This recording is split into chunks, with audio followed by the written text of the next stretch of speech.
Pair of kings on the table, a queen for the dealer. Brookins bet his kings, tossing $10 into the pot. Rode called. Butler called. Brand frowned at the 3 on the table with his 8 and 10, all unsuited, but he called. He always called, no matter what he had. It worked in his favor once in a while, but mostly he just tossed good money after bad. Leadville had been easy pickings for Butler, who was planning to leave the next morning. He'd built up a nice poke, plus he'd rested up enough after the whole Dodge City fiasco that the others were talking about. Standing side by side in the streets of Dodge with Bat and Jim Masterson, not to mention Neil Brown, had been invigorating. But everything leading up to it had been tiring. Yet he now felt renewed and ready to travel again. Leadville had been a good place to recuperate, both mentally and physically. That dust-up in Dodge was nothing compared to what happened in Tombstone right after that, Rode said. I heard Masterson ran out on the Earps and left them and Doc Holliday to do the dirty work, Brand said. I heard a lot of things about Bat Masterson, Brookins said, but never that he was a coward. First time for everything, Rode said. Butler held his tongue and dealt out the 5th and final card. A queen joined his other queen on the table. He had one in the hole. He felt he had the winning hand, but that was nothing new. Brookins had kings on the table, but Butler had a read on the man. That was all he had. It was more likely that Brand had lucked into 3 threes by staying in. It was going to cost him money. Rode was out of it, and demonstrated so by folding. Brookins bet his kings, Butler raised, and Brand foolishly re-raised. With 2 raisers, Brookins knew his kings were no food, and went out. I raise again, Butler said. The kid had 3 threes. He could see it on his face. 9 times out of 10, that was a winning hand. This was 10. But the kid wouldn't consider that. I'm putting the rest of my money in against you, Mr. Butler, he said, pushing his cash into the center of the table. It wasn't much, because he had been losing all night, but it was all he had. Butler covered the bet.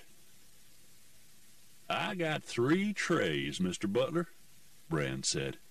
Can you beat that? Butler turned over his 3rd queen. What's wrong with you, boy? Rode, the oldest player at the table, asked. Ain't you been watching this man play all night? Pete Brand looked as if he was going to cry.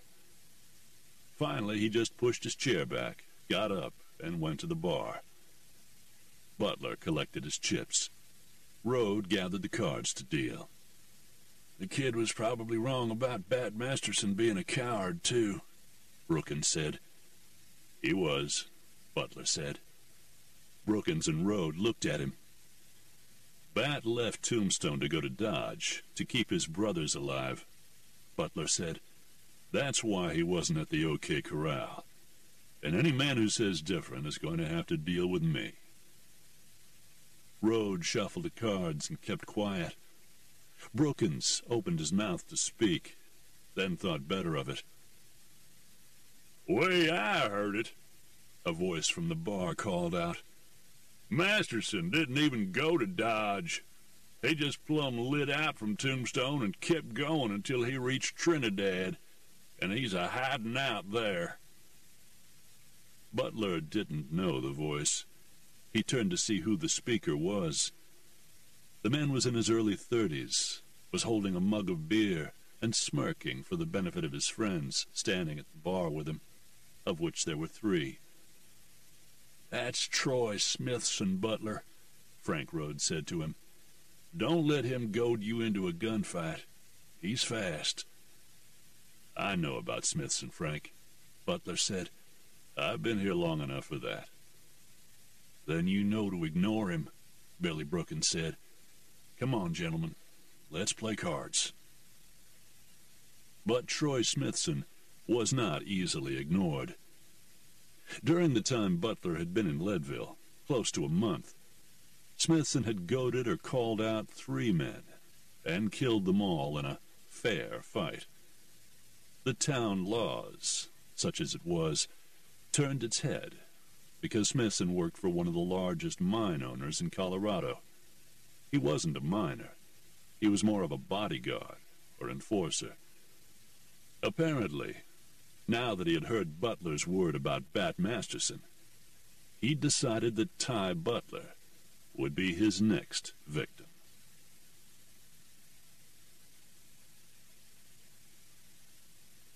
Chapter 2. Smithson kept talking about Bat Masterson, questioning not only his courage, but his manhood as well. Butler lost the next hand because he couldn't concentrate. If he didn't shut this idiot up, he'd have to stop playing. "Deal me out this hand," Butler said. "Just this hand?" Rhodes asked. "One hand." Butler nodded. He stood up, turned, and walked to the bar, where Smithson was holding court with his friends. The man had a decided height and weight advantage on Butler, but the gambler did not intend to fight with him. "Can I help you?" Smithson asked. "I can only assume that you're trying to annoy me with all this talk about Bat Masterson." "He a friend of yours?" "More of an acquaintance," Butler said. "I'm actually friends with Jim Masterson." "Jim?" Smithson laughed. "He got run out of Dodge, didn't he? With his tail between his legs?" "Well," Butler said, "whatever you think of the Mastersons, that's not why I'm here." "Why are you here?" Smithson asked. "In my face, where you don't belong." "I'm playing in a poker game over there," Butler said, "and you're interfering with my concentration." "That penny-ante game?" "The stakes were higher than that, but that wasn't the point." "Yes, that game," Butler said. "I'll give you 2 bits to go away." Butler took the 25 cents out of his pocket. "2 bits?" one of Smithson's friends asked, laughing. "That's all you're worth, Troy?" another one asked. "I'm only offering 2 bits, Butler said, clarifying the point, "because I don't have a plugged nickel on me." The room took notice of what was going on at the bar, and suddenly it got very quiet. "Jesus, Troy," friend number 1 said, "he's saying you ain't even worth a plugged nickel." "That ain't what he's saying, you idiot," friend number 2 said. "He's saying Troy is worth a plugged nickel." Both men started to laugh. "Shut up," Smithson snapped. Both men did. "That what you're saying, friend?" Smithson demanded. "I'm worth a plugged nickel?" "Did I say a plugged nickel?" Butler asked. "Maybe just a regular nickel. But whichever it is, I'm offering you a whole quarter." There was some laughter from the room, but when Smithson looked around, it stopped. "Mister, are you trying to make a fool out of me?" he demanded pugnaciously. "You don't need my help for that, friend." Smithson frowned, still not sure what was going on. "I'll tell you what," Butler said. "How about I buy you and your friends beer, and you just shut your mouth?" "Hey, that sounds good to me, Troy," friend number 1 said. "Shut up, Pete," Smithson said, and then turned his attention back to Butler. "Mister, you know who I am." "I've got a pretty good idea what you are," Butler said. "Who you are doesn't really matter to me." Smithson puffed out his chest and said, "It better matter to you. if you know what's good for you. Troy, friend number 2 said, maybe you ought to just shut the hell up, Dusty, Smithson suggested forcefully. His friend, Pete Brand, and Dusty Rich knew when Troy Smithson was on the edge, so they decided to take his advice and shut up. They didn't want to become the targets for his anger. They'd leave that to the gambler, who obviously did not know who he was dealing with. "What do you say, fella?" Ty Butler asked. "You want to take that free beer?" "I don't want no beer from you, friend," Smithson said. "I want you out in the street." "Now?" "Right now." "Getting dark out there," Butler said, looking out the front window. "You sure?" "It's light enough for me to kill you." "Okay, then," Butler said. "You go ahead. I'll be right out, as soon as I make sure my money is safe." Smithson looked at the other two. "You guys stay here," he said. "This won't take long." With that, Troy Smithson stormed outside into the street to await Butler's arrival. Everyone in the room expected Butler to collect his money and follow the man out. Instead, all Butler did was turn around, return to his table, and reclaim his seat. "I thought he'd never leave," he said. "Deal me in, boys."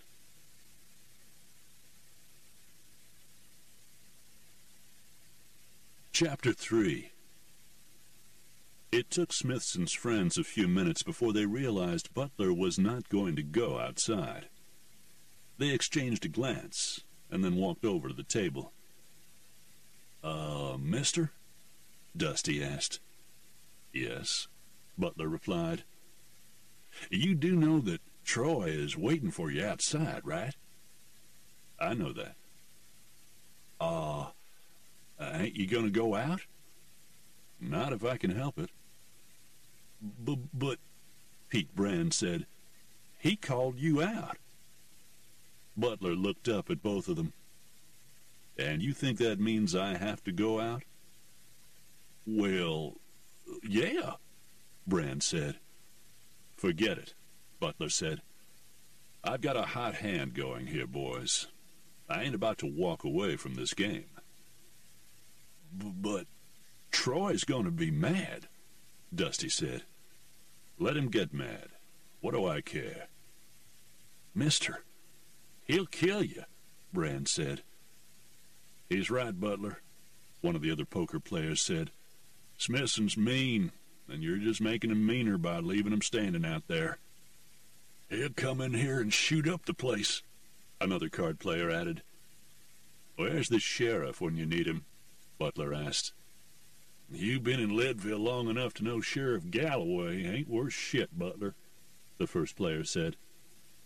"You got him riled up. You're going to have to deal with him." Butler looked around the table. All of the players were staring at him and nodding, as well as some of the onlookers. "You fellas don't care one way or the other who gets killed, do you?" he asked. "Just so long as he doesn't come in here shooting and interrupt the game." "I care," one of the players said. The others looked at him. "Hey, Butler's got most of my money," he complained. "I want a chance to get it back." "Can't much blame you for that," Butler said. He looked around at Smithson's two friends. "Go and tell your buddy I'll be out directly." "He's probably pretty mad as it is," Dusty said. "He might shoot the first man comes out the door," Brand said. "Then you better make sure he knows it's you," Butler replied. "Hadn't you?" Yeah, sure," Brand said. "Okay." The two men went to the batwing doors, and then cautiously stepped outside. "Sounds like you all want me to do this," Butler said. The men around the table nodded. Onlookers did just that. Butler sighed. "You realize this means I'll have to kill him?" "You could go out the back door," someone said. "Leave town." Butler sat back. The game had been ruined for him, and he had intended to leave Leadville the next day anyway. Going out the back door had some merit. "That'd be the coward's way out," another voice said. "Go on out and kill him. He's a tin gun anyway, always looking to hire out and prove himself." That's when it occurred to Butler that this might be something totally different. "You ain't got a price on your head, does you?" somebody asked. Actually, he did, though not a lawfully placed one. Could Smithson have been trying to goad him into a fight in order to collect? Suddenly, going out the back door didn't seem like such a good idea. "I'm cashing out," he announced. "Ain't coming back, even if you kill him?" a player asked. "No," Butler said. "I'm done with the game, and done with Leadville. I'll be leaving in the morning." "If'n you ain't dead tonight," somebody said. He looked around, but could not pick out the man who had spoken. Outside, Troy Smithson said to his two friends, "So, do you think he bought it?" "He bought it," Dusty said. "He'll be coming out thinking he's only got to face you." "Good."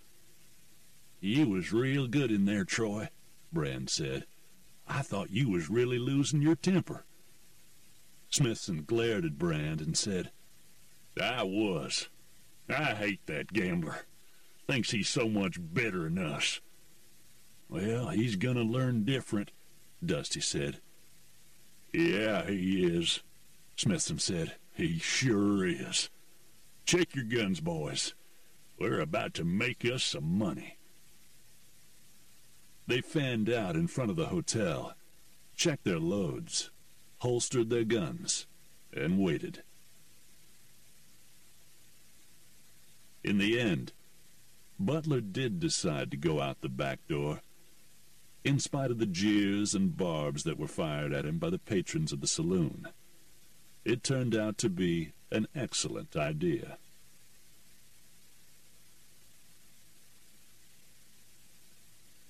Chapter 4.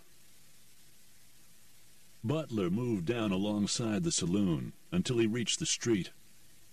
Sure enough, standing out in front of the saloon were the three friends, fanned out and waiting for him. It had all been an act, designed to lure him outside, convinced that he would only be facing one man, Troy Smithson. He drew his gun, briefly considered taking two of them right then and there, leaving the third to be questioned. Try as he might, though, he couldn't convince himself to shoot them from hiding. He was not a bushwhacker, and holstered his weapon. He stepped out of the alley, up onto the boardwalk. It was a dark night, with a sliver of a moon and almost no stars. Leadville streets were not well lit. The three men had been outside long enough for their eyes to adjust, but they were waiting for him to step out of the lighted saloon. If he had done that, he probably would not have even noticed there were three men until it was too late. But from the shadows, it was he who would be able to see, and they who would be blind. "You boys put on a good act," he called out. All three men were startled, began glancing around to see where the voice had come from. "That you, Butler?" Smithson said. "Come out where I can see you." "You mean come out where you can all gun me down?" Butler said. "I don't think so."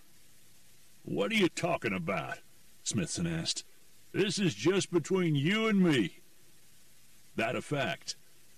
Then suppose you tell your buddies to drop their guns in the street and walk away. Then I'll come out and face you. Just you and me." Smithson didn't answer right away. The other two looked at him, then at each other. "They'll walk away," Smithson said. "That ought to be good enough." "No," Butler said. "It's not."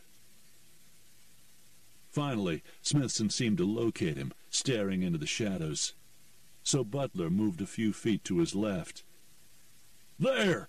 Smithson shouted, pointing with his left hand and drawing his gun with his right. "He's there! Get him!" All three men drew and began firing where Smithson was pointing. By that time, Butler had moved even further to the left and stepped into a doorway, putting him even deeper in shadow.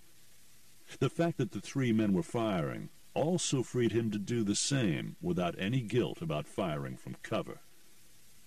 He drew and shot Dusty through the chest. As the man fell onto his back in the street, the other two men trained their weapons on Butler's muzzle flash. But Butler was moving again. They fired. Glass began breaking. And now Butler was in the street with them. He fired a second time, taking Pete Brand in the hip.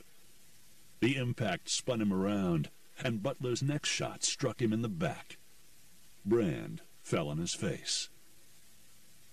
It was quiet. Butler and Smithson were standing in the street, alone. Patrons from the saloon had crowded around the door and windows to watch. "Holster it," Butler said, "or we can both start firing." Smithson stared at him. I'm empty." "That's because you wasted a lot of lead breaking windows." "You gonna kill me?" Smithson asked. "That's up to you." "What do you mean?" "Who sent you?" Smithson looked confused, asked again, "What do you mean?" "Load your gun, Troy." "But Go ahead, load it," Butler said. "I'm not about to shoot an unarmed man." If Smithson had been smart, he would have dropped his gun in the street upon hearing Butler's declaration. But he wasn't smart. He ejected the spent shells from his gun, and then slowly began to reload from his gun belt. "Okay, now holster it." Smithson stood stock still, gun in hand, but pointed down toward the street. "Don't even think about it, Troy," Butler said. "Holster it." Grudgingly, Smithson did as he was told. "Now, I'm going to ask you again," Butler said. "Who sent you and your partners after me?" "Nobody sent us," the other man said. "We heard there was paper out on you." "Are you bounty hunters?" "No." "Then why come after me?" "There's a lot of money on your head." "Put there by who?" "Hell, I don't know," Smithson said. "How would I know? All I know is what the paper says." "Where's the paper now?" "I don't know," he said. "Dusty had it." "You don't know a hell of a lot, do you, Troy?" Butler asked. "Except that I was worth money to you dead." Smithson shrugged and said, "Nothing personal, Butler." "Really?" "I take somebody trying to kill me very personal," Butler said. He holstered his own gun. "Now's your chance, Troy." "Huh?" "Go ahead," Butler said. "Earn your money." Smithson continued to look confused. "Come on, Troy," Butler said. "Make a move. Either draw your gun or walk away." Butler kept a wary eye on Smithson. By now they were both able to see each other equally well. Butler was able to make out the expression on Smithson's face, even as the man started to turn as if to walk away. Butler knew he was going to try it. When Smithson went for his gun, turning back, hoping to catch Butler unaware, he was surprised to find Butler ready for him. The gambler drew and shot him in the chest twice. He figured the man deserved 1 bullet for his deceit, and 1 for his stupidity. "Hold it!" Butler turned and saw Sheriff Galloway walking toward him with his gun out. "Sheriff, you better holster that, or use it." "What?" Galloway, a tall man in his 30s, with a straggly goatee, stopped short. "Are you threatening me?" "No threat," Butler said. "I've just looked down the barrel of enough guns tonight." "What went on here?" Reluctantly, the lawman holstered his weapon. "I think you know. I think you watched and waited for it to be all over." "I need to know what went on here," Galloway repeated lamely. "Ask them," Butler said, pointing to the men in the saloon, still peering out the windows and the door. "They'll tell you. I'm going to bed." Butler holstered his gun and started to walk away, then turned back. "Oh, and I'll be gone by morning, and not a minute too soon to suit me."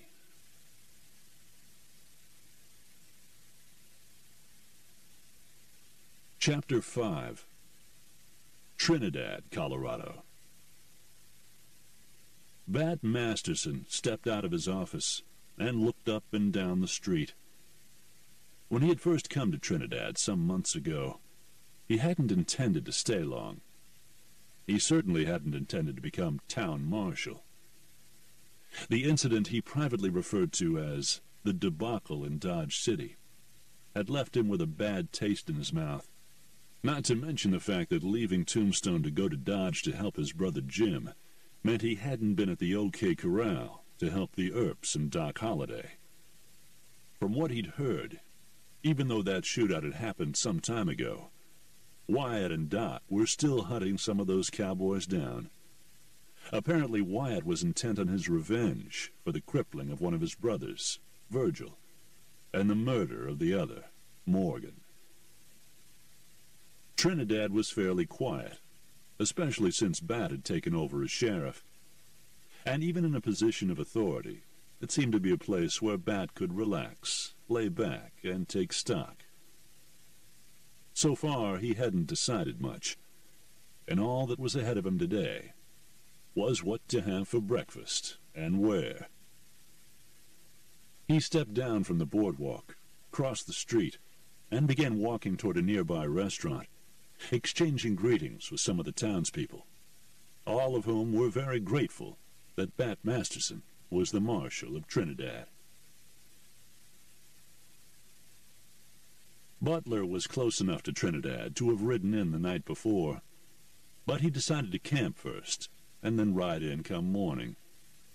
He wasn't sure how Bat Masterson was going to greet him. Masterson didn't know that it was Butler who had sent him the telegram, telling him that his brother Jim was in danger in Dodge. It was that telegram that drew Bat away from Tombstone before all hell broke loose there. Jim Masterson actually was in danger in Dodge, and Bat's arrival in Dodge did set off the shootout, which Butler was part of, that resulted in all the parties, the surviving parties, leaving town. Bat had not been happy with what had happened, and Butler decided never to tell him that he'd sent the telegram. But even not knowing that, Bat might not be glad to see him in Trinidad. Still, he intended to ride in and test the waters. He'd been out of Leadville for a few days now, and was looking for a place to stop for a while, maybe just a few days, before continuing west. He'd been on his way to California when he'd heard about Leadville, and his detour there had been profitable, but he was now ready to head west again. All he had to do was outfit himself in Trinidad, and he'd be on his way. He woke that morning and decided to have breakfast in town, so he broke camp without so much as a pot of coffee, mounted up, and headed for town. He had his fingers crossed that Bat Masterson would not run him out of town as soon as he saw him. Masterson had decided on a place for breakfast, a restaurant a couple of blocks from his office. He was about to go inside when he heard a horse coming down the street.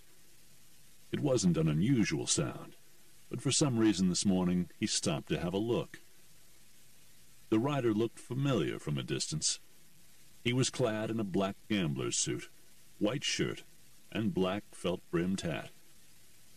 Bat waited until he got closer, then stepped down into the street to intercept him. "Never thought I'd see you again so soon," he said to Tyrone Butler. "I was in Leadville," Butler said.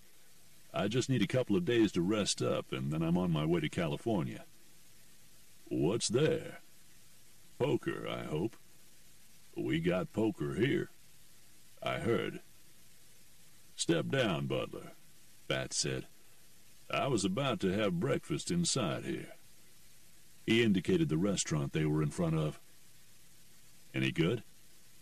"Long as you don't want nothing fancy. Just a hot breakfast's all I want." "Dismount, then," Bat said. "We never did get to know each other in Dodge." Butler, surprised by Masterson's reaction, said, "Much obliged, Bat," and did as he was invited to do.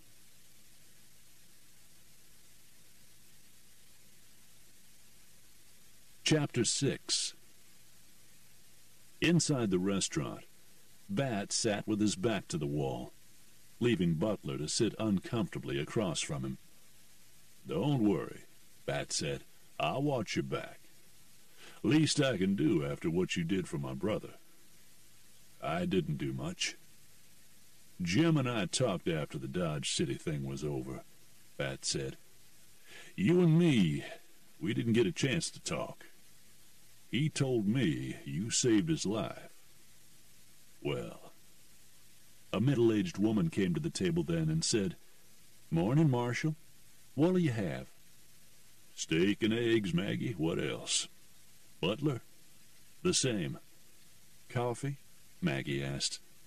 Butler looked at Bat. "The sheriff always has coffee," she said.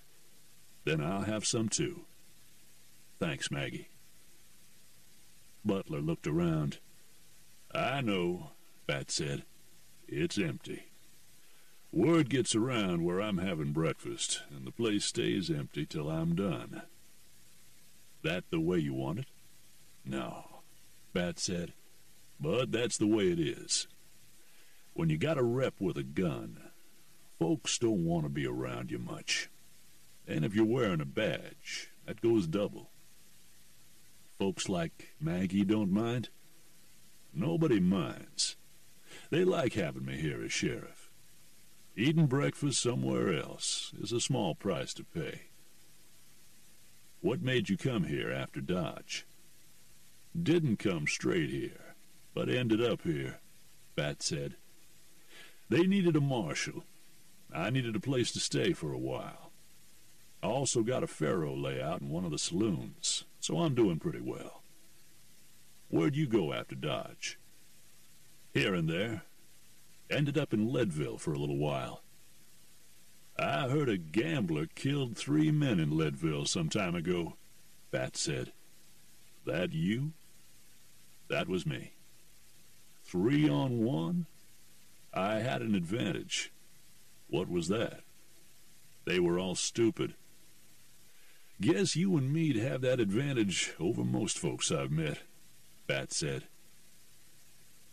Maggie came over with the coffee and promised the plates soon. "She'll get him out here quick, so I'll eat and skedaddle," Bat said.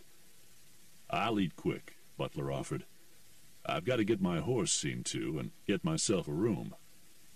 "I've got some rooms over in my saloon," Bat said. "You can have one if you want."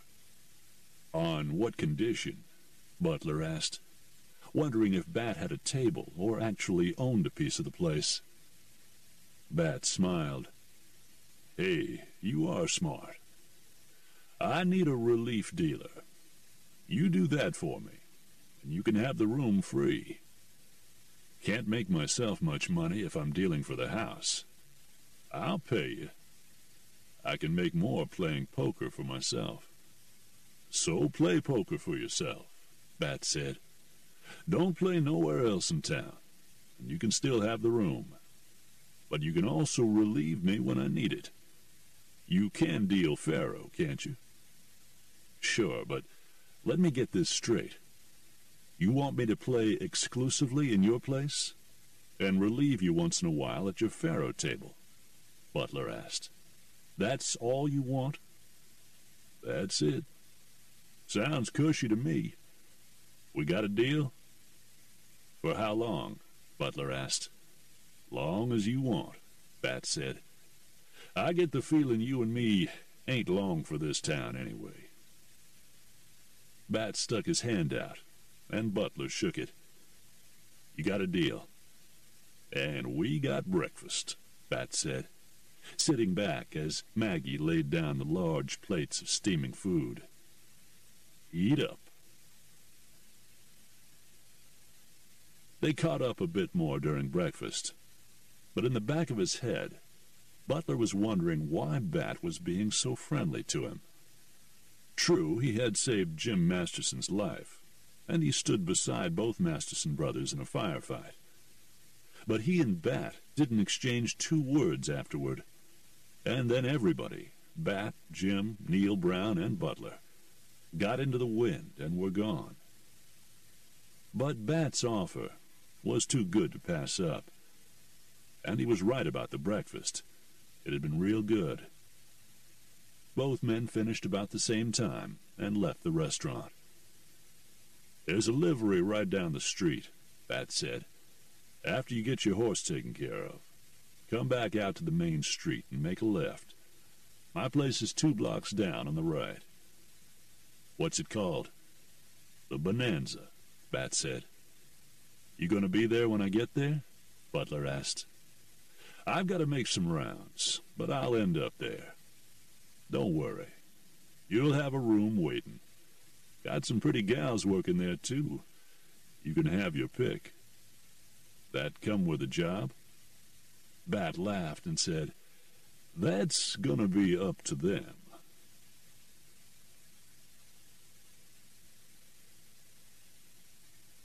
Chapter 7. The Bonanza was impressive. It looked to be fashioned after saloons Butler had seen in places like Wichita, Ellsworth, and Dodge City. He stepped through the batwing doors, carrying his saddlebags and rifle, and stopped just inside. It was all glass and wood paneling. The bar, if not the longest in the West, very close, looked like cherry wood. The paintings on the wall were all of voluptuous women in the nude. Butler recognized the artist as Peter Paul Rubens, and wondered if any of them were originals. It was early, and the place was empty, obviously not yet open for business. There were 2 bartenders preparing the bar for when they did open. All of the gaming tables were covered. Standing at the bar was Bat Masterson, drinking a cup of coffee. "Come on in, Butler," Bat called.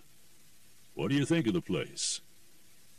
"It's amazing," Butler said, joining Bat at the bar. "Drink? Coffee?" Coffee'd be good.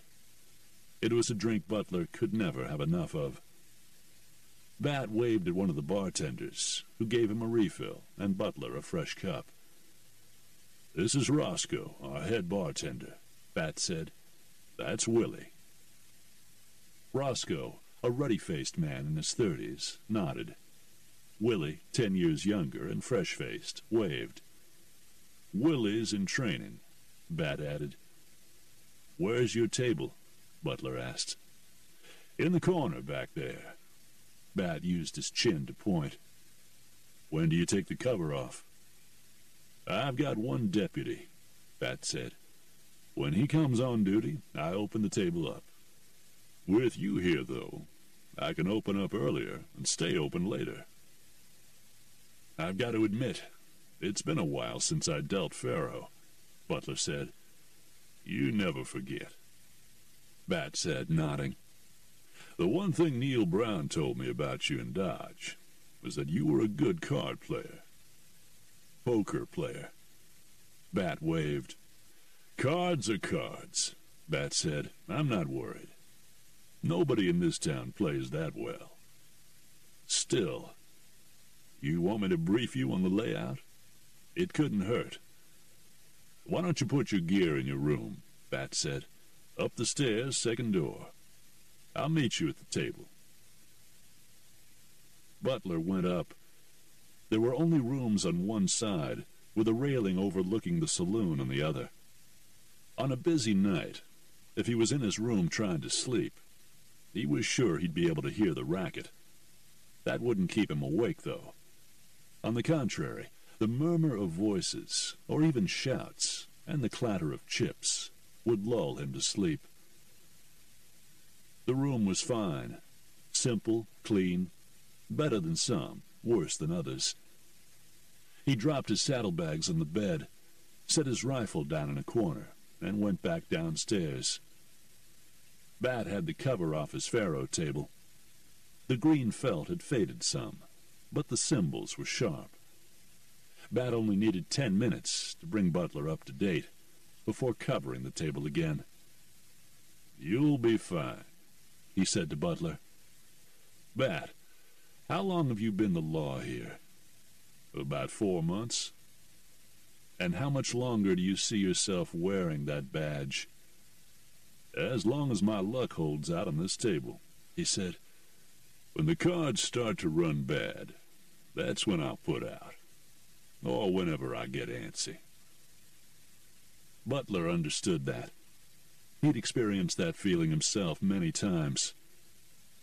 They went back to the bar and got their coffees freshened, this time by Willie.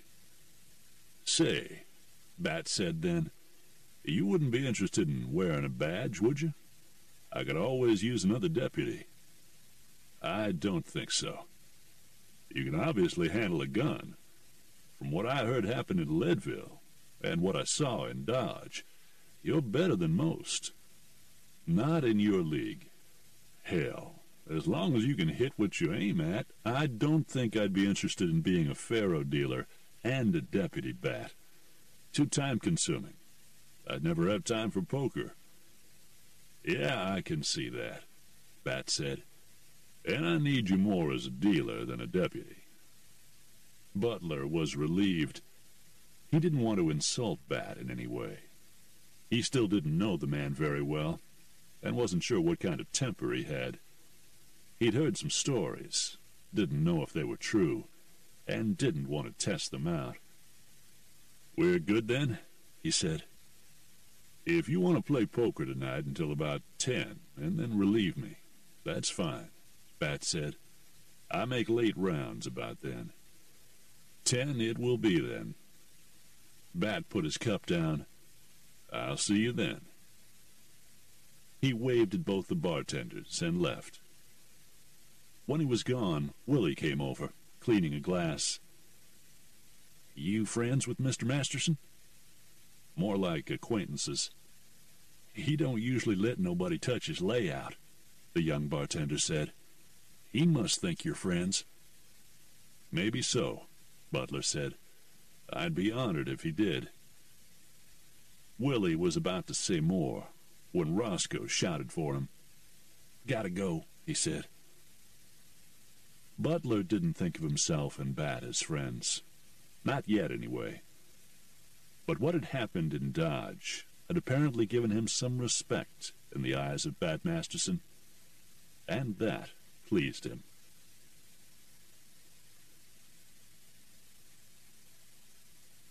Chapter 8. About a week's ride out of Trinidad, 3 riders were camped, sharing coffee around the fire. They were on their way into town, but in no particular hurry. Feels odd, Virgil said. What does? Wyatt asked. The feeling that we're not hunting anybody. Or being hunted, Doc said. That's your thing, Doc, Virgil said. We never been hunted. Sure you have, Doc said. Maybe you just didn't notice it. Despite the fact that Doc Holliday had stood with the Earps against the Clantons and cowboys, Virgil still didn't trust him, or even like him much. Doc was Wyatt's friend. There was never any pretense about that. Doc had stood with Wyatt, not with the law, and not with the Earps. Morgan was sure being hunted that night, Doc added. He was talking about the night in Tombstone that Morgan Earp had been shot and killed. Don't talk about Morg, Doc, Virgil warned the tubercular killer. Why not? Doc asked, narrowing his eyes. Are you warning me off, Virgil? Cut it out, the two of you, Wyatt said. You're stir-crazy, and you're driving me crazy. We best get into Trinidad where we can be around other people. Maybe get away from each other for a little while. Suits me, Virgil said, glaring at Doc. You saying you want to get away from me? Doc demanded. 'Cause that can be arranged. Wyatt gave up. I'm going to saddle up my horse, he said. You two can fight over who breaks camp. He walked away from them and started to saddle his horse. They were the closest people to him in the world, but the two men were driving him crazy. They'd been riding together so long, just the three of them, that he really needed this stop-off in Trinidad, if for no other reason than to see Bat Masterson. He had not seen his friend since he'd left Tombstone to go to Dodge City in response to an anonymous telegram. As it turned out, Bat had actually arrived in time to back his brother Jim up in a fight. After that, things had exploded in Tombstone, and Wyatt had been too busy to correspond with Bat. So this visit was overdue. And, of course, there was the fact that there were some warrants out for the Earps and Doc, and maybe Bat, seeing as he was wearing a star, might be able to help. Virgil and Doc watched Wyatt walk over to where they had picketed the horses. He needs some rest, Doc said. I know, and we're driving him crazy. Virgil looked at Doc. Yeah, I know, he said. And each other. We need to be around some other people, I guess, Doc said. People who aren't trying to kill us. Right. I'll get the fire, Doc said. I'll saddle your horse and mine, Virgil said. Thanks. Sure. Virgil walked over to where Wyatt was saddling his own horse. Doc poured the remnants of the coffee pot onto the fire and then stamped it out. He felt a cough coming on, but was able to quell it for the moment. He was running out of kerchiefs that didn't have blood on them. He looked over at the Earp brothers.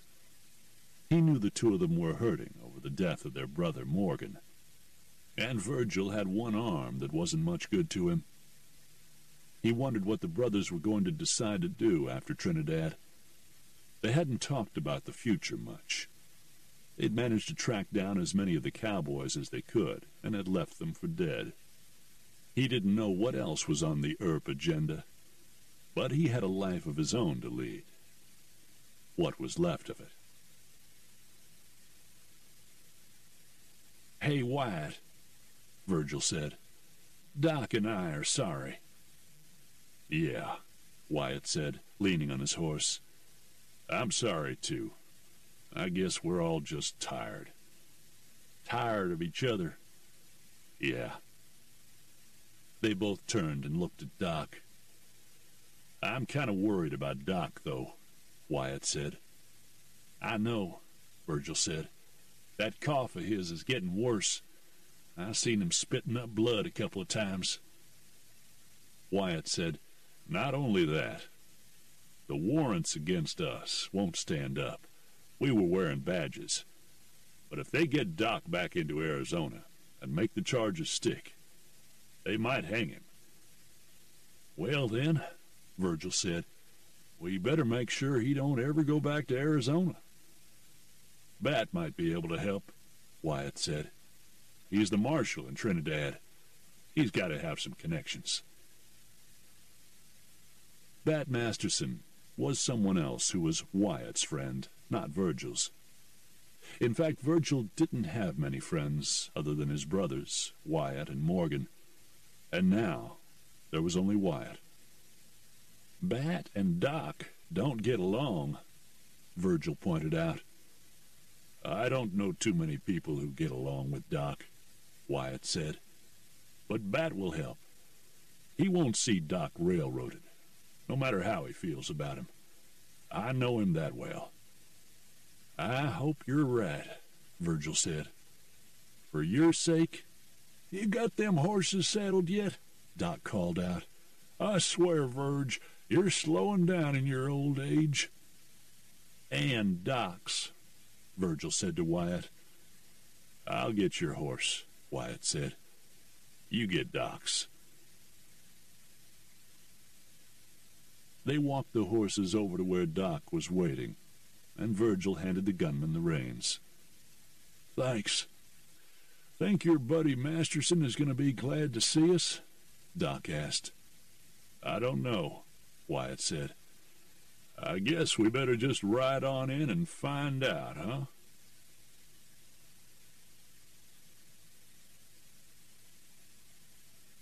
Chapter 9.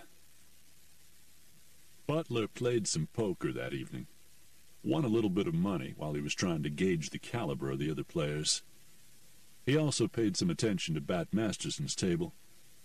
Bat did a good business, and from what Butler could tell, took money from all comers.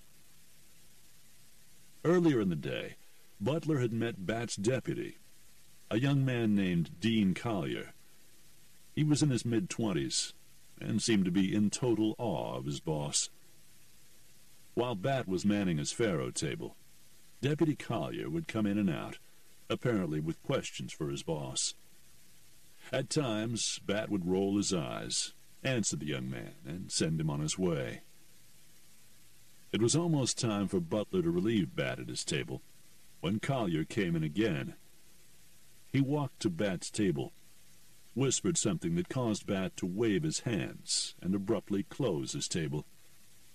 He and Collier started for the door, then stopped short. Bat said something to his deputy, then turned and walked to the poker table where Butler was sitting. "Want me to take your table?" Butler asked, looking up at him. "How are you doing?" Bat asked. "I'm making money, but I can get away."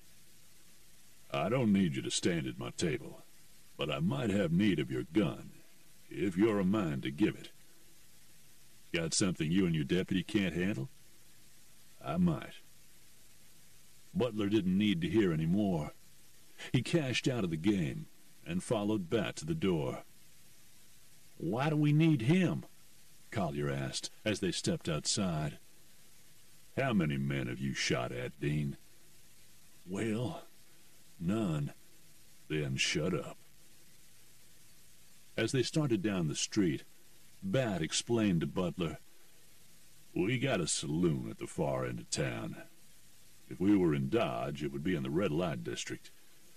The bartender there sent a runner over to the office to say there was trouble brewing. At that end of town, that usually means shooting.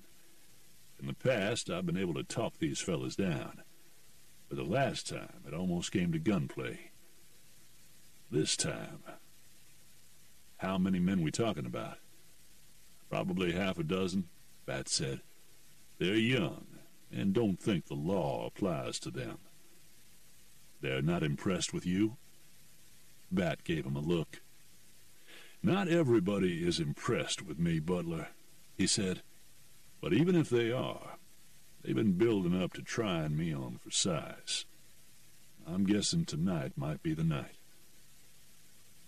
This wasn't what Butler had signed on for, but when Bat Masterson asks you for help, you don't refuse. In the Bucket of Blood saloon at the far western end of town, 6 men in their mid-20s, guns in their hands, were holding the entire place hostage. "Come on, boys," Tom Reed, the owner, said. "This has gone far enough, hasn't it?" "No, I don't think it has," Fred Vance said. He was the leader of the other 5. They worked only when they had to, took what they wanted when they were drunk enough.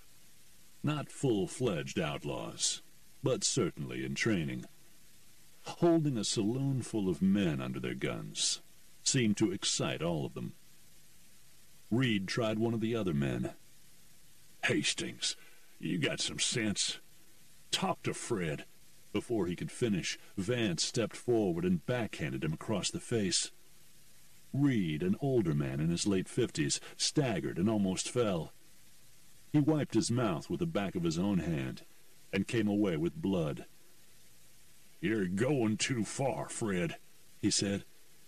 "You think so?" Vance asked. "Then go for that gun I know you got under your arm, Tom. Go ahead. I dare you." "You goddamn young pup," Reed said. "If you didn't have 5 guns backing you up..." "I'll tell them to holster their guns, Tom. That make you any braver?" Before Reed could answer, Toby Allen called from the door. "Law coming." "Masterson?" Reed asked. Toby nodded. "He's got somebody with him." "One's his deputy, Collier," Vance said. "He won't be much trouble." "You'll get all the trouble you want from Bat Masterson, Vance," Reed said. "You think so?" Vance asked. "There's 6 of us, Tom." "That don't matter," Reed said. "Bat's faced better than you, more than you, many times before." "Yeah, well," Vance said, "maybe this time he's going to bite off more than he can handle." He turned his attention to the room in general. The tables were full of men who were drinking and playing cards. Tables full of men who had no desire to go for their guns. "The first man who touches his gun is dead. Understand?" "They understand, Vance," Reed said. "We all understand. This is going to be between you and Bat. That's what you want, ain't it? To prove what a big man you are?" "You wait and see, Tom," Vance said. "You just wait and see how big a man I am." "Your father's turning over in his grave, Fred." "My father was yeller to the bone, Tom," Vance shouted. "That ain't me. That ain't never gonna be me. I ain't gonna grow to a ripe old age with a yeller streak down my back." "Son," Tom Reed said, wiping blood from his mouth again, "I don't think you're gonna grow to a ripe old age. Period."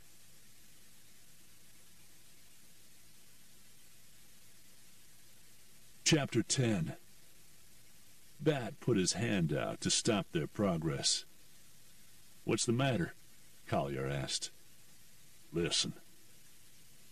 All 3 men strained and listened to the night. "I don't hear nothing," Collier said. "That's the point," Butler said. "How many saloons have you been in that are that quiet?" "Something's wrong," Bat said. "Dean, I want you to go around back. Try the back door, see if you can get in, and then wait for us to move." "What do I do when you move, Bat?" "Just follow my lead, kid," Bat said. "Don't fire your gun unless I do. Got it?" "I got it, Bat." "We're going to give you 5 minutes to get back there." Collier nodded and took off on the run. "You trying to keep him out of harm's way?" Butler asked. "Let's just say he'll get into less trouble back there." Bat looked at him. "You don't mind, do you?" "I might, if I knew how many guns we were walking into." "Yeah, you're right," Bat said. "We should have stopped by the office for a couple of shotguns. Probably one behind the bar. Fat lot of good it does us there. You never know." Bat looked at his watch. 2 minutes, and then we're going in. Butler nodded and checked his gun. "What are they doing, Toby?" Vance asked. "Just standing there, Fred." Vance looked around the room, his gun in his hand. "Remember what I said," he announced to the room at large. "I can get my gun out faster than any of you." "Don't worry, Fred," Reed said. "We're all going to watch." "Good." He holstered his gun, and his men gaped at him. "Come on, put them up," he said. "We don't want Masterson to come in shooting." Toby and the other men stared at him, and then one by one they holstered their weapons. "Now spread out," Vance said.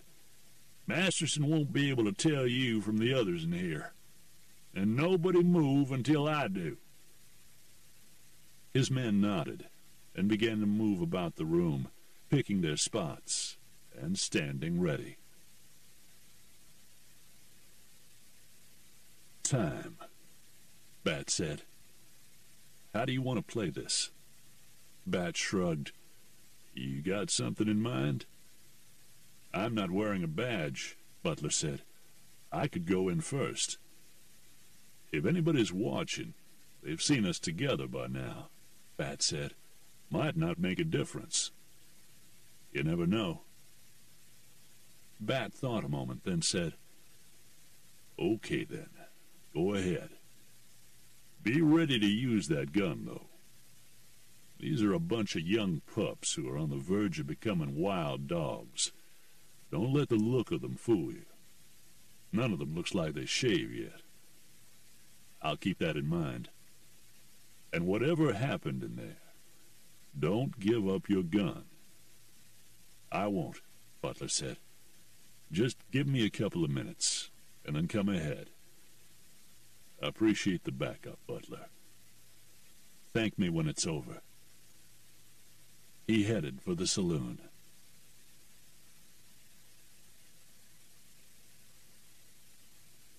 Chapter 11.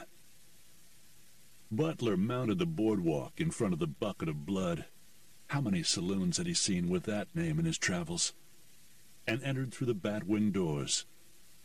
As soon as he entered, he felt the tension, realized he was the center of attention.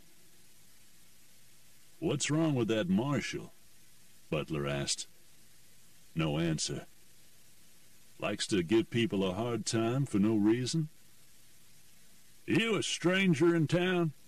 someone asked. He saw that it was a man standing at the bar. He was tall, wore a gun like he knew how to use it, or like someone taught him to wear it. He was in his 20s. Behind him, a portly man in his 50s, dabbed at a bleeding mouth. "That's right." "Marshal's name is Bat Masterson," the man said. "That mean anything to you?" "I heard of him," Butler said. "Can't say it means anything to me, though. Can I move away from the door now? I'd like to get a beer." "Get your beer," the man said, "and stay out of trouble." "Much obliged." Butler walked to the bar, directly to where the bartender was standing, with his hands out of sight. "Beer?" "Yeah, sure," the barman said. He pulled his hands from beneath the bar and drew Butler a beer. When he set the mug down in front of him, his hands returned to their place under the bar. Butler felt sure the man was caressing a shotgun. "Where is he?" someone called out. Butler spotted the speaker, standing in a corner. "Shut up, Toby," the man at the bar yelled. Butler marked Toby down as one of the young pups Bat was talking about. Did the same for the one at the bar. It was so quiet in the saloon. They all heard Bat's footsteps on the boardwalk. As the lawman entered, the tension heightened.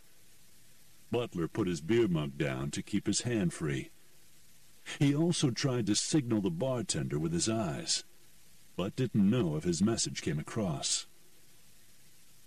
"Oh, shit," Bat said. "It's you, Fred." "It's me, Masterson," the man named Fred said. It was the fellow who had told Butler to stay out of trouble. "What's on your mind?" "I think the question is, what's on yours, Fred?" Butler saw Bat's eyes sweeping the room. He's picking them out, he thought, one by one. So far, Butler only had 2 identified.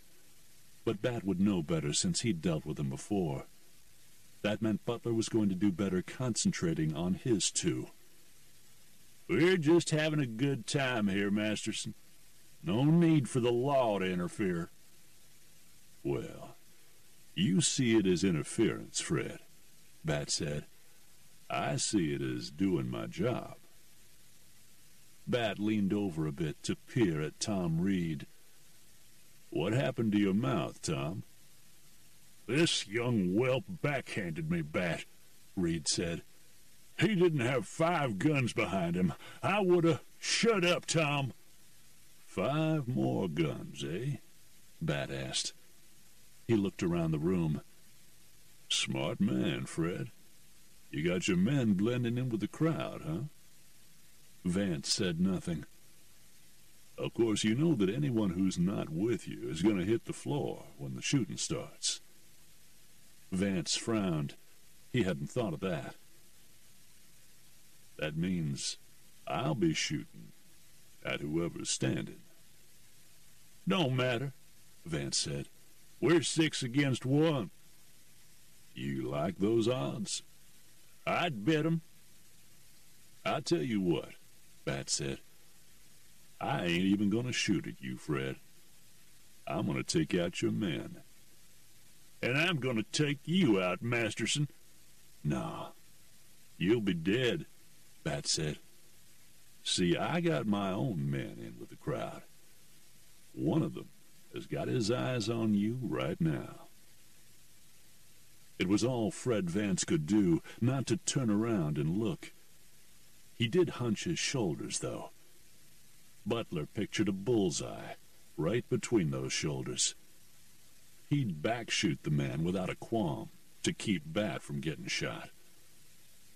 "You're bluffing," Vance said. "I've never known you to be a good gambler, Fred," Bat said.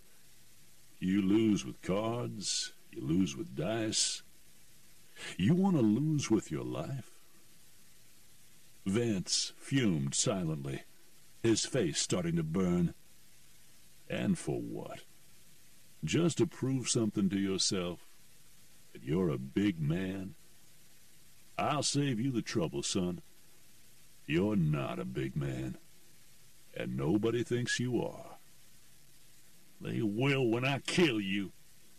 "No," Bat said. "That ain't gonna happen. You touch your gun, Fred, and you'll be dead." "I'm tired of talking to you, Masterson," Vance said. "You've been pushing me around ever since you started wearing that tin star. I'm going to put a bullet right through it." Bat knew the time for talking had finally passed. Fred Vance finally had his courage up enough. It remained to be seen how many of his 5 compadres did, too. "Well, then, get to it, son," Bat said. "Get to it." Chapter 12. As Vance went for his gun, Butler looked at the bartender and shouted, "Now!"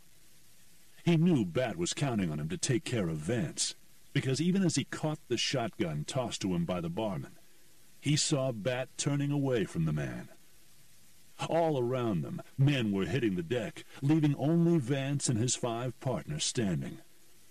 The odds were against Bat and Butler, but at least 2 of the men hesitated, and that worked in their favor. Butler triggered one barrel of the shotgun and blew out Fred Vance's spine before the young man could fire his gun at Bat. Meanwhile, Bat fired twice and dropped to one knee. Butler turned to see who was standing. The one other man he'd picked out seemed stunned by what was happening. but the man next to him was grabbing for his gun. The gambler did not have time to hesitate, or feel sorry for the confused young man, Toby. He pulled the other trigger and blew both of them apart. As they slid down to the floor, bloody bits of them adhered to the wall behind them. Butler dropped the shotgun and drew his gun, but by then it had gone quiet. He looked around and saw no one else standing. Then, one by one, several by several, the patrons of the saloon began to get back to their feet, looking around them. "God damn," Tom Reed said. "that was something." Bat was walking around the room, checking on the young would-be gunman. "They're all dead," he said to Butler. He turned to the crowd. "I need some volunteers to carry these bodies out of here." No one moved until Tom Reed shouted, "Get off your asses and volunteer, you ungrateful bastards!" Men began to come forward, and one of them asked Bat, "Where should we take 'em, Marshal?" "Not enough room at the undertaker's for all of them," Bat said. He was ejecting spent shells from his gun and reloading live ones as he spoke. "Take 'em to the livery down the street. Throw 'em in one stall together. The undertaker can collect them from there." Suddenly there was a flurry of movement as men began hauling bodies out the batwing doors. Tom Reed came up to Butler and said, "Thanks for the help." "I invited him," Bat said. "And thank you, Marshal," Reed said. "I really thought those maniacs were going to kill somebody today." "Thank your bartender, too," Butler said, handing the shotgun back to the man. "He was quick." "I'm going to give you a raise, Randy." "Thanks, boss." "Get your customers to help you clean up the blood, Tom," Bat said. "I got to get back to work." "Sure, Marshal, sure. Thanks again. You too, mister." "His name's Butler," Bat said. "He'll be in town for a while, working at the Bonanza." "Well, I don't really care why you're in town, Mr. Butler. Just that you were here tonight." Butler shook hands with the man, then walked out with Bat. He replaced his own empty shells with live loads as they walked back to the saloon. "How'd you get that bartender to toss you the shotgun?" "He had his hands on it the whole time. I just sort of sent him a message with my eyes." "Sharp man," Bat said. "I'm glad he didn't try to use it himself, though. Might have turned out different." Butler nodded and holstered his gun. "Want to deal some faro?" Bat asked. "I have to talk to the undertaker about the bodies." "Sure," Butler said. "I'll reopen the table right now." "Okay," Bat said. "I'll be in a little later on. And listen, thanks for back there.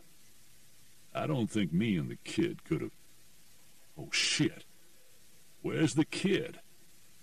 Butler turned. "We forgot about him. He must still be in the back. Why didn't he come in when the shooting started?" "Guess you're going to have to find out." "Crap," Bat said. "Let me go find him. I'll catch up to you later." "I'll be at your table." Butler was dealing and winning as Bat Masterson entered the saloon about an hour later.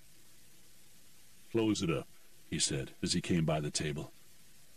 He continued on to the bar to wait. Butler closed the table despite the protests of the players and joined Bat at the bar. "What happened?" "I found the kid in the back room of the saloon," Bat said, accepting a beer from the bartender. "What happened to him?" "He's dead," Bat said. "Caught a stray bullet right in the throat. He never had a chance." "Jesus." Butler asked the bartender for a beer. "I'm sorry, Bat." "You know what really gets me?" "What?" I was the only one firing in that direction, Bat said. Must have been my bullet. Well, for one thing, Butler said, I don't think you missed.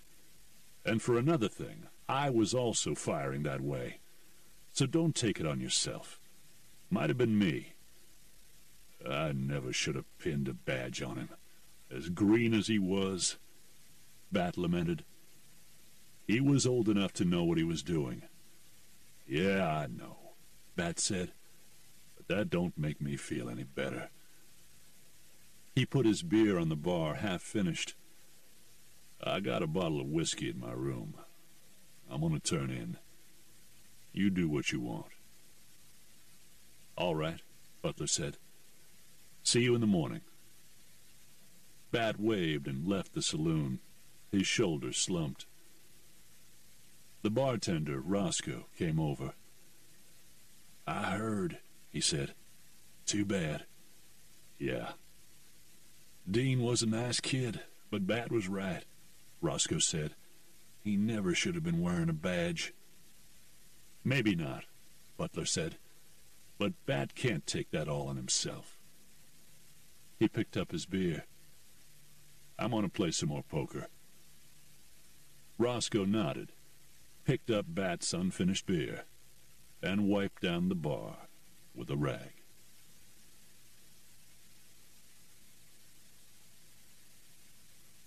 Chapter 13.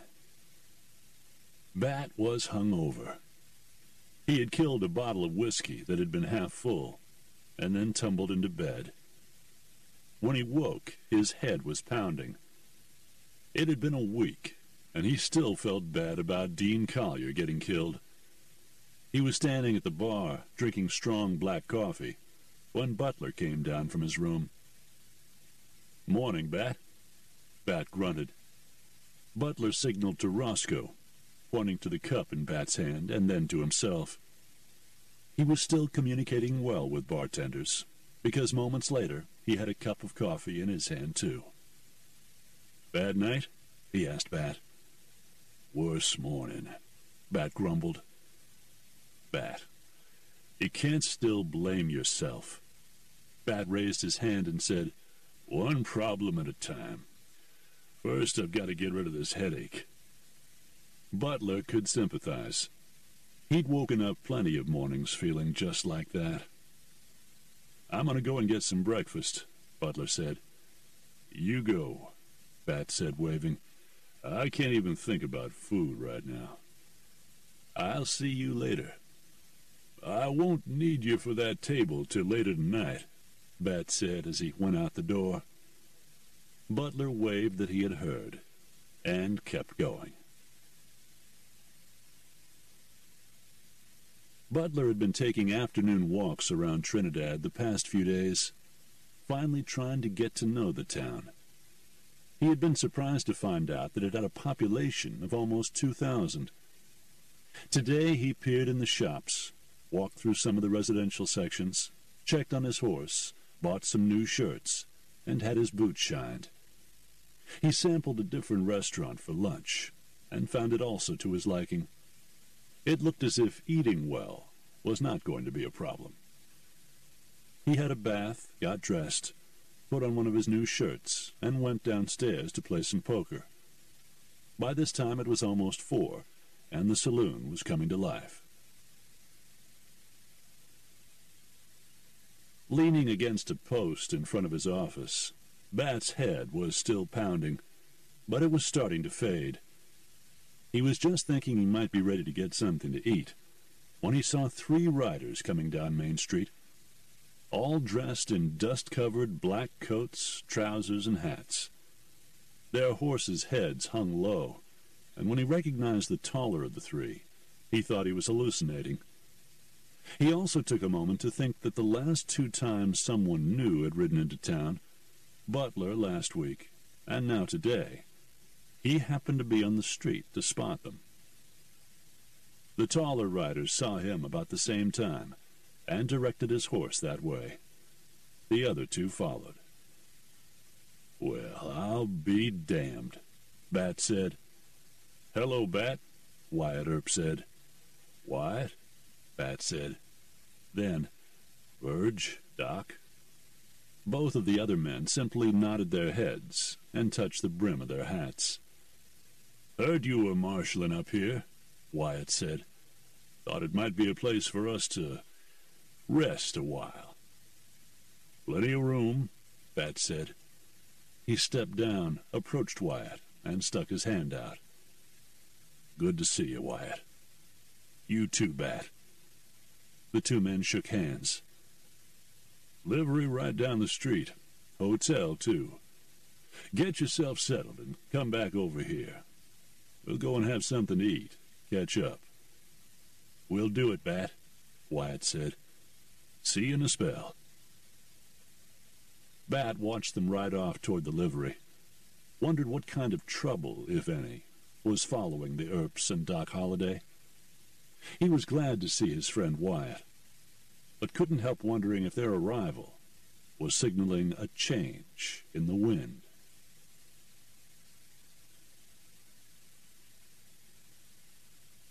Chapter 14. Wyatt and Virgil decided they'd go to their rooms after checking into the Fairgate Hotel, the closest to the livery. But Doc Holliday had an urge to play some poker. They discussed it in the lobby first. After all that riding? Virgil asked. Hey, Doc said, you relax your way and I'll relax mine.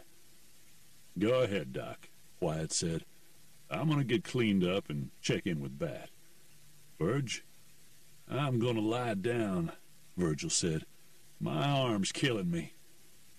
Maybe we should find a doctor in town, Wyatt suggested. I'm fine, Virgil said. It hurts when I get tired. You go see Bat, and Doc, you go and play cards. I'll be fine. Doc, who wasn't as worried about Virgil's well-being as Wyatt was, said, Fine by me. I could use a whiskey, too. Mind my saddlebags? Sure, Wyatt said, taking them from his friend. Wyatt and Virgil watched as Doc Holliday walked out the front door of the hotel. Don't he ever get tired? Virgil asked.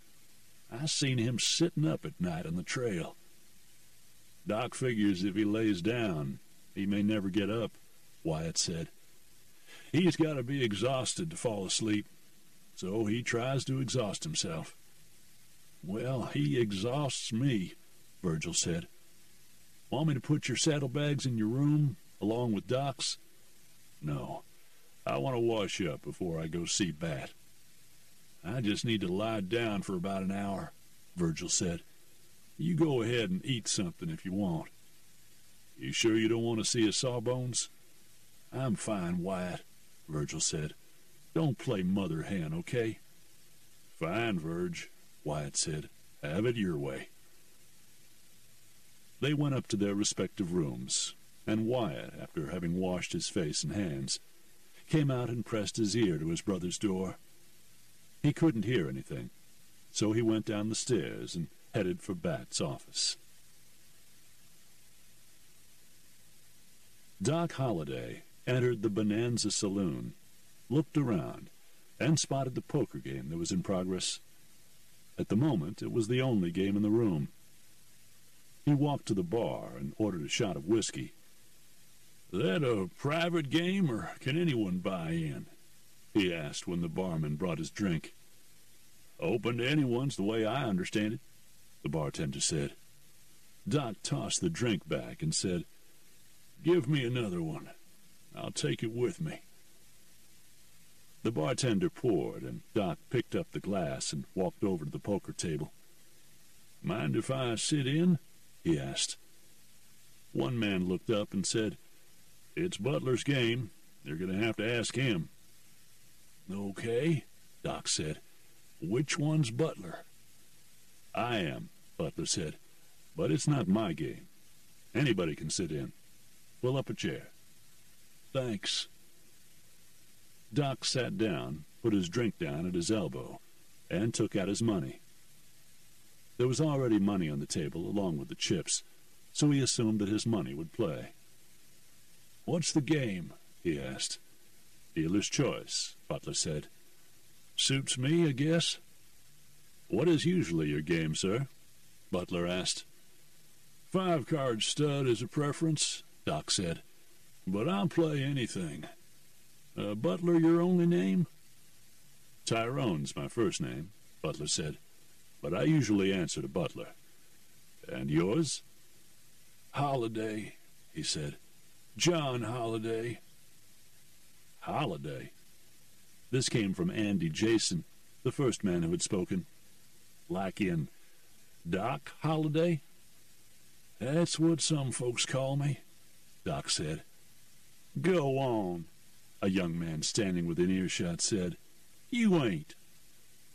Doc turned his head to look at the boy, who had large jug-handle ears and was holding a mug of beer.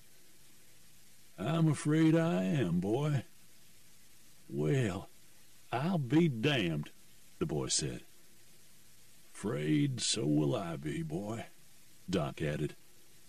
"So who's dealing?" Butler tried not to look too impressed with Doc Holliday. After all, he already knew Bat Masterson, and he had played poker with the likes of Ben Thompson. But Holliday, well, he had a reputation as just about as cold a killer as you could get. He was a slight man, though, slender and not tall, with small hands and blond hair falling from beneath his hat. Not at all what you would have expected of Doc Holliday. After he misread a couple of hands because he was watching Doc, Butler decided to get his head back into the game. He took the next 2 hands in a row and got himself back on track. "Where's Virgil?" Bat asked as Wyatt entered the marshal's office. "He's resting," Wyatt said. "Riding the trail takes a lot out of him since he got shot." "I heard about that," Bat said, "and I'm sorry about Morgue. I wish I'd been there to help." "Sounds like you had your hands full in Dodge," Wyatt said. "At least you managed to keep your brother from getting shot." "You ain't saying that Morgue and Verge getting shot was your fault, are you?" Bat asked. "Relocating to Tombstone was my idea. They could have said no. I suppose. You got any place around here to get a good steak?" Wyatt Earp was obviously uncomfortable talking about his family matters. Bat decided he had to respect that. "Yeah, we can get you a good steak," Bat said. "Come on. We got a lot of catching up to do." As they stepped outside, Bat asked, "Where's Doc?" "He went to play poker." "Where?" "I don't know," Wyatt said. "You got saloons, don't you, with poker games in 'em? He probably found one of those." Bat couldn't help wondering if Doc Holliday had found his way to the Bonanza and Butler's poker game. "Is there a problem?" Wyatt asked. "No," Bat said. "There's no problem." "Good," Wyatt said, "because I'm just about hungry enough to chew off your leg."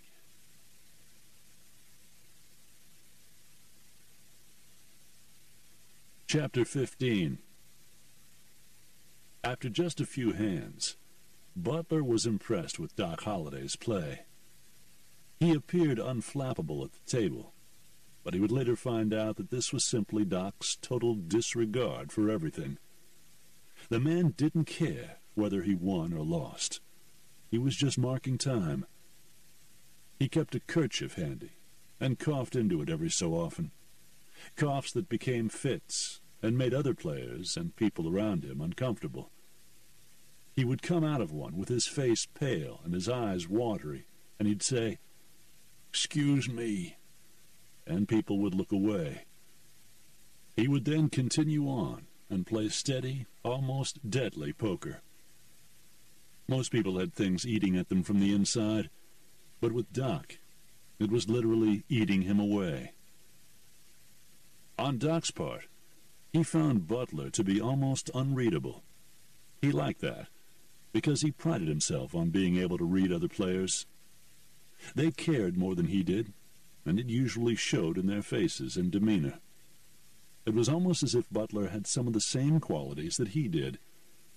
There may not have been a disease ravaging his insides, causing him to spit up blood in little bits of his lungs, but there was something going on inside the man. Tyrone Butler was interesting to Doc. The only other man he'd ever found remotely interesting was his only friend, Wyatt Earp. Bat and Wyatt sat with huge platters of steak and potatoes in front of them.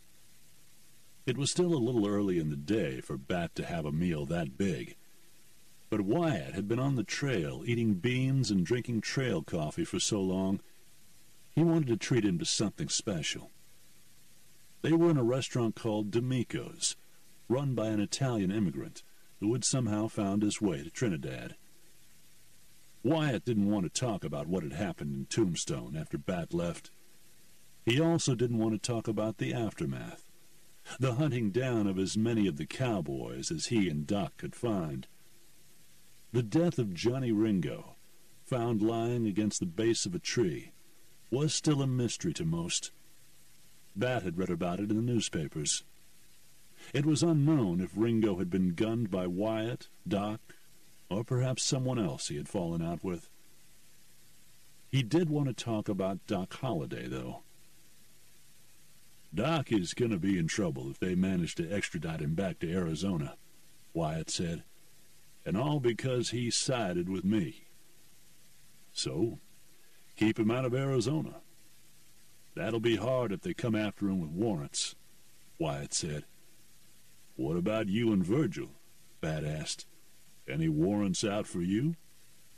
"There might be, but I ain't worried about that. We were wearing badges when everything happened. Doc was not even a deputy. He just stood with us. He's got enough problems of his own without taking on mine, but he did it." "Sounds like a good friend," Bat said. Personally, he saw nothing loyal or good about Doc Holliday, but he didn't have to. He was friends with Wyatt, and if Wyatt saw it, it must have been there, somewhere. "What are you going to do?" he asked. "Well, I was hoping there was something you could do," Wyatt said, shifting uncomfortably in his seat. "Like what?" "Well, I don't like to ask." "Wyatt, we're friends. Go ahead and ask." "Well, you're the one wearing the badge now," Wyatt said. "If you swore out a warrant on Doc, a Colorado warrant, it would, what's the word, supersede an Arizona warrant, wouldn't it?" "I suppose so, since Doc is here in Colorado." "And then if you simply never executed that warrant." "I see what you're saying," Bat replied. "You'd need to get a judge to swear out the warrant, a judge who didn't much care whether you executed it or not." "I'm sure I could come up with somebody like that," Bat said, rubbing his jaw. "Then you'd do it?" "Not only would I do it," Bat said, "but I will. Just let me give it some thought, figure out how to go about it. You and Doc and Verge can stay here a while. Doc's been talking about going to Denver. That probably wouldn't be a problem, since he'd still be in Colorado." "Bat, I know you and Doc don't see eye to eye," Wyatt said. "This is really decent of you." "I'm doing it for you, Wyatt, not Doc," Bat said. "That shouldn't matter to you, though, as long as it gets done." "No, you're right," Wyatt said. "Still, I'm grateful. Now that we got that cleared up, maybe we can give all of our attention to these steaks?" Wyatt smiled and said, "Exactly what I was thinking."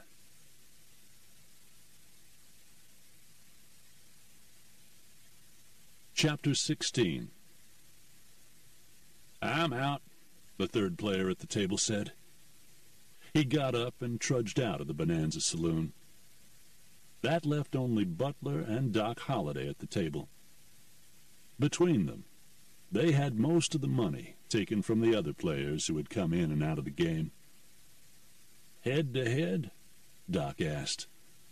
"No point, really," Butler said. "Seems we're evenly matched, and that kind of game could go on for days." "Drink at the bar, then." "That sounds good." The two men collected their winnings in paper money and chips. Before moving to the bar, they cashed in the chips and stowed their money away in their pockets. Word had gotten around the saloon that Doc Holliday was there. Butler noticed that he and Doc were given a wide berth as they moved to the bar. Doc did not seem to notice, or simply didn't care. At the bar, Butler got a beer and Doc Holliday a whiskey.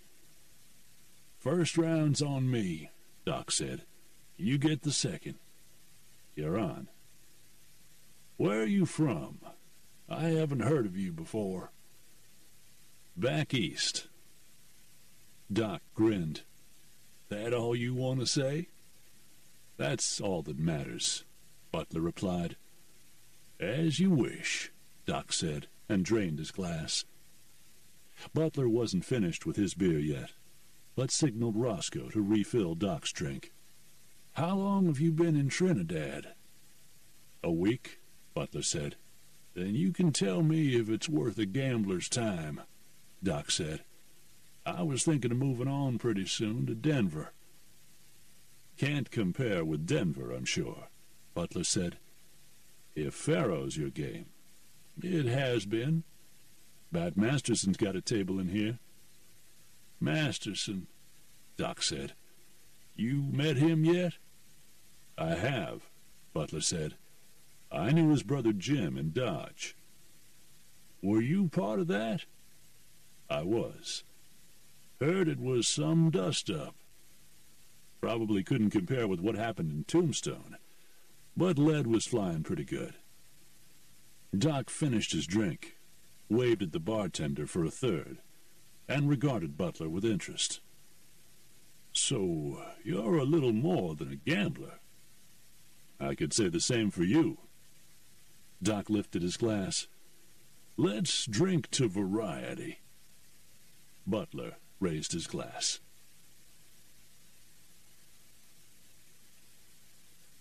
As they finished their meal, Bat talked about Dodge City and what had occurred there.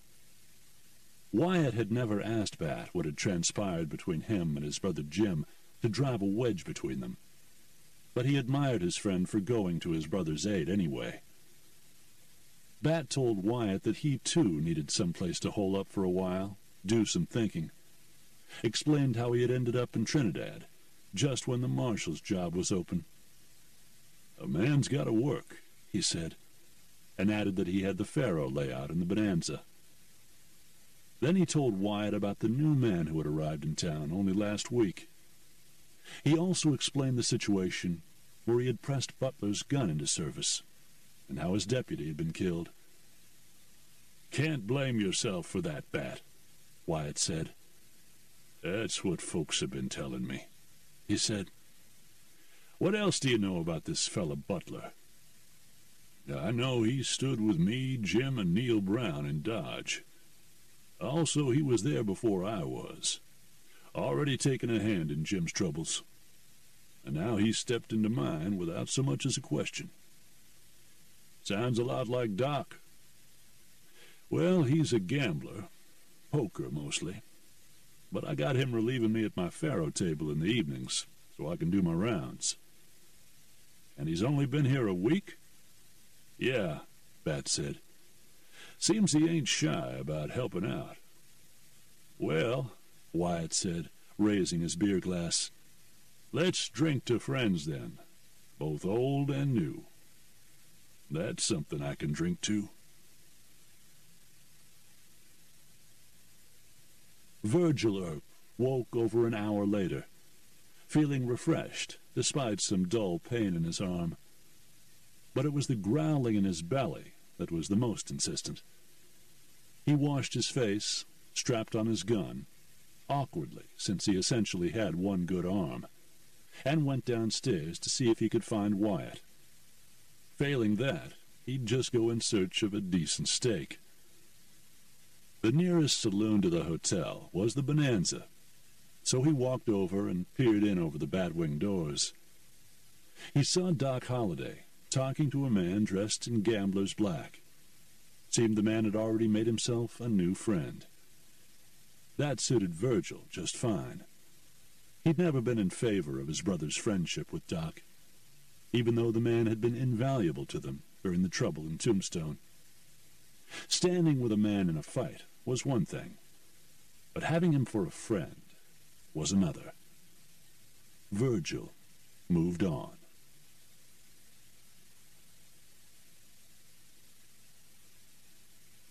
Chapter 17. Virgil spotted Bat and Wyatt coming out of a restaurant. He crossed the street and caught them still talking outside of it. "You look well fed," he said to Wyatt. "Good steaks inside, Virg," Wyatt said. "Grab yourself one." "I will." "You seen Doc?" "Yeah," Virgil said. "I just passed the Bonanza Saloon. Looks like he found himself a new friend." As Virgil went inside, Wyatt looked at Bat and asked, "You think?" "It wouldn't surprise me if those two found each other," Bat said. "As far as them becoming friends, though, they got a lot in common, but Butler is nothing like Doc when it comes to—" He stopped short. "Comes to what?" Wyatt asked. "Say it. Killing?" "I'm just saying they're different inside," Bat said. "That's all. And Butler's from the East. He ain't been out here that long." "Then maybe there's time," Wyatt said. "Time for what?" "For him to end up just like Doc." Bat and Wyatt walked over to the Bonanza and found Butler and Doc right where Virgil said they were, at the bar. "Didn't take long," Wyatt said. "You found the other gambler in town." "Plays a pretty mean game of poker, too," Doc said. "Wyatt, this here's Tyrone Butler." "Mr. Butler," Wyatt said, shaking hands. "Seems we have some friends in common." "It would seem so," Butler said. "And it's my honor to be counted among them as friends." "Ho, ho," Wyatt said, looking at Bat. "And he's a smooth talker." "He's an educated man, Wyatt," Doc said, slurring his words a bit. Butler didn't know how much whiskey Doc had drunk, but that was because he'd lost count. "Doc," Wyatt said, "how'd you do at the table?" "Me and this young man cleaned up," Doc said. "Drove them other fellas right out of here." Doc started to cough then, a fit that sent him staggering. Wyatt was the only one who reached out to steady him. The fit left him looking like death warmed over. "Time for some rest, Doc?" Wyatt asked. "I know I could use some." Fact was, Wyatt didn't feel much like lying down, not with his stomach so full. But he was trying to give his friend a way to withdraw gracefully. "You might be right, my friend." "We'll go back to our hotel and see you fellas later," Wyatt said. "I might want to try Mr. Butler out myself, but on the faro table." Wyatt Earp had a faro layout of his own, most everywhere he went. Butler and Bat watched as Wyatt virtually walked Doc Holliday out of the saloon, but without actually touching him. He was simply there to support his friend if the need arrived. "I don't know too many people Doc Holliday likes," Bat said to Butler, "and that includes me. You must have impressed him."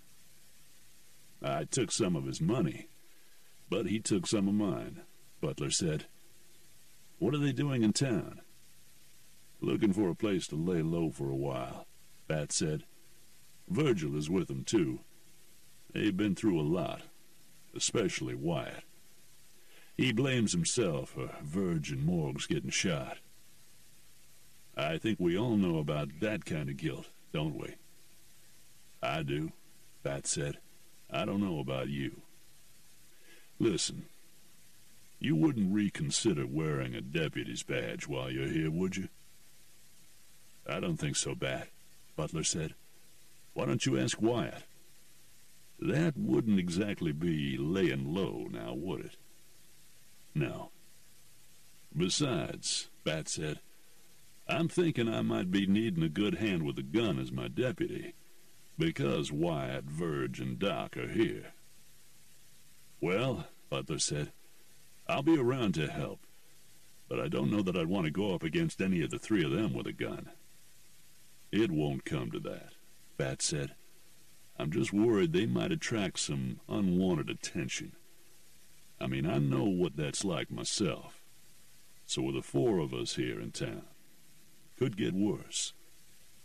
"Like I said," Butler reiterated, "I'll be around." "I guess that will have to do."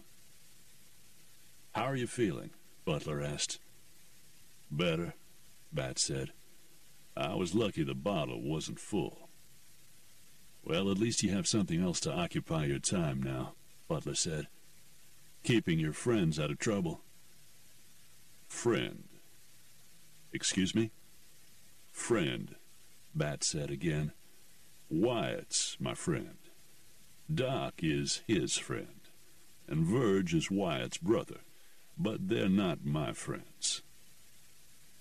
"You're just all connected through Wyatt."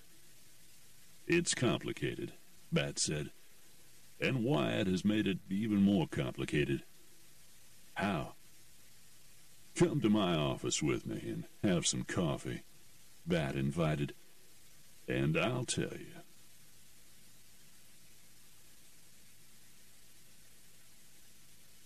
Chapter 18. "You did what?" Virgil asked. They were having coffee in D'Amico's.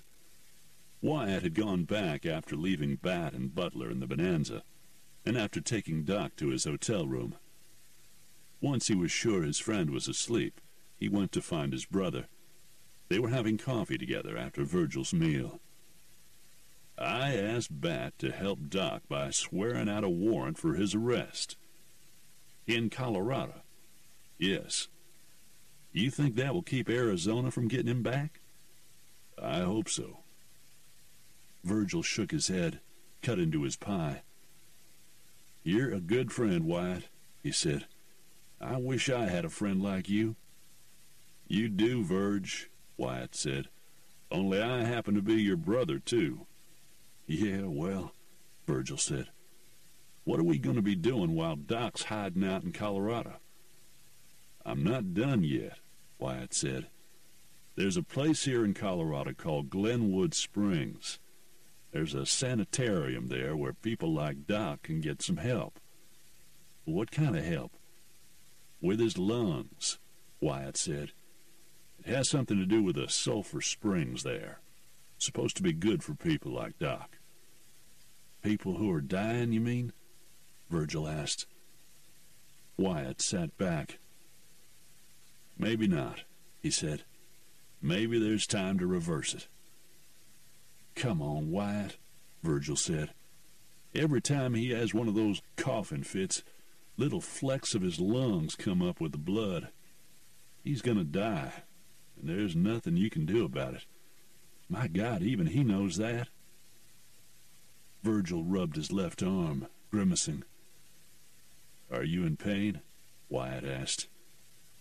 "All the time, little brother." "Come on." Wyatt pushed his chair back and got to his feet. "Where to?" "We're going to find the sawbones in this town." "Wyatt, maybe he can't fix your arm, but he sure as hell can give you something for the pain." "You mean like laudanum?" Virgil asked. "The stuff Maddie was on? I don't want to be doped up all the time, Wyatt." The reference to Wyatt's second wife brought him back into his seat. In his mind, he had already moved on from Maddie to Josie, even though he was still married to her. "I'm sorry, Verge. Look, when I get to Denver, I'll see a good doctor there." "You going to Denver?" "I was thinking about it." "That's where Doc wants to go." "I know. He wants to gamble, though." "And you?" Virgil shrugged. "They got good doctors there." "So you have been thinking about it." Virgil touched his arm again. "Believe me, Wyatt," he said, "I think about this all the time." "So he wants to phony up a warrant?" Butler asked later. "Make a bogus arrest?" "No arrest," Bat said. "Just a phony warrant." "For Doc?" "Right. Who's not your friend. But Wyatt is, and he's doing the asking." "You're right." "About what?" "It is complicated." Butler got up, walked over to the pot-bellied stove, and poured himself another cup of Bat's coffee, which was remarkably good. As he did, he noticed a deputy's badge sitting on the stove next to the coffee pot. The metal was undoubtedly hot, and he wondered what kind of symbolism was in that fact. Whatever it was too deep for him. Interpreting that was for better-educated people than he. He left the badge there, where Bat had obviously put it, and didn't mention it. He turned and went back to his seat across from the marshal. "So what are you going to do?" "I'm going to do my friend a favor," Bat answered, "and try to keep his friend from being arrested." "Do you know a judge who will go along with you on this?" Bat seemed to be concentrating, sitting back in his seat with his chin almost on his chest. "I think I do." "What kind of trouble could this get you into?" "I don't know," Bat said. "I've never done this before." "Will Doc have to stay here in Trinidad?" "No, but he'll have to stay in Colorado, or at least stay out of Arizona." Bat thought a moment. "No, he'll have to stay in Colorado." "Think he'll do that?" "There's no predicting what Doc Holliday will or will not do," Bat said. "I can only do this favor for Wyatt and see how it turns out." "Well," Butler said, "I only hope you can do it without causing yourself too much trouble." "If there's trouble, I'll deal with it then," Bat said. "That's the way I've always done it. No point in worrying about something before it happens." "Good philosophy," Butler said. "It's not philosophy," Bat said. "It's just a rule."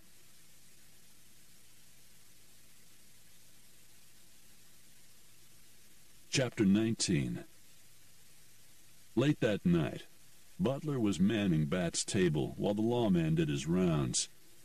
He had less time for the table now that he had no deputy. Butler was taking money from all comers when the Batwing doors swung inward, and both Wyatt and Virgil Earp entered. Word had gotten around that not only was Doc Holliday in town, but the Earps, so they drew looks as they entered and approached the bar. Wyatt looked over at Butler and exchanged a nod with him. The two ex-lawmen then ordered beers and stood at the bar drinking them. Butler wondered if and when Wyatt was going to come over and try him. He didn't anticipate that he'd have much luck against the man. He was a much stronger poker player than a faro dealer, and faro was Wyatt Earp's game. He was still waiting when Bat Masterson walked in, looked around, nodded to him, and then joined the Earps at the bar. Now he wondered where Doc Holliday was, and if he was all right. He hadn't looked all that good that afternoon when Wyatt Earp walked him out of the Bonanza. Finally, Bat tore himself away from the Earps and ambled over to Butler and the faro table. At that moment, there were no takers. "Looks like you've scared all the players away," Bat said.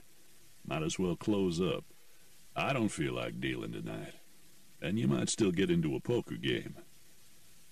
Mind if I just join you at the bar? Butler asked. Be my guest. Together they covered the table, and then walked over to the bar, where the Earps each had a fresh beer. Drinks on me, Butler, Wyatt said. What do you have? Beer, Butler told Willie, the young bartender. Looks like you were doing pretty good tonight, Wyatt commented as Butler accepted his beer. Not bad, Butler said. I thought you were going to come over and try your luck. I don't mind trying my luck, Wyatt said. I just didn't want to try yours tonight. The cards were running well for me, Butler admitted. He'd just as soon not face Wyatt Earp across the faro table, so he figured he'd dodge the bullet tonight. Where's Doc tonight? Still resting, I hope, Wyatt said. That was a pretty bad episode he had this afternoon. Did you talk to him yet about this warrant business? Bat asked Wyatt. No, Wyatt said. I thought I'd wait until tonight. Why would he have anything bad to say about it? Virgil asked. It's going to help him out. You never know how Doc's going to react to something, Wyatt said. Even something that's supposed to help him. You talked to him about Glenwood Springs yet? Virgil asked. Glenwood Springs? Bat asked. Ain't that where they got those, sulfur springs? That's the place, Wyatt said. That should be good for him, Butler added. If I can get him to go, Wyatt said. Doc's pretty stubborn. Too stubborn to want to live? Butler asked. Doc wants to live, but he wants to live his way, Wyatt said, on his own terms. Nobody can tell him different. Maybe you can, Wyatt, Virgil said. He listens to you. Maybe, Wyatt said. You can start working on him right now, Butler said, his eyes on the front door, where Doc Holliday had just entered. Patrons in the Bonanza began to get restless.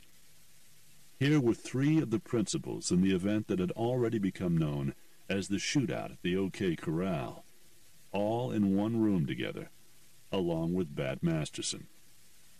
In addition, word had gotten around that Bat and Butler had shot up the Bucket of Blood the night before, killing 3 men.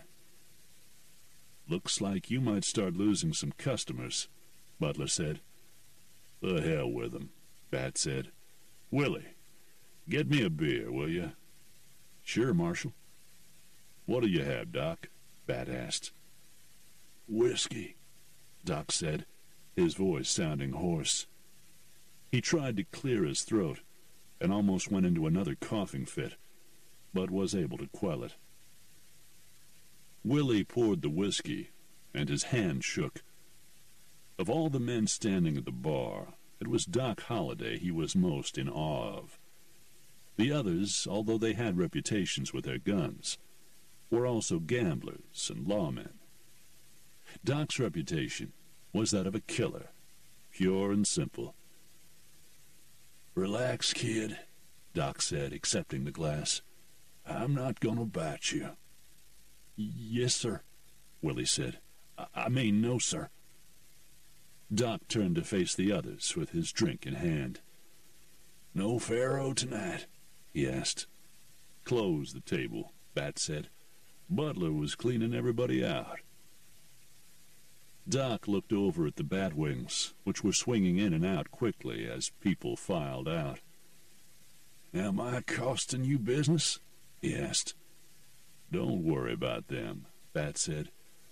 Let's get a table now that the place is cleared out. The 5 of them picked up their drinks and moved to a back table. 3 men sitting at a table nearby picked up their drinks and moved away. Butler didn't know what their problem was. He felt as if he was in pretty august company. They had their drinks while Bat and Wyatt exchanged some small talk, and then Doc said, Okay, what's going on? "What do you mean, Doc?" "Something's on your mind," Doc said. "All of you. I can feel it ever since I came in." The four men looked at one another, each waiting for someone else to talk. Butler sat back because he was the outsider. He had nothing to say. "Come on," Doc said. "Somebody better start talking." Virgil looked at his brother and said, "Wyatt?" Wyatt gave his brother a dirty look, then said to his friend, "Okay, Doc. Here it is."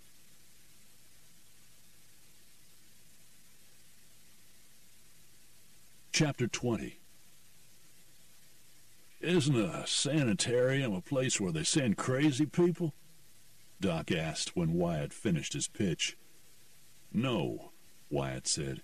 "It's for sick people, Doc. People who are, well, like you. I mean, not like you, but who have—" "Okay, Wyatt," Doc said, raising his hand. "I know what you mean." Butler had noticed the night before how long and tapered Doc's fingers seemed to be. Also how skinny his wrists were. "I get it." "What do you think, Doc?"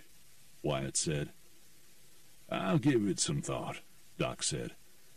"Right now, I'm going to get another drink. Anyone else want one?" They were all drinking beer and had plenty left. "He took it well," Virgil said. "I thought he took it well," Butler said, "except for that part about the crazy people."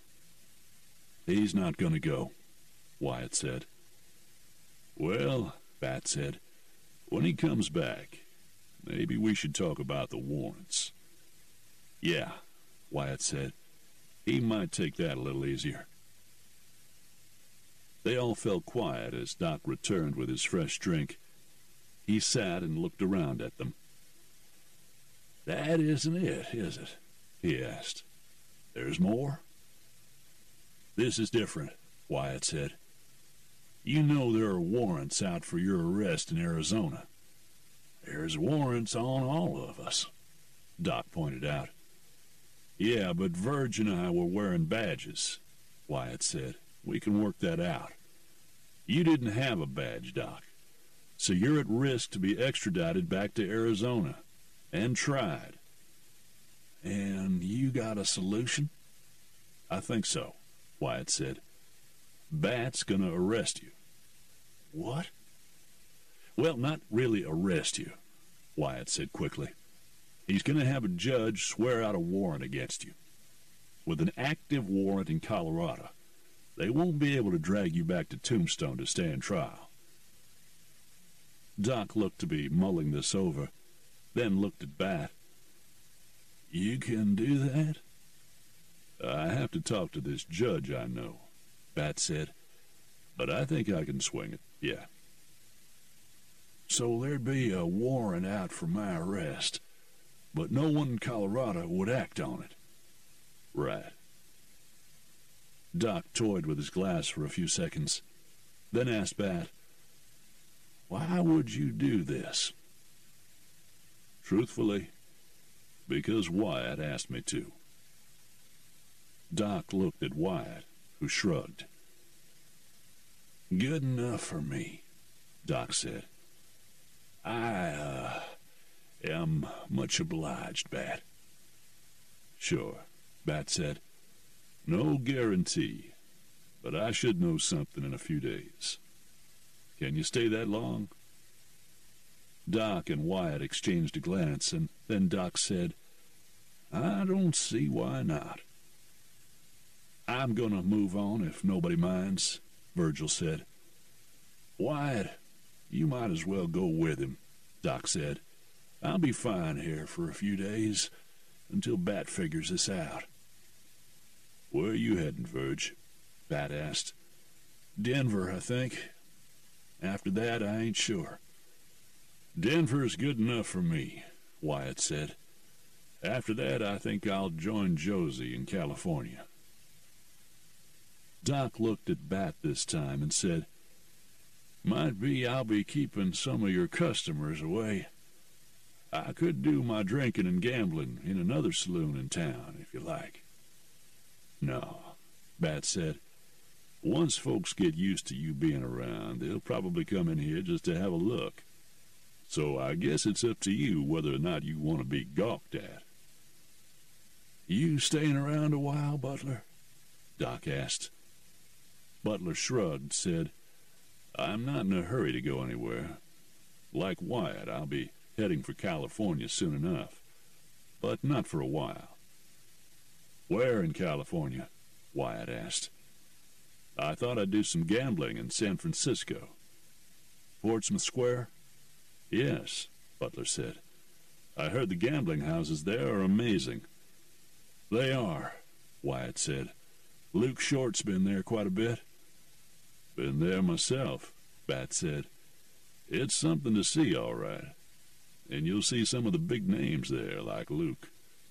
"Dick Clark," Wyatt said. "Poker Alice," Bat added. "Ben Thompson," Doc Holliday said.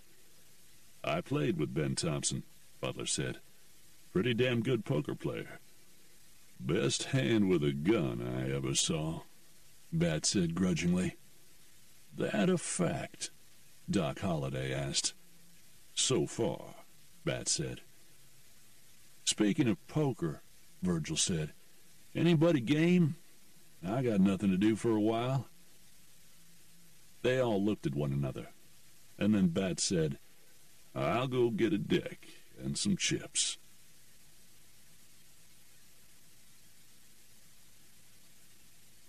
Chapter 21.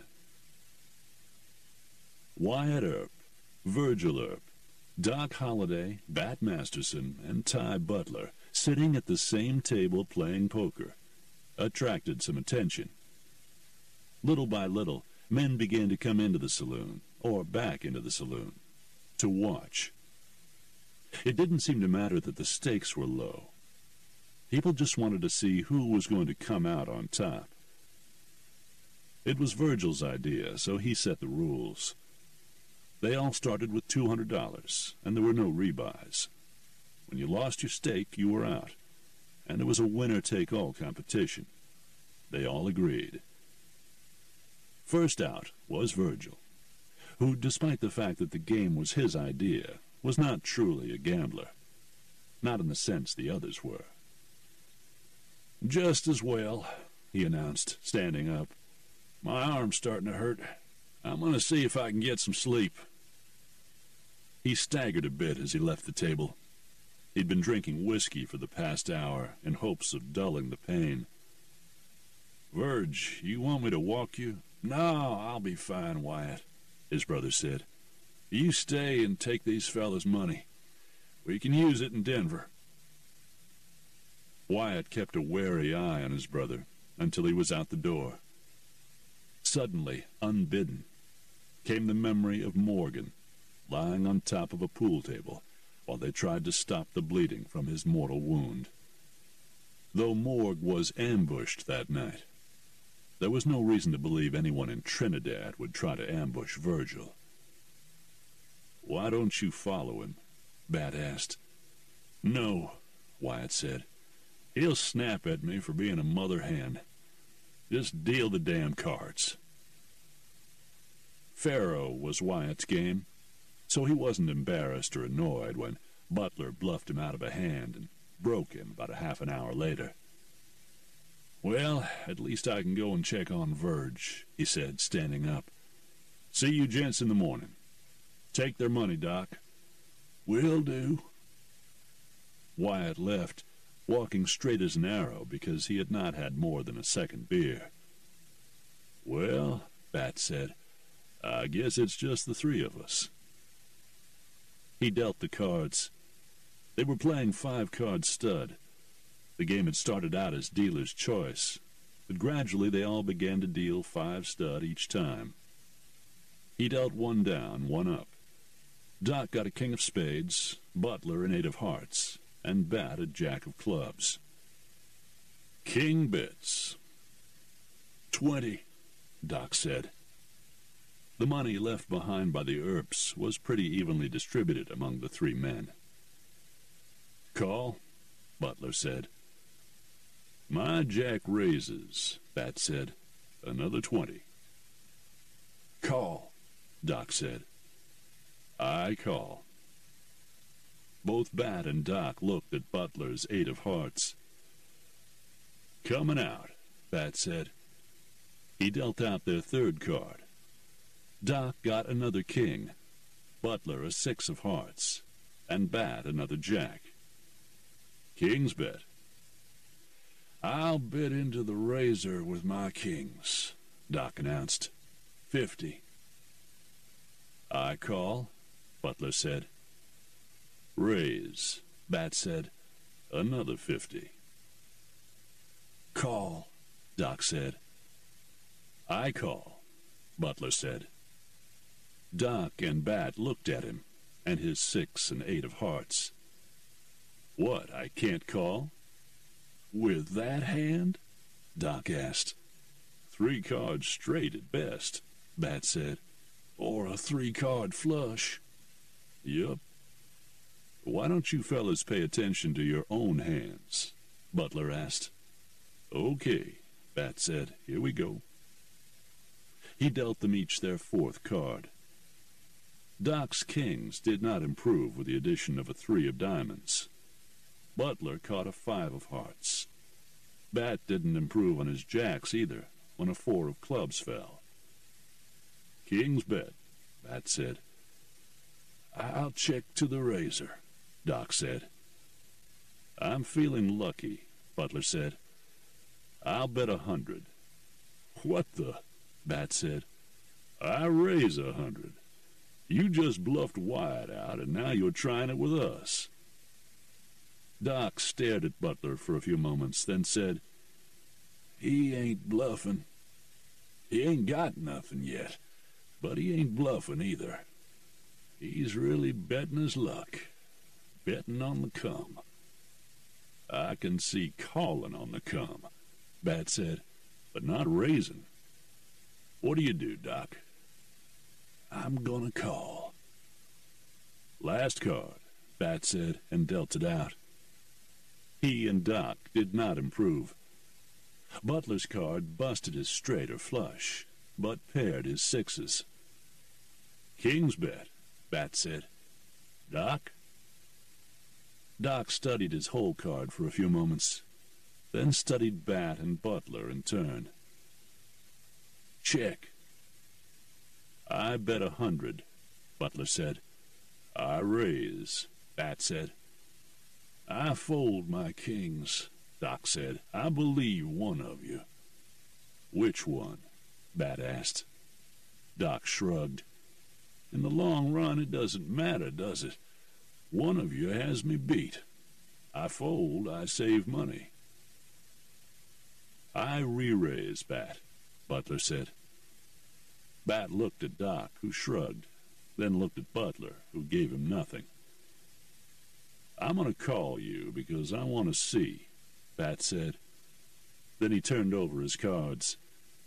"Beat 2 pair. Jack's over." Butler turned over his whole card. It was a 6 of diamonds, giving him 3 6s. "No bluff," Doc said. "Glad I folded my kings over." "You had me beat too?" Bat asked, exasperated. "Looks like it." Doc turned over his cards to show that he was telling the truth. He had a higher 2 pair than Bat. Doc started collecting the cards because he had the next deal. "Nice hand, Butler," Bat said. "Thanks, Spat. I'll get you next time." "The next time is now," Doc said, shuffling expertly. "Coming out. 5-card stud again, gents. I wouldn't have it any other way." Chapter 22. The game went on for hours, and the 3 of them finally had to call it a night. The money was pretty evenly split, and Bat offered each of them a final drink before he closed the bonanza doors. "Well," Doc said over his last whiskey, "that didn't prove much, did it?" "It proved that Virgil's no card player, and Wyatt should stick to faro," Bat said. Butler looked around. Except for Roscoe, the bartender, they were alone in the place.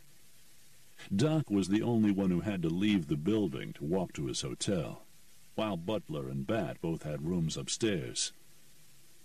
Something didn't feel right to Butler. He looked around again. This time, he thought he saw a shadow at the front window.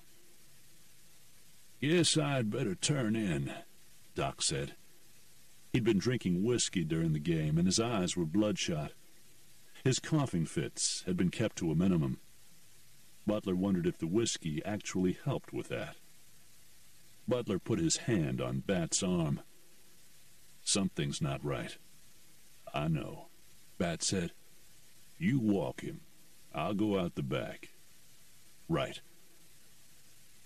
All three of them walked to the front door, where Butler said, "I need some air. I'm going to walk to the hotel with you, Doc." "Suit yourself," Doc said. Suddenly, it was as if he could not keep his eyes open. Butler wondered if the man would have even made it to the hotel if he hadn't decided to walk him. Bat said goodnight and locked the doors behind them. Trinidad's streets had lamps to light the way, but at the same time, lamps would cast shadows deep enough for a man to hide in. "You felt it too?" Doc asked as they walked. "Yes," Butler said. "Something." "You or me?" Doc asked. "I guess it could be me," Butler said. "But I didn't really have to leave the building." "Me, then. Tonight, anyway." "You got somebody on your trail?" Doc asked. "You never know." "It's a hell of a way to live, ain't it?" "It'd be a hell of a way to die, too." They walked slowly, keeping to the boardwalk and out of the street, until they reached Doc's hotel. "Were we wrong?" Butler asked. "No," Doc said. "There were two of us. Whoever's out there wasn't prepared for that." "Bat's out there," Butler said. "Maybe he'll find them," Doc said. He coughed, covered his mouth with a kerchief, but nothing came up. "Okay, so you walked me back. Now how about you?" "Like I said," Butler repeated, "Bat's out there." "Still." "Go on, Doc," Butler said. "Get some rest. I'll see you tomorrow." Doc lingered, then said, "All right. Good night." "Night." Doc went into the hotel, crossed the lobby, and went up the stairs.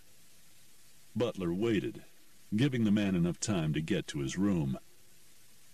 When there were no shots from inside the hotel, he figured Doc had made it. Now it was his turn.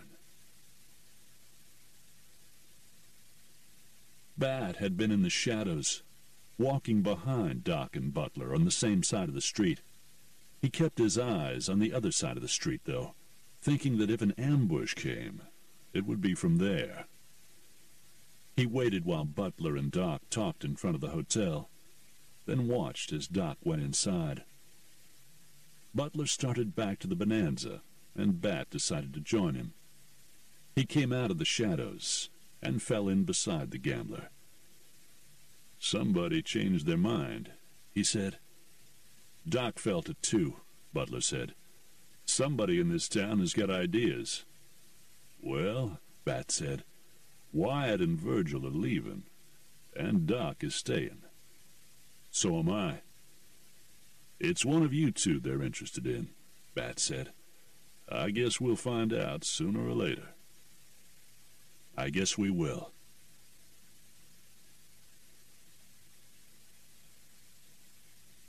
Chapter 23. Butler came out of the cafe after breakfast the next morning and encountered Bat Masterson on the street. "A little late for breakfast for you, isn't it?" he asked. "Had breakfast," Bat said. "Had it with Wyatt and Virgil. They wanted to get an early start." "Sorry I didn't get a chance to say goodbye," Butler said. "Still heading for Denver?" "Yep," Bat said. "They want to get a good doctor to take a look at Virgil's arm." "It'll be a tough thing for him to be a lawman with one arm," Butler observed. "Yeah, he mentioned that," Bat said. "He was saying he might go private if he can't wear a badge anymore." "A detective, you mean?" "Yeah, but that'll come later." "Where are you headed now?"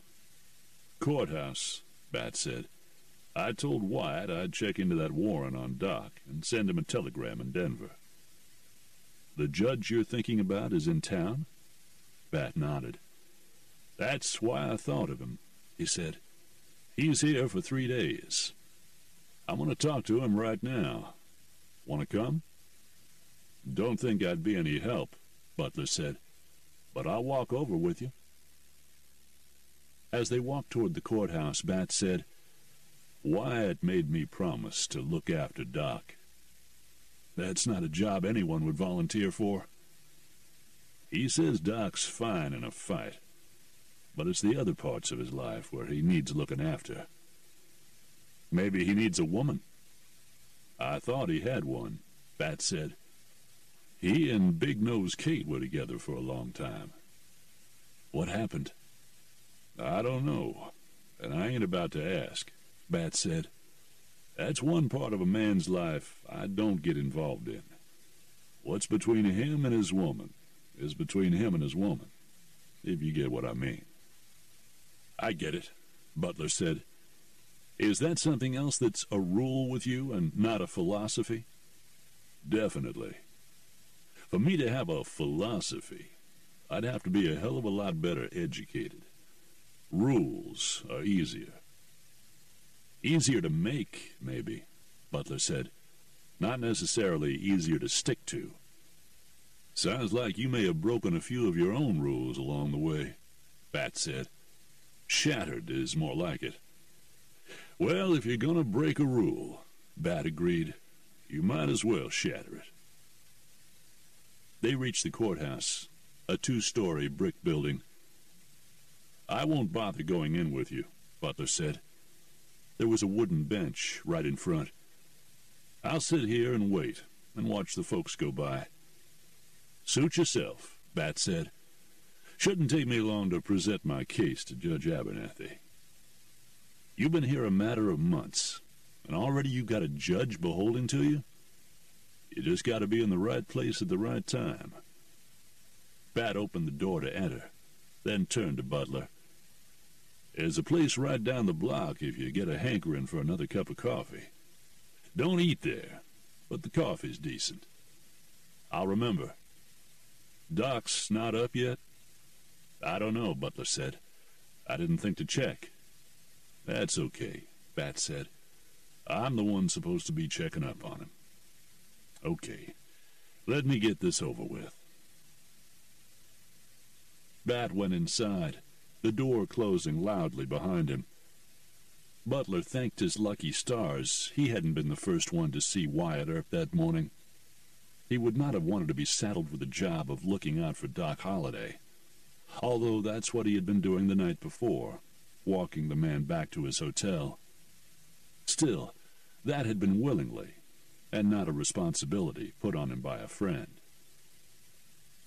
Butler watched as townspeople walked by, stores opened.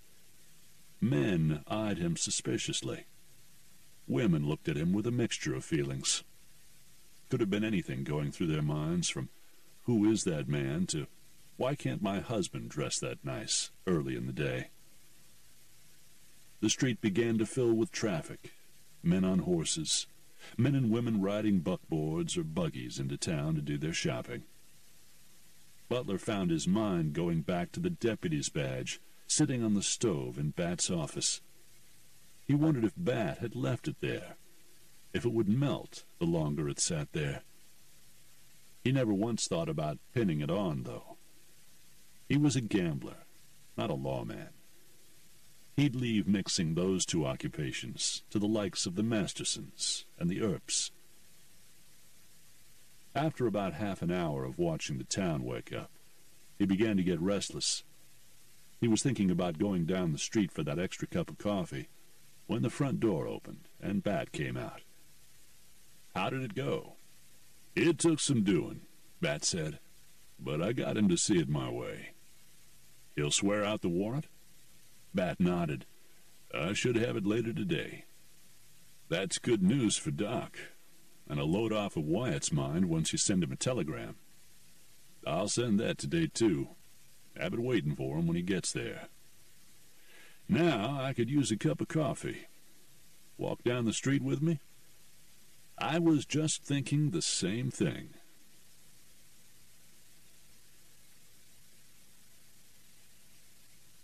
Chapter 24. Wherever men like Bat Masterson and Doc Holliday were, there were men like Frank Pennington. Pennington was what was known in the West as a mudsill. It meant he was worthless, a nobody. It also meant that when he saw someone who had a reputation, he usually felt he was entitled to it.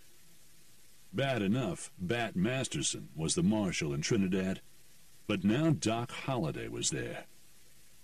In Pennington's mind, even if he had been able to backshoot Masterson or Doc Holliday, it would make him worth something, give him a reputation, even in his own mind.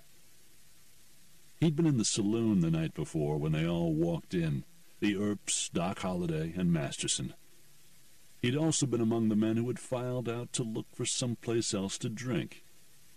But unlike the others, he'd lingered outside in the shadows, waiting. He really didn't care who he caught coming out. But somebody was going to pay for the fact that Frank Pennington was a nobody.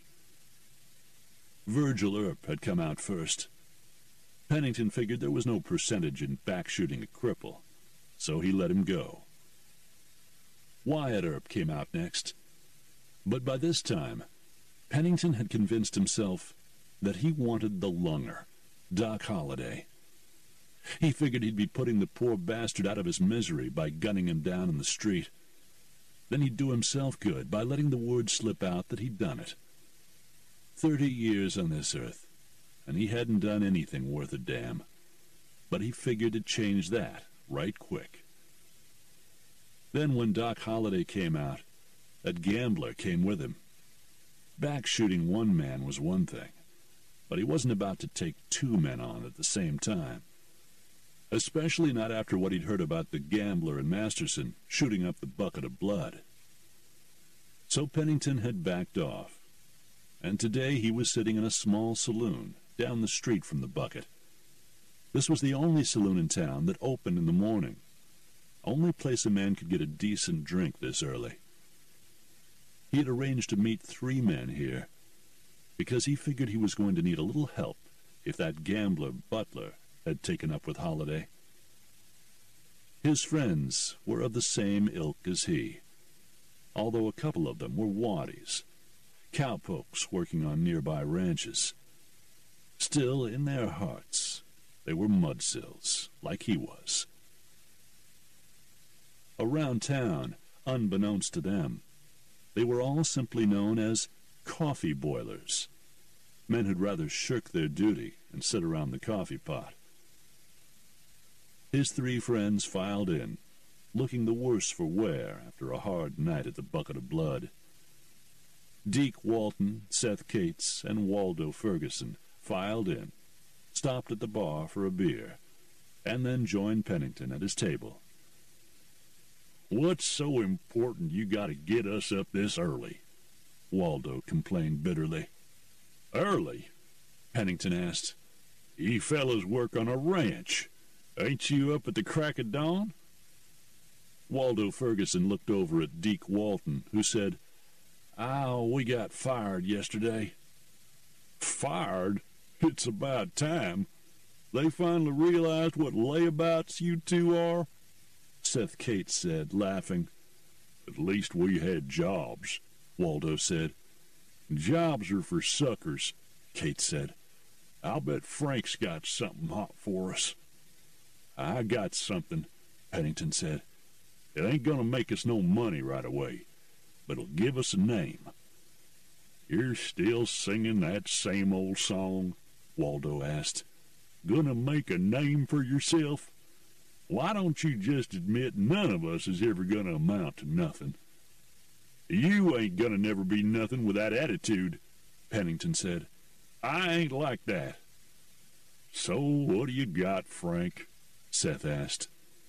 Seth Cates was close to being the town drunk, except that honor was usually reserved for older men than he. But he was usually pretty roistered, and ready for any half-baked scheme Frank Pennington could come up with. I got Doc Holliday, Pennington said. What about him? Waldo asked. He's in town. We know that, Deke Walton said. So are the Earps. They pulled out early this morning, Pennington said. Now Holliday is here by himself. So? Waldo still didn't get it. Seth thought he did. We gonna rob him, Frank? No, Pennington said. We ain't gonna rob him. We're gonna kill him. The other three were silent for a few moments. Then Seth asked, Well, can't we rob him too? Kill him? Waldo asked, ignoring Seth. What for? He's a lunger. He's gonna cough himself to death soon anyway. Not if we get to him first, Pennington said. Imagine being the men who killed Doc Holliday. Yeah, Waldo said. We'll be the most famous men in prison. We ain't going to prison, Pennington said. We are if we gun down Doc Holliday, Waldo said. Just shut up for a minute and listen, Pennington said, and you'll see what I mean.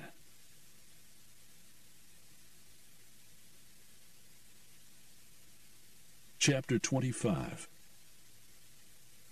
When Bat and Butler hit the street again, Bat said, I might as well give Doc the word. They had each had a cup of coffee, and then gone together to the telegraph office, where Bat sent a telegram to Denver. He knew Wyatt and Virgil were going to be staying at the Denver House Hotel. The telegram would be waiting for them when they got in. I guess he'll be glad he won't have to stay around here for more than a few days. Maybe not even that, Bat said. Judge Abernathy is usually quick. He'll draw it up and have to file it with the state. What happens if somebody else in Colorado realizes there's a warrant and decides to execute it? Word'll get back to me or the judge, Bat said. And what's the charge? Well, I had to make it something serious enough, Bat said. It couldn't be for spitting on the street or something. So what is it? I cited him for lewd conduct, Bat said. Jesus, he'll get a kick out of it. You think so? Hey, it'll keep him out of jail for murder. I don't know. Let's go tell him and see, Bat said. Doc Holliday doesn't seem like the kind of man who can take a joke, Butler said. But let's go. I don't like it, Waldo Ferguson said. Why not? Pennington demanded. Well, for one thing, it ain't like Doc Holliday's here all hisself, Waldo complained. Masterson's here, and I was in the bucket of blood when him and that gambler shot up Fred Vance and his boys slicker than snot. That gambler, what's his name, Butler? He handles a shotgun about as good as he handles a deck of cards. Pennington decided not to tell Waldo and the others that it looked like Butler had become friends with Holliday. He'd keep that little bit of information to himself. Look, he said, it ain't like we're going to face him head on. What do you mean? Seth asked. We going to dry gulch him? How else you gonna kill somebody like Doc Holliday? Pennington asked. Jesus, I ain't stupid enough to stand in front of him. I don't know, Waldo said. You don't know what? Pennington asked. I just ain't never seen myself as a dry gulcher, Frank. Waldo, you ain't never seen yourself as anything, Pennington said. That's your problem. He looked at the other two. What about you? You got a problem bushwhacking a dirty killer like Doc Holliday? Hell, we'll be doing people a favor. I don't have no problem with it, Frank, Seth said. You know me. I'm ready for anything. Deke? Sure, Deke Walton said. Why not? I sure don't want to go back to punching cows. That leaves you, Waldo, Pennington said, giving the man a hard look. You with us or against us? I ain't against you, Frank, Waldo said hurriedly. You are if you ain't with us, Pennington said. Come on, make your play. You gonna make something of yourself or not? Waldo Ferguson didn't know if he wanted to make something of himself, but he sure didn't want these three thinking he was against them. Okay, Frank, okay, he said finally. I'm with you. When are we gonna do this thing? That's something we gotta talk about, Pennington said. When and where? Let's get some more beers. I'll get 'em, Seth said excitedly, then looked at Pennington and asked, You got any money, Frank? Bat and Butler were prepared to knock on Doc Holliday's door. God forbid he was dead in there. How would Bat explain that to Wyatt Earp? But there was no need to. As they entered the hotel, Doc came down the stairs to the lobby. Dressed in black, he looked both frail and pale, but at the same time as healthy as they had seen him. Morning, Doc, Bat said. Bat? Butler? Doc said. You looking for me already? Sorry I'm up so late.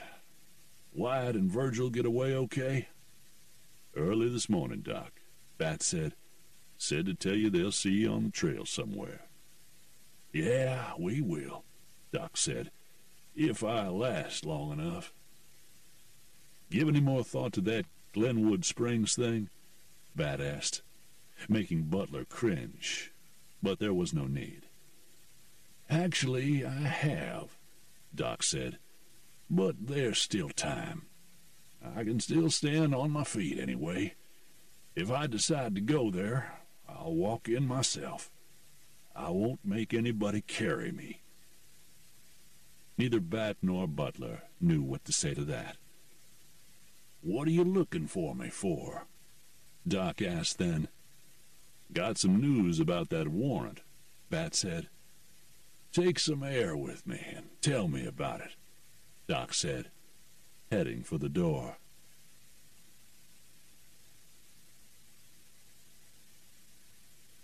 Chapter 26. You would think that was funny, Doc said to Bat moments later.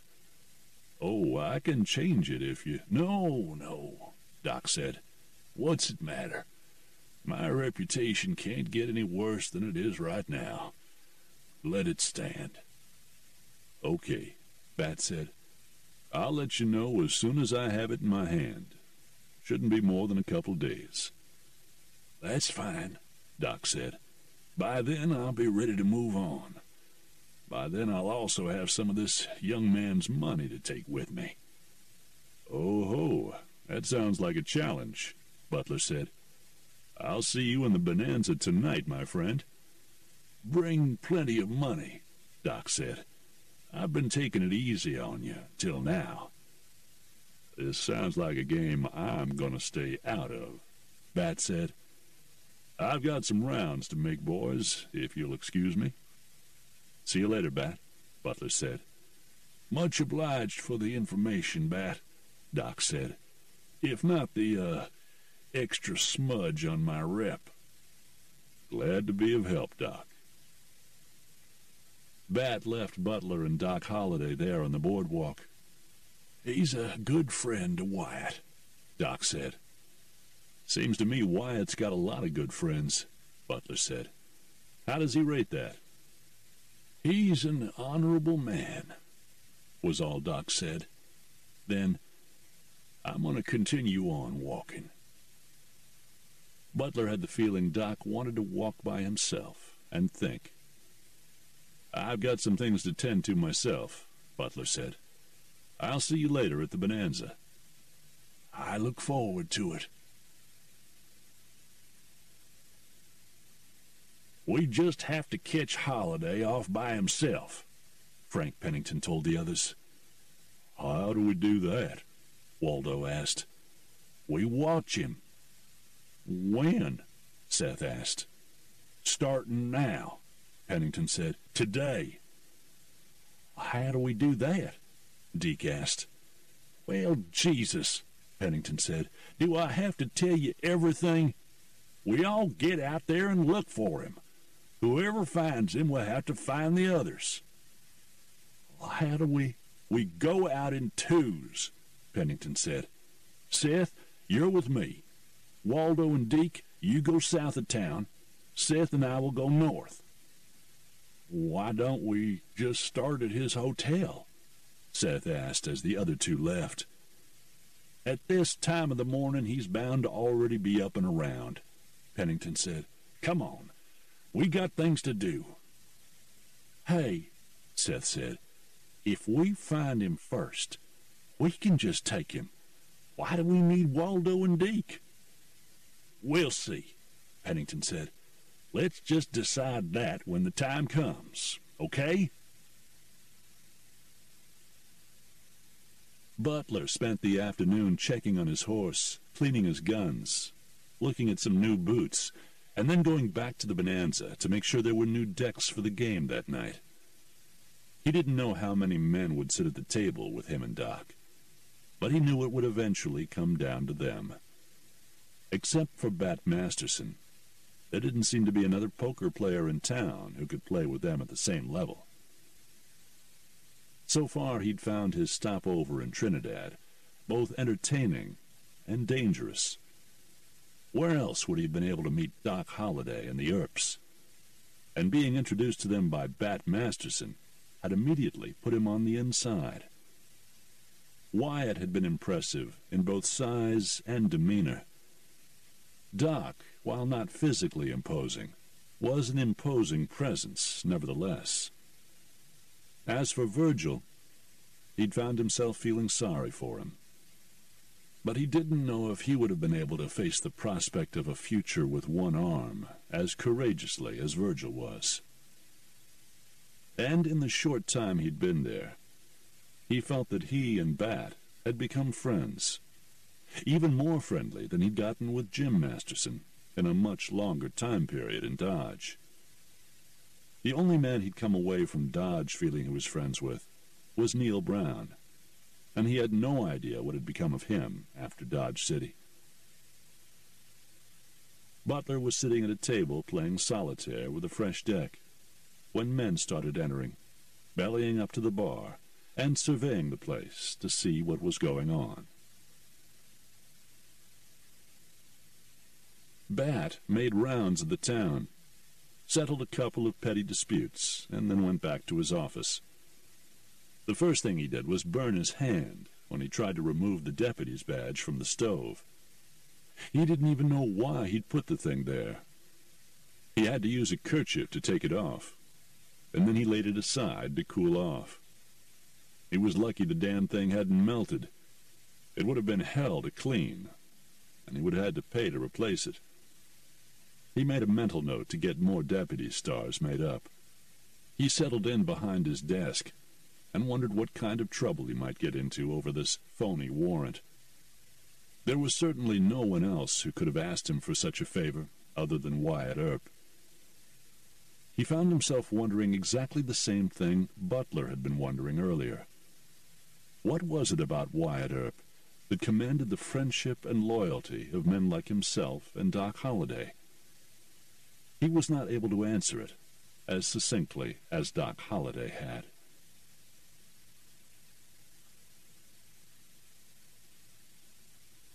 Chapter 27.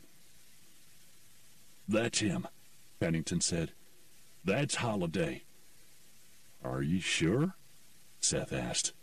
"I seen him before," Pennington said, "around town with the Earps." Seth looked around quickly. "Are you sure the Earps left town?" "Yeah," Pennington said. "I saw them." Should we take him now?" "He's right in the middle of town, Seth," Pennington said, "walking down the street. How's that going to look?"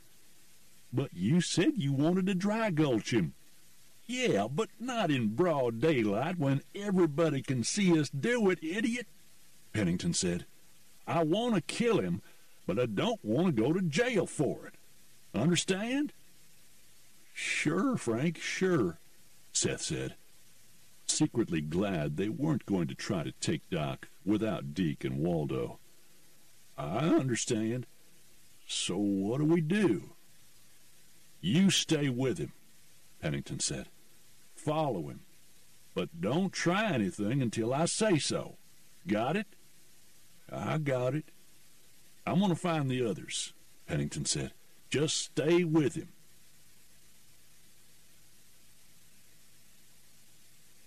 By the time Bat finished his rounds, went to his office, did some business at his desk, had some coffee, thought about what he was doing with the warrant and the judge, and then left his office again and walked to the Bonanza. Butler was there playing solitaire. "Beer, Roscoe," he said to the bartender, "and one for my friend." The head bartender put 2 beers on the counter, and Bat took them and walked to Butler's table. "You have a problem," he told the gambler. "What's that, Bat?" "You're the only person in this town I can stand to drink with." Flattered, but not wanting to show it, Butler said, "Well, since you seem to have an extra beer with you, have a seat." Bat sat down, put both beers on the table, and slid one over to Butler's side. "Thanks," Butler said. They both drank down about half their beers. "So, if you don't like anybody in town, Bat, why stay?" Butler asked. "I didn't say I don't like anyone in town," the lawman answered. "I said I can't stand to drink with them. And the reason I'm still in town is that I told these folks I'd be their marshal for a year.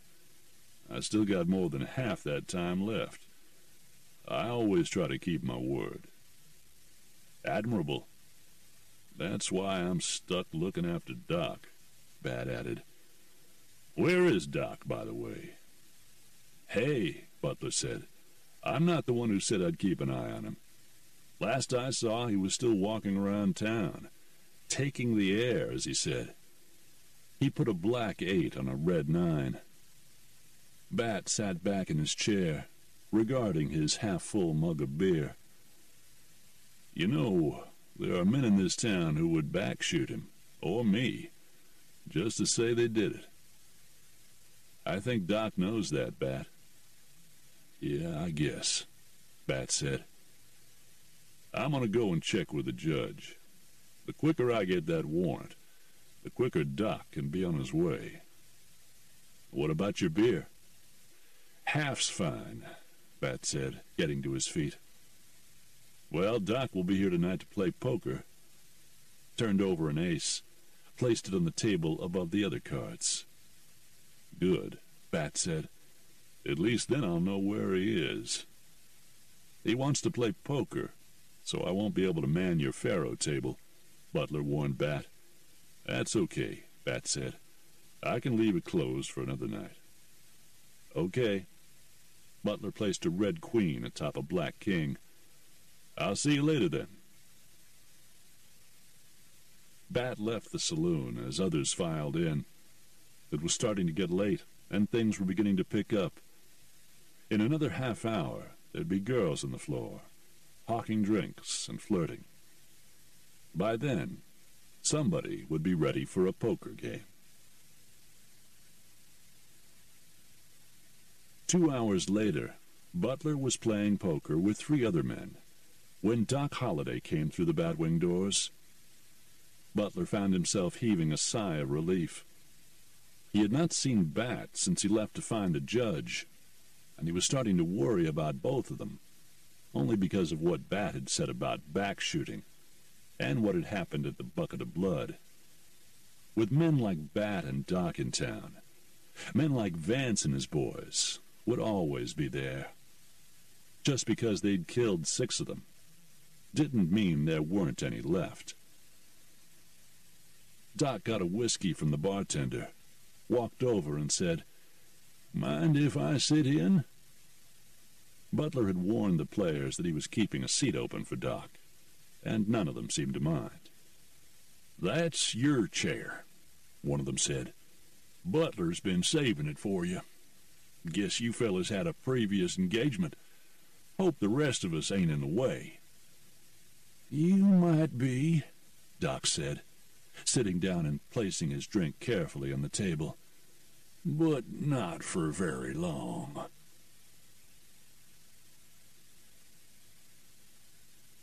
Chapter 28. Bat Masterson came in after Doc had been playing poker for about an hour. He exchanged a nod with Butler. Doc didn't look up, but Butler was sure he'd seen Bat enter. One of the girls, a very cute blonde with blue eyes and almost translucent skin, was in the act of placing another whiskey by Doc's elbow. "Thank you, my dear," he said. "Sure thing, Doc."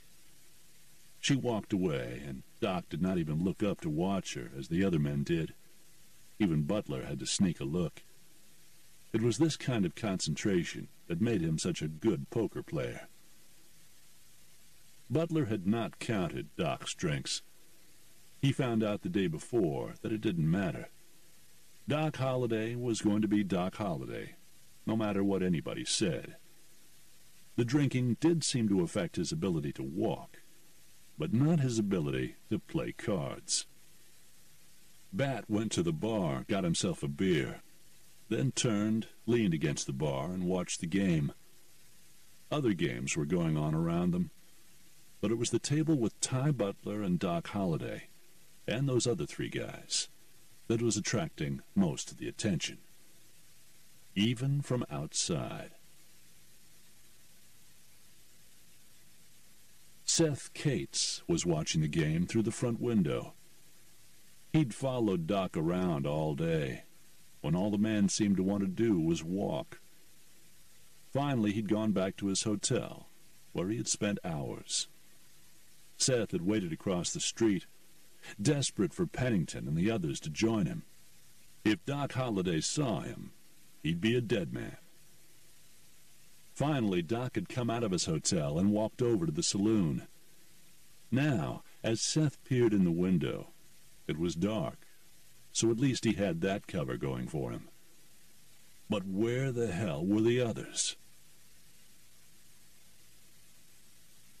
Pennington was drinking in the Bucket of Blood with Deke and Waldo. He was on his 3rd beer since it had gotten dark. "Frank," Deke said. "Huh? Shouldn't we go and find Seth now?" he asked. "Find out where Holliday is?" "Yeah," Pennington said. "Yeah, we should. But you know what?" "What?" "I've been thinking." "About what?" Waldo asked. "Maybe we shouldn't bushwhack Holliday." "We shouldn't?" Waldo asked. "No." "Why not?" Deke asked. "Because we get ourselves a bigger and better rep by killing him face to face." "Face to face?" Deke asked. "With Doc Holliday?" Waldo asked. "Are you crazy?" "No," Pennington said. "Listen to me. He plays poker all night and drinks while he does it. We get him when he's drunk, when he's about to leave the saloon." "Outside?" Waldo asked. "In the dark?" "No," Pennington said. "Inside, so we can see." "What about Masterson?" Deke asked. "And the gambler?" "It'll be a fair fight," Pennington said. "They'll stay out of it." "Fair fight?" Deke asked. 4 against 1? "See," Pennington said, "there's 4 of us, and we're all pretty good with a gun, right?" "Well," Deke said. 4 against 1, Pennington said. "We ain't gonna get better odds than that." Deke and Waldo looked at each other, wondering if it was Pennington who was drunk. "I'm serious," Pennington said, "and I'm sober." He pushed the remainder of his third beer away and held out his hand. "See? Steady as a rock." Pennington could see he was still going to have to convince the two of them, so he went to the bar and got them each a beer. "Now listen," he said, when they each had a beer in their hands. One by one, the other players fell by the wayside again, as they had the night before, leaving Butler and Doc the last 2 players in the game. "Well," Doc said, "head-to-head again." "Looks that way. Want to go ahead and play this time?" Men all around them leaned in to hear the answer. If these two were going to play head-to-head poker, it was going to be something to watch. "Don't know when we'll get this chance again," Doc said. "I may be leaving town tomorrow." "Heading for Denver?" "Who knows?" Doc asked. "I may be heading for Boot Hill." "Well," Butler said, "if that's the case." He paused to check his watch, then tucked it back into his vest. "It's early yet. Let's go head-to-head."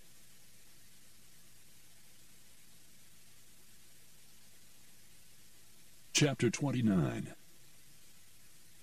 In time, as the hands went by, a circle formed around the table. Even Bat Masterson had to move in closer to watch what was going on. Outside the saloon, Seth Cates began to get concerned when he couldn't see anything. He was trying to decide what to do. Making decisions was not his strong suit. When Pennington and the others showed up. "It's about time," he complained. "Shut up," Pennington said, looking in the window. "What's going on in there?" "Doc Holliday and that gambler Butler are playing 5-card stud head-to-head." "We can't see nothing from out here," Deke complained. "That's why we're gonna go inside and join the party, Deke," Pennington said, slapping him on the back. "We're going in?" Seth asked, puzzled. "Waldo," Pennington said, "explain the plan to Seth, and then the 2 of you come in and join us." As Pennington went into the saloon, with Deke close at his heels, Seth turned to Waldo and asked, "What plan?"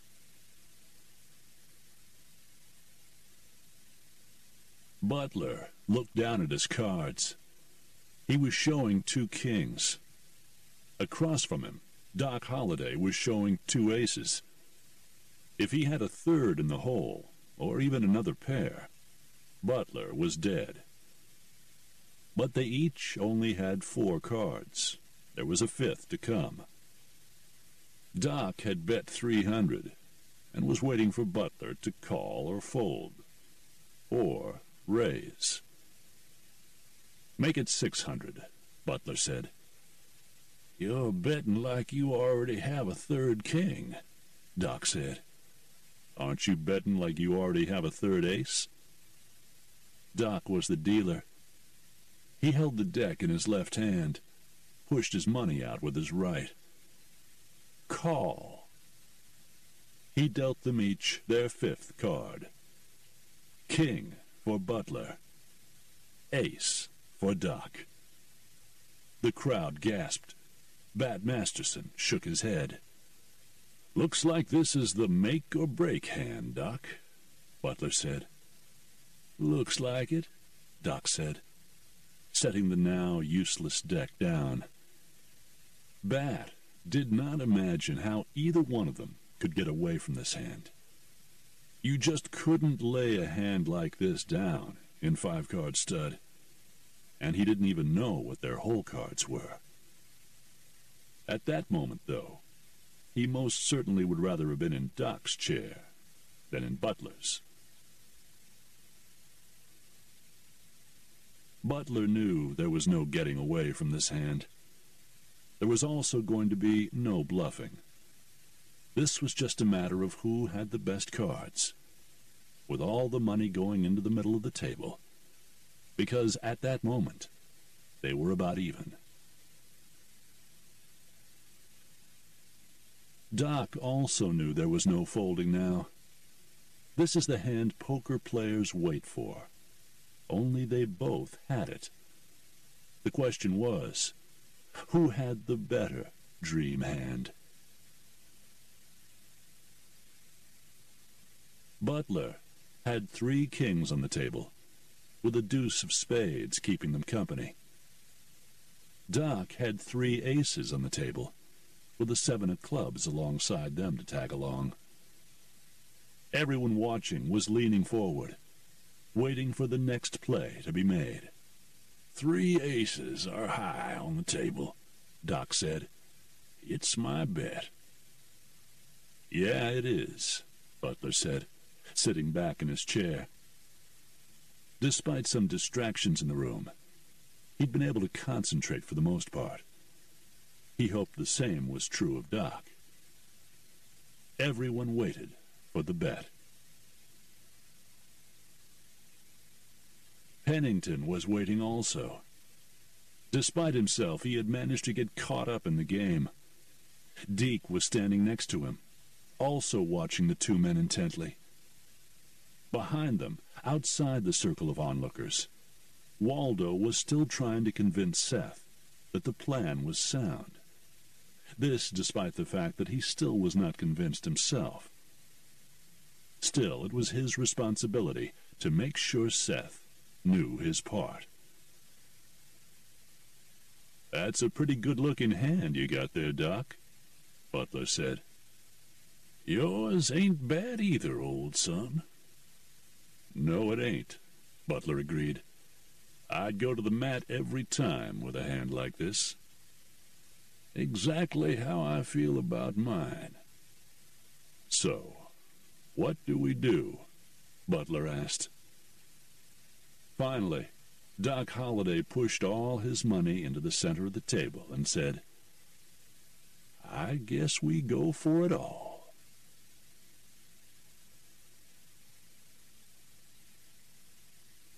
Chapter 30.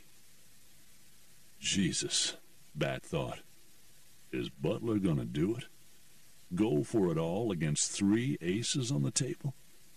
Sure, he had 3 kings, but that was second best against Doc's aces. Unless Butler had another one in the hole. Or a deuce. Bat had been involved in hands like this himself, but he'd found those less nerve-wracking than this one. If either man lost, would it break them? Financially and in spirit? Would Doc Holliday go over the edge? How would Butler react? His feeling was that the hand was worse for everyone watching than for the 2 men involved. To them, this was just one more hand, no more or less important than any that had come before or would come later. Anyway, that's how Bat would have approached. Many was the time he'd been beaten in a hand like this and left for broke. He'd always managed to come back. He always managed to find himself in a hand like this again and come out on top next time. Until the next time.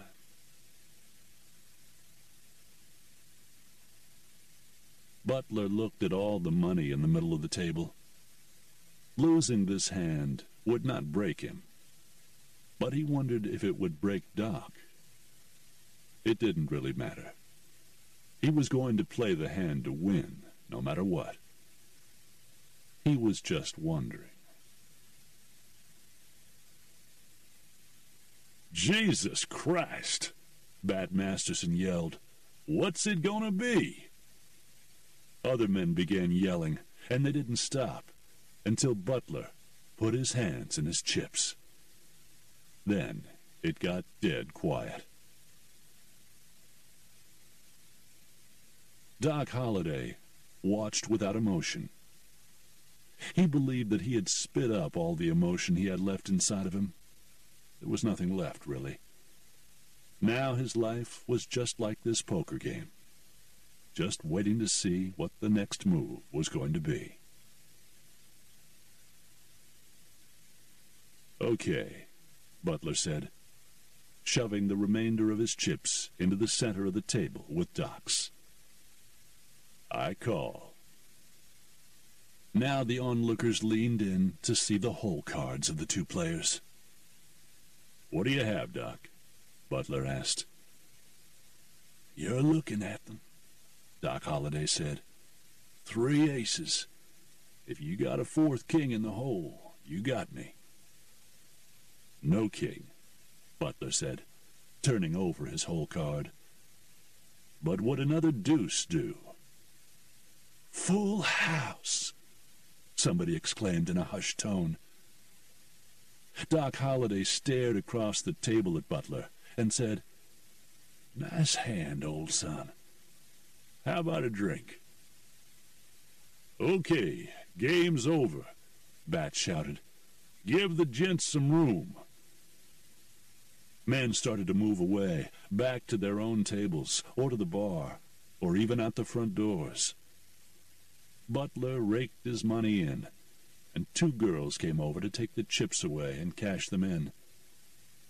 "Let's have that drink at the bar," Doc suggested. "Bat, would you care to join us?" "Sure," Bat said. The 3 men went to the bar. Bat and Butler ordered beer, while Doc stuck with whiskey. "To the victor," he said, raising his shot glass. "That was some hand," Bat said. "Yes, it was," Doc said. "I've seen our friend bluff before, but he wasn't bluffing this time." "No, he wasn't," Bat said. Butler didn't comment. To him, there was no way to bluff that hand. Most of what they had was on the table. Doc finished his drink and signaled the bartender for another. Bat and Butler nursed their beers. "Whew," someone said from down the bar. "That Doc Holliday sure got skunked in that game." Butler cringed. Bat craned his neck to see who was speaking. Doc ignored the comment. "I mean, it was pretty clear who had the winning hand that time," the voice said. "Didn't take a blind man to see that." Doc accepted his fresh drink from the bartender. Butler watched him as he downed it with a steady hand. "Doc Holliday sure must be losing it," the man's voice said. "But then what do you expect from a lunger? He probably coughed up most of the brains he ever had." "Okay, that's enough," Bat shouted. He turned to face that end of the bar. "Who's got the big mouth?" The men between him and the speaker backed away from the bar. Frank Pennington stood at the end with his 3 partners right behind him. "I'm just having my opinion, Marshal," Pennington said. "Christ, Pennington, is that you? Man, you ain't got the brains God gave a donkey." Pennington stiffened and his face reddened. "I ain't having words with you, Marshal," he said. "I was talking about Holliday." "I know," Bat said. "That's why I know you ain't got no brains. Why would you want to go and poke at a man who just lost a bunch of money on a tough hand?" Bat stopped short when he felt a hand on his arm. "It's okay, Masterson. Holliday said. "I can handle this." "Doc, I'm the law. Don't worry," Doc said. "I'm not going to press charges. I'm just going to have a talk with these waddies." "I ain't no waddy," Pennington snapped, straightening up, his hand hanging down by his gun. The three men behind him all straightened and spread their legs. But Bat, Butler, and Doc could see the fear on their faces. The question was, who did they fear more, Pennington or Doc Holliday?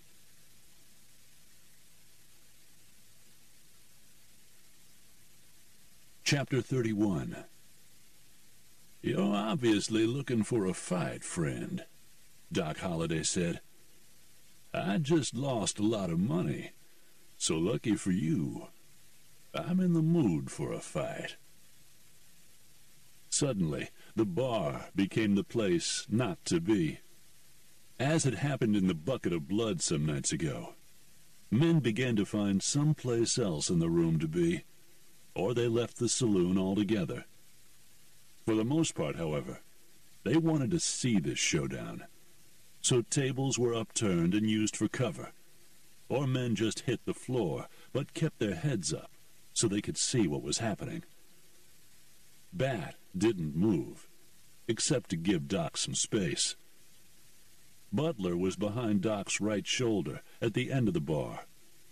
He could see Doc's face in profile, and he could see his neck. He wondered if Bat was seeing what he was. There was a coughing fit in Doc that was trying to get out, but Doc was trying to hold it in until after he dealt with Pennington and his men. "Come on, lunger," Pennington sneered. "I ain't afraid of you. Neither are my boys." "4 against 1, Doc said. "That sound like good odds to you, Bat?" "I can't let this happen, Pennington," Bat stated. But again it was Doc who called him off. "Don't worry, Marshal," Holliday said. "They won't draw unless I turn my back." Stung, Pennington brought his hand back as if he was ready to draw, but it looked like more of a pose than anything else. Butler thought that Doc was going to be able to talk these boys out of drawing on him. But then it happened. The cough Doc had been trying to suppress came up, and there was nothing he could do about it. Before he knew it, he was in its grip, racked by spasms of choking that seemed to disconnect his arms and legs.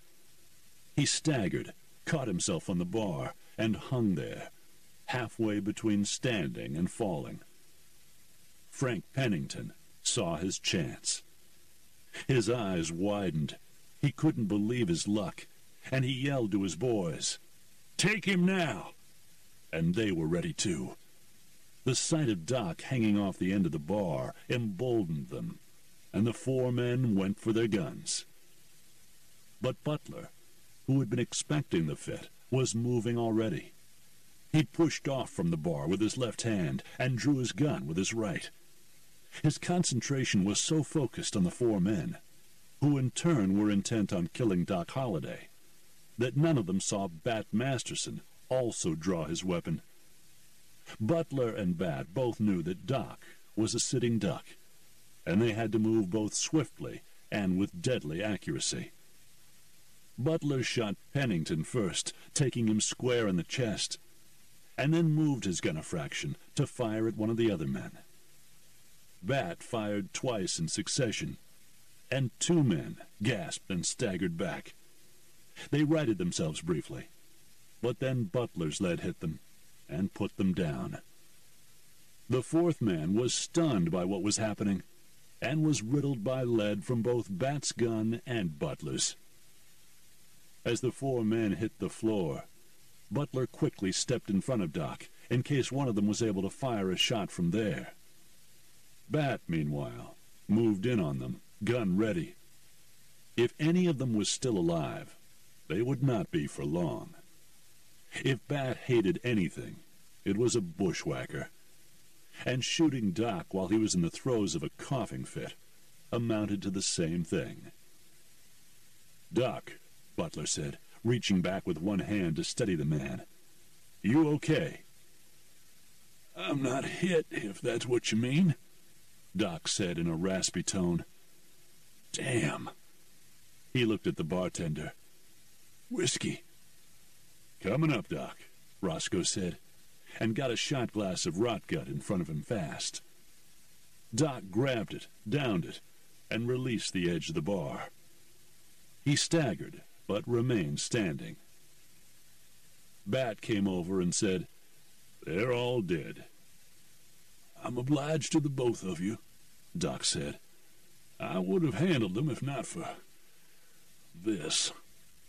He patted his chest. "We know that, Doc," Butler said. He and Bat replaced the spent shells in their guns and holstered them. "Roscoe," Bat said, "grab some men and get these bodies out of here." "The Undertaker?" Roscoe asked. "Yeah," Bat said. "There's only 4 of them. He should have room.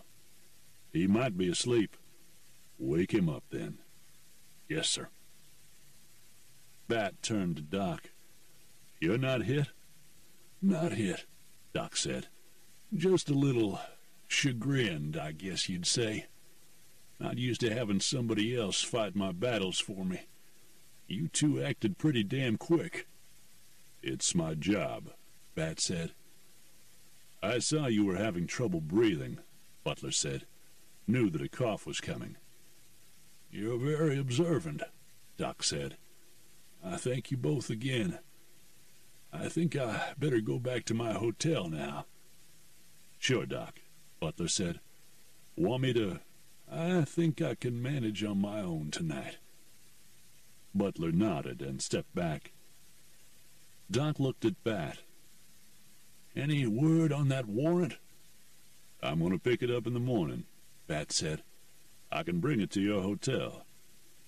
"Any objection to me leaving tomorrow, then?" Doc asked. "None." Doc smiled without humor. "Probably glad to see the back of me." "As a lawman," Bat said, "I'd have to agree with that." "I understand. Good night to both of you. See you tomorrow before I head out." "Night, Doc," Butler said. Doc Holliday went out the door, following the men who were carrying the bodies. "You really saw that he was going to cough?" Bat asked. "Yeah," Butler said. "You didn't?" "I couldn't see his face," Bat said. "I just knew when he started to cough, those jackals would try to take advantage. You move pretty fast for a gambler." "You move as fast as your rep says you do," Butler said. Bat looked around the room.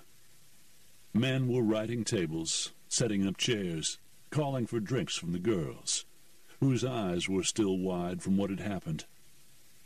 Roscoe, having arranged to have the bodies removed, stepped back behind the bar and began taking orders.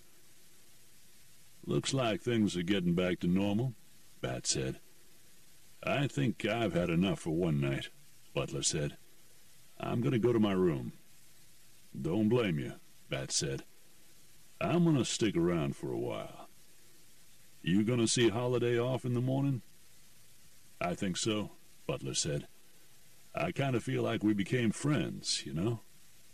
"Sure, I know," Bat said. "I don't feel the same way, but I understand why you do. Good night, Butler." "Night, Bat." "Thanks for backup. Again." Butler grinned and said, "Any time."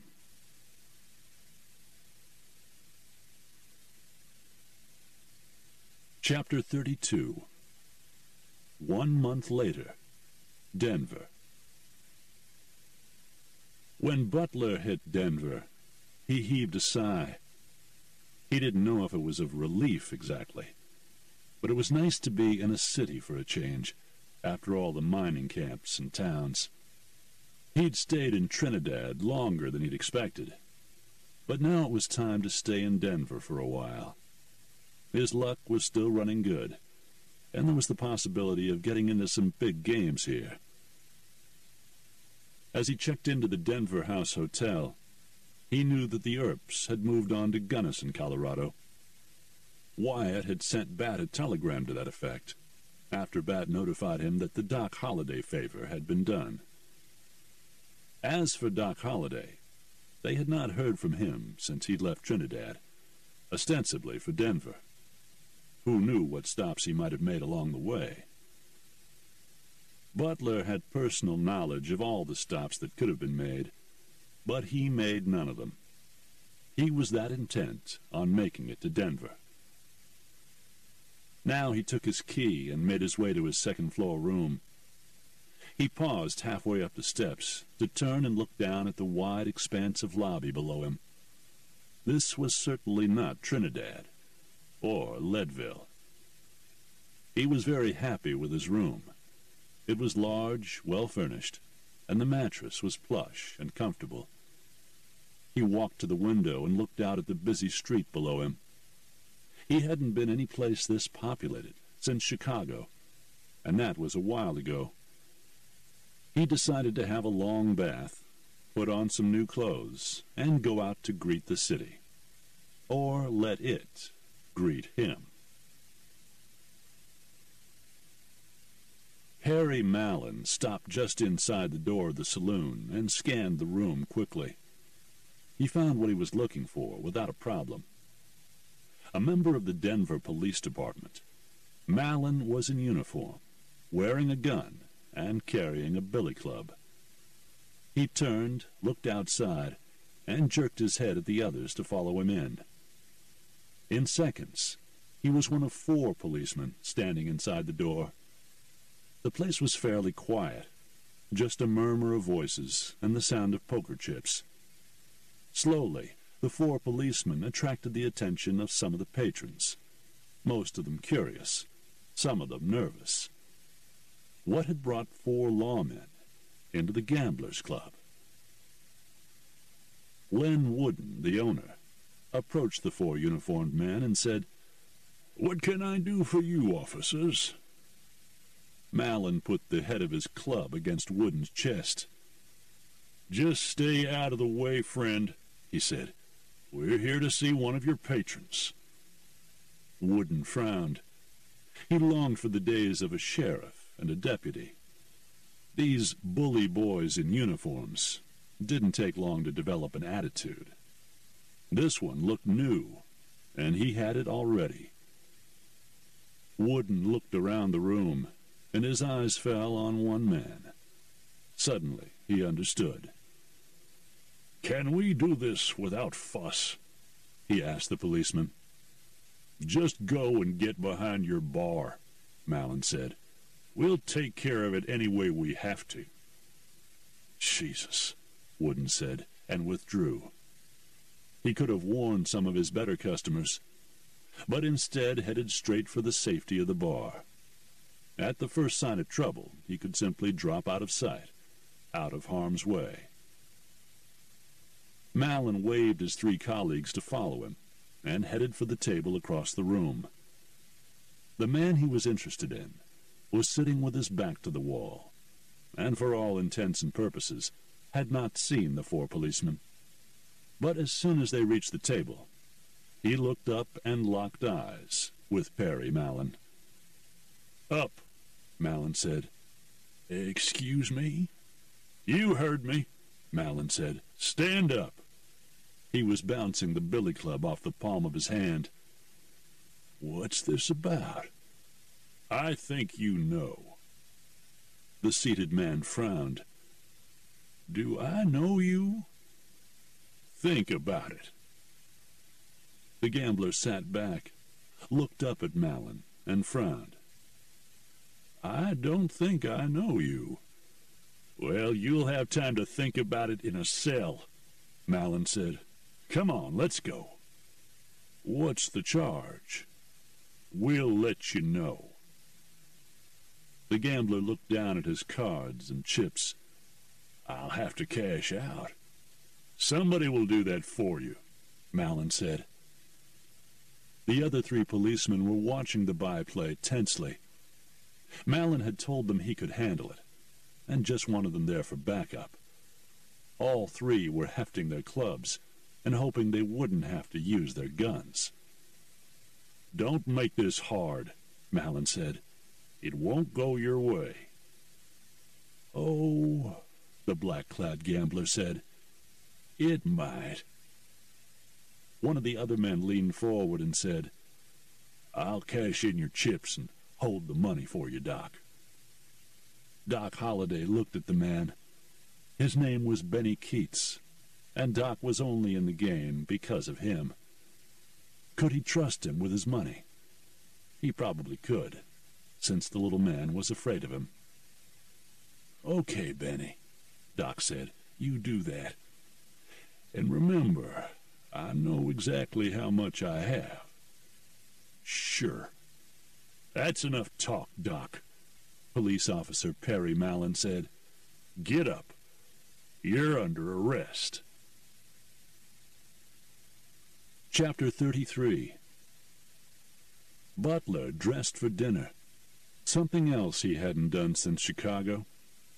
He asked the desk clerk to recommend a place for a good steak, and the man sent him 3 blocks away to a place called Selden Steakhouse. It was very crowded, but since he was dining alone, he was able to be seated almost immediately. Around him were mostly tables of 2, 3, and 4. A lot of them were families, some of them couples. Other tables were obviously friends out for dinner together. Butler ordered a steak with the works, and while he was waiting for it, he saw a woman enter. She spoke briefly to the host, who was shaking his head. Butler assumed that he was turning the woman away, and she looked dismayed.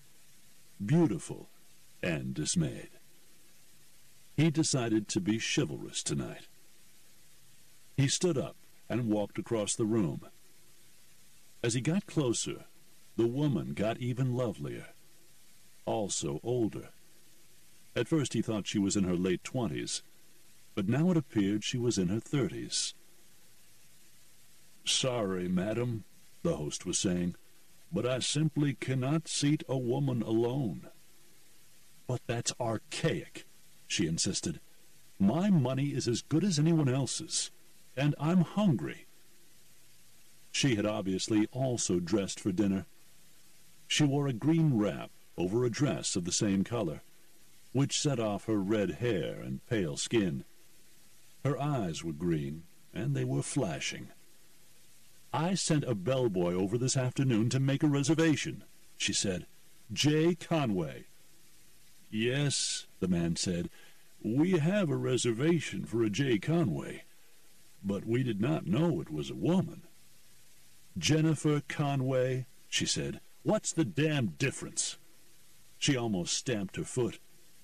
"Madam," he said, "if you're going to use profanity, I'm going to have to ask you to—" "Jennifer, there you are," Butler said.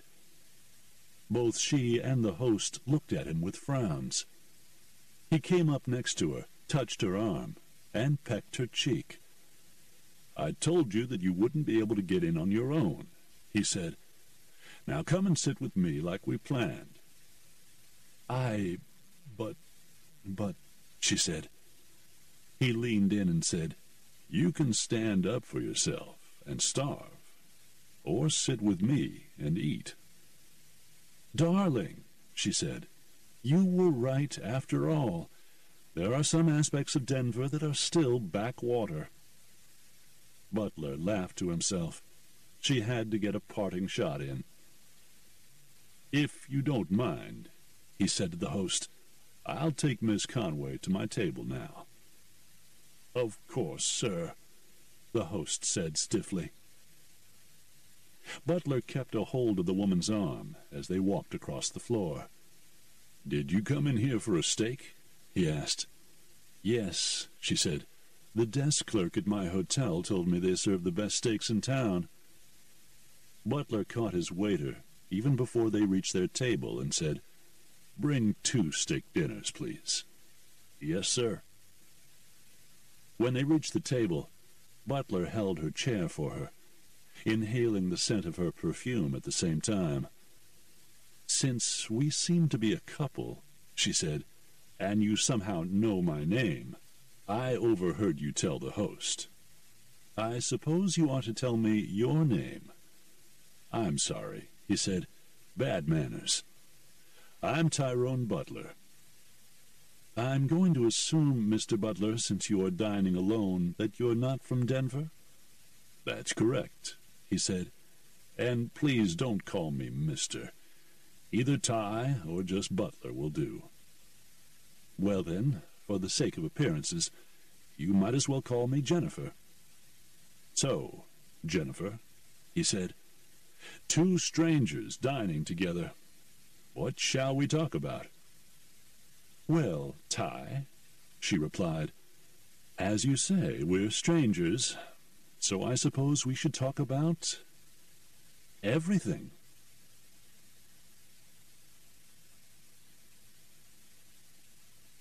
Chapter 34.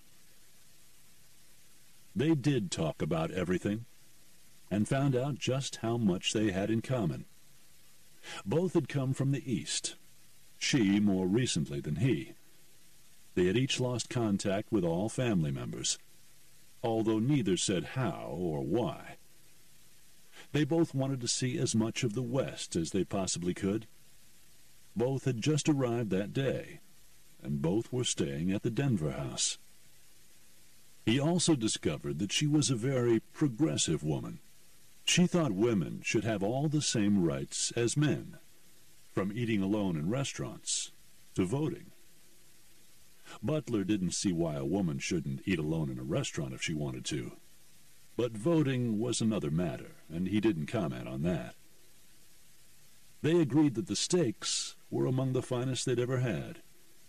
He said he'd had a better one in Chicago, and she said she'd had one in Boston that was more succulent. After dinner, they each ordered coffee and dessert, cherry pie for him and apple for her. "So tell me, Ty," she said, "how long do you intend to stay in Denver?" "I don't know," he said. "I don't usually plan that far in advance. I guess I'll stay until I've seen what I can see and I'm ready to move on." I'm afraid my plans are a little more rigid than that. I have 3 days here, and then I move on to Salt Lake City." "Do you have friends there?" "No," she said, "and no family. I don't know a soul there. I just want to see it." "And eat alone?" "Yes," she smiled. "I have had trouble with that everywhere I've gone, but I have to thank you again for getting me in here. I may not have eaten alone, but I've enjoyed the meal and the company." "Same here." When they were finished with the entire dinner, Butler insisted on paying. She argued until he reminded her that they had to keep up appearances. Since they were staying in the same hotel, it was only natural to walk back together. "You haven't told me what you do for a living," she said. "I don't think you asked until now," he said. "I play poker." "You gamble for a living?" "I play poker for a living," he said. "I'm very good at it, so I don't really consider it gambling."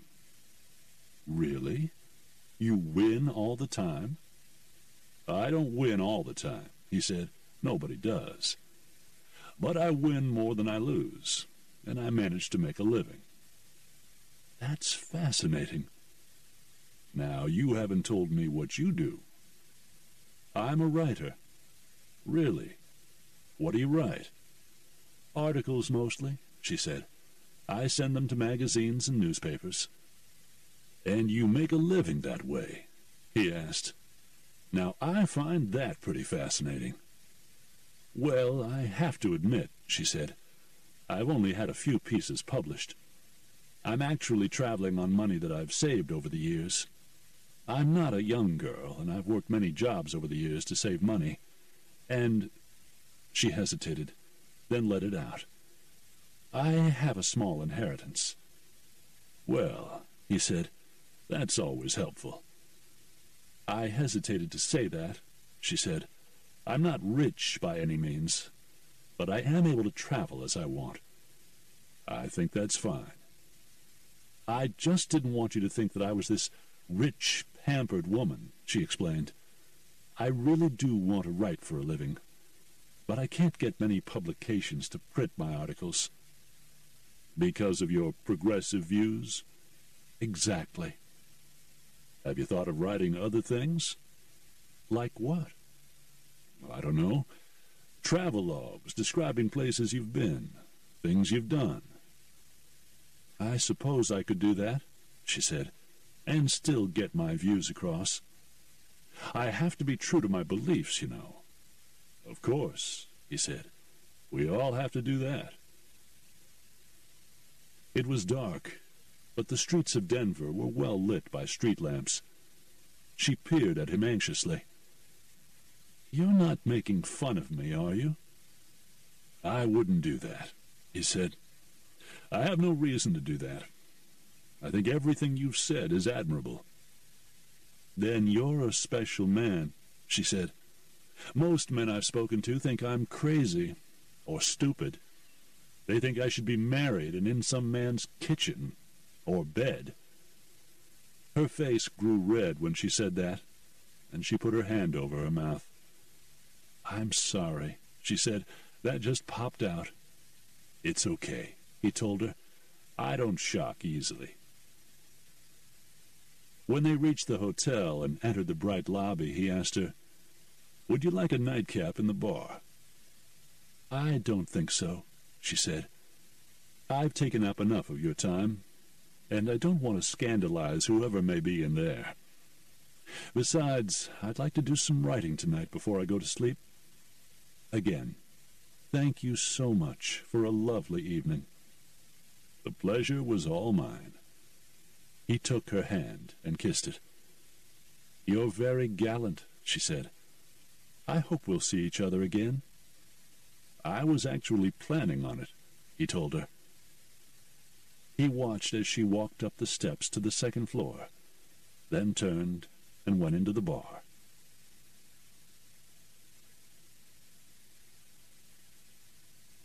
Chapter 35. Butler entered the hotel bar and stopped a moment, to be impressed by the crystal, mahogany, and the green felt. He walked up to the bar, where a bartender wearing a vest and a bow tie greeted him. Welcome, sir. Guest in the hotel? That's right. What do you have? A beer. Coming up. He turned, while waiting, to examine the clientele. From his vantage point, he could not see a gun. His own was in a holster beneath his left arm. Most of them were wearing suits, like his own. Some brown, some blue, others black. They were speaking in low tones. There were no girls working the floor, and there was no music, and no gambling. A quiet saloon, he thought. What a concept. Here you go, sir, the bartender said.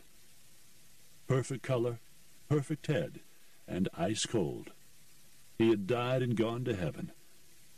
If he needed any more proof of that, he needed only to look to his dinner companion, who he hoped to see more of in the next few days. He sipped his beer and keyed in on a conversation that was taking place between two men at the table nearest to him. Walked right in, interrupted his poker game, and arrested him, one man was saying. Are you sure it was him? The other man asked. Hell, that's what I heard. How do we find out for sure? They both craned their necks and looked around. How about we ask the bartender? The second man asked. Those guys know everything. Yeah, let's do that. Both men stood up and approached the bar, which put them right next to Butler. Hey, barkeep, the first man called. Both men looked like businessmen with money, having a drink after work. Butler would have bet they were regulars here. What can I get for you gents? The bartender asked. We got a question for you, the man said. We heard that Doc Holliday is in Denver. and that he was arrested earlier today." Butler's ears perked up. He put his beer on the bar and forgot about it. "That's what I heard, gents." "We also heard they took him right out of a poker game." "Yep." "See," the first man said to his companion, "I told you." They went back to their table, satisfied with the answer. "Bartender," Butler said. "Sir?" "Do you have any more information on Doc Holliday's arrest?" "Just what I heard, sir," the bartender said. "He was playing poker. The police came in and arrested him. Took him right out of the game." "He went peacefully?" "That's what I heard," the man said. "What's your interest?" "I know him." "Doc Holliday?" The bartender looked impressed. "You know Doc Holliday?" "Shh," Butler said. "Keep your voice down." "Yes, we're friends, sort of." "Geez," the young man said. "Friends with Doc Holliday. Did you come here to meet him?" "No," Butler said. "The fact that we're both in Denver is a coincidence." "Well, I'm sorry you had to hear about it like this." "Where would they have taken him?" "Police headquarters, I guess, over on Cherokee Street. But you'll never get in there at this time of night." "You're probably right." "If you want to see him, you're better off waiting until tomorrow morning." The man grabbed Butler's beer. "I'll get you a fresh one, nice and cold." "Thanks." Butler's mind was still racing when the bartender came back and put the fresh beer in front of him. "What's your name, friend?" Butler asked. "Jeremy." "Here's to you, Jeremy," Butler said, and took a healthy swallow. "So where do you know Doc Holliday from?" Jeremy asked. "Trinidad." "I know where that is. South, right?" "Right." "Have you been to Tombstone?" "No," Butler said. "I wasn't there." And he didn't add that he also knew the Mastersons and the Earps. Better to keep all that quiet. "I just happened to be in Trinidad when Doc came to town, and we played some poker." Butler looked into his beer, seemed to find another question there. "Say, you didn't happen to hear what Doc was arrested for, did you?" "Well—" "Come on, Jeremy," Butler said. "Don't hold out on me now." "I heard it was murder," Jeremy said. "Something about sending him back to Arizona." There it was. Now Butler knew there was one thing he was going to have to do, even before he went to see Doc. Send Bat Masterson a telegram.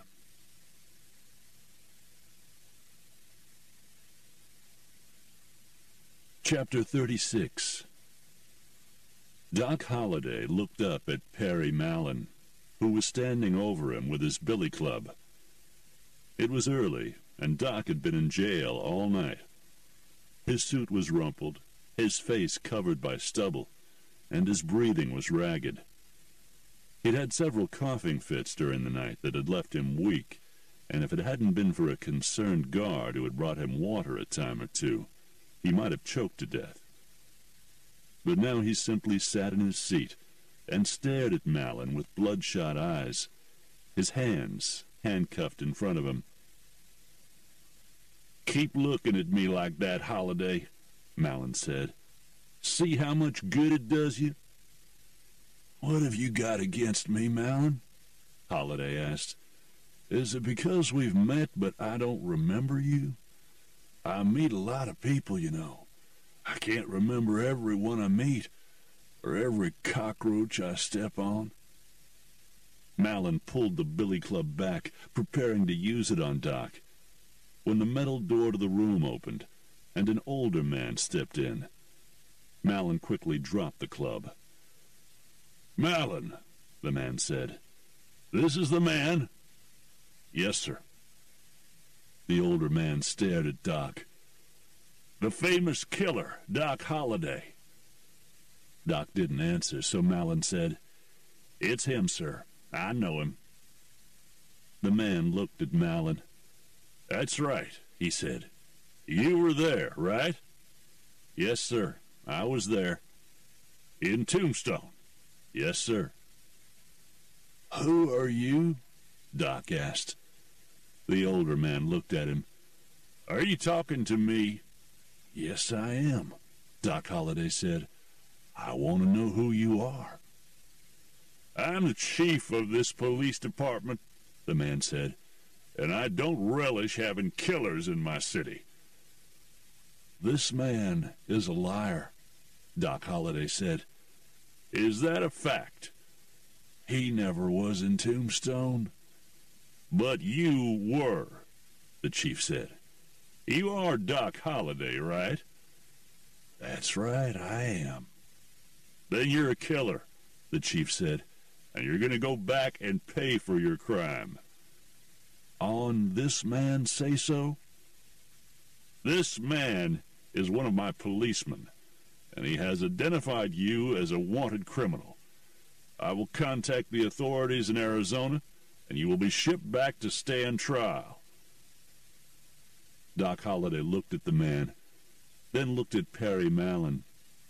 He knew there was no point in arguing with either one of them.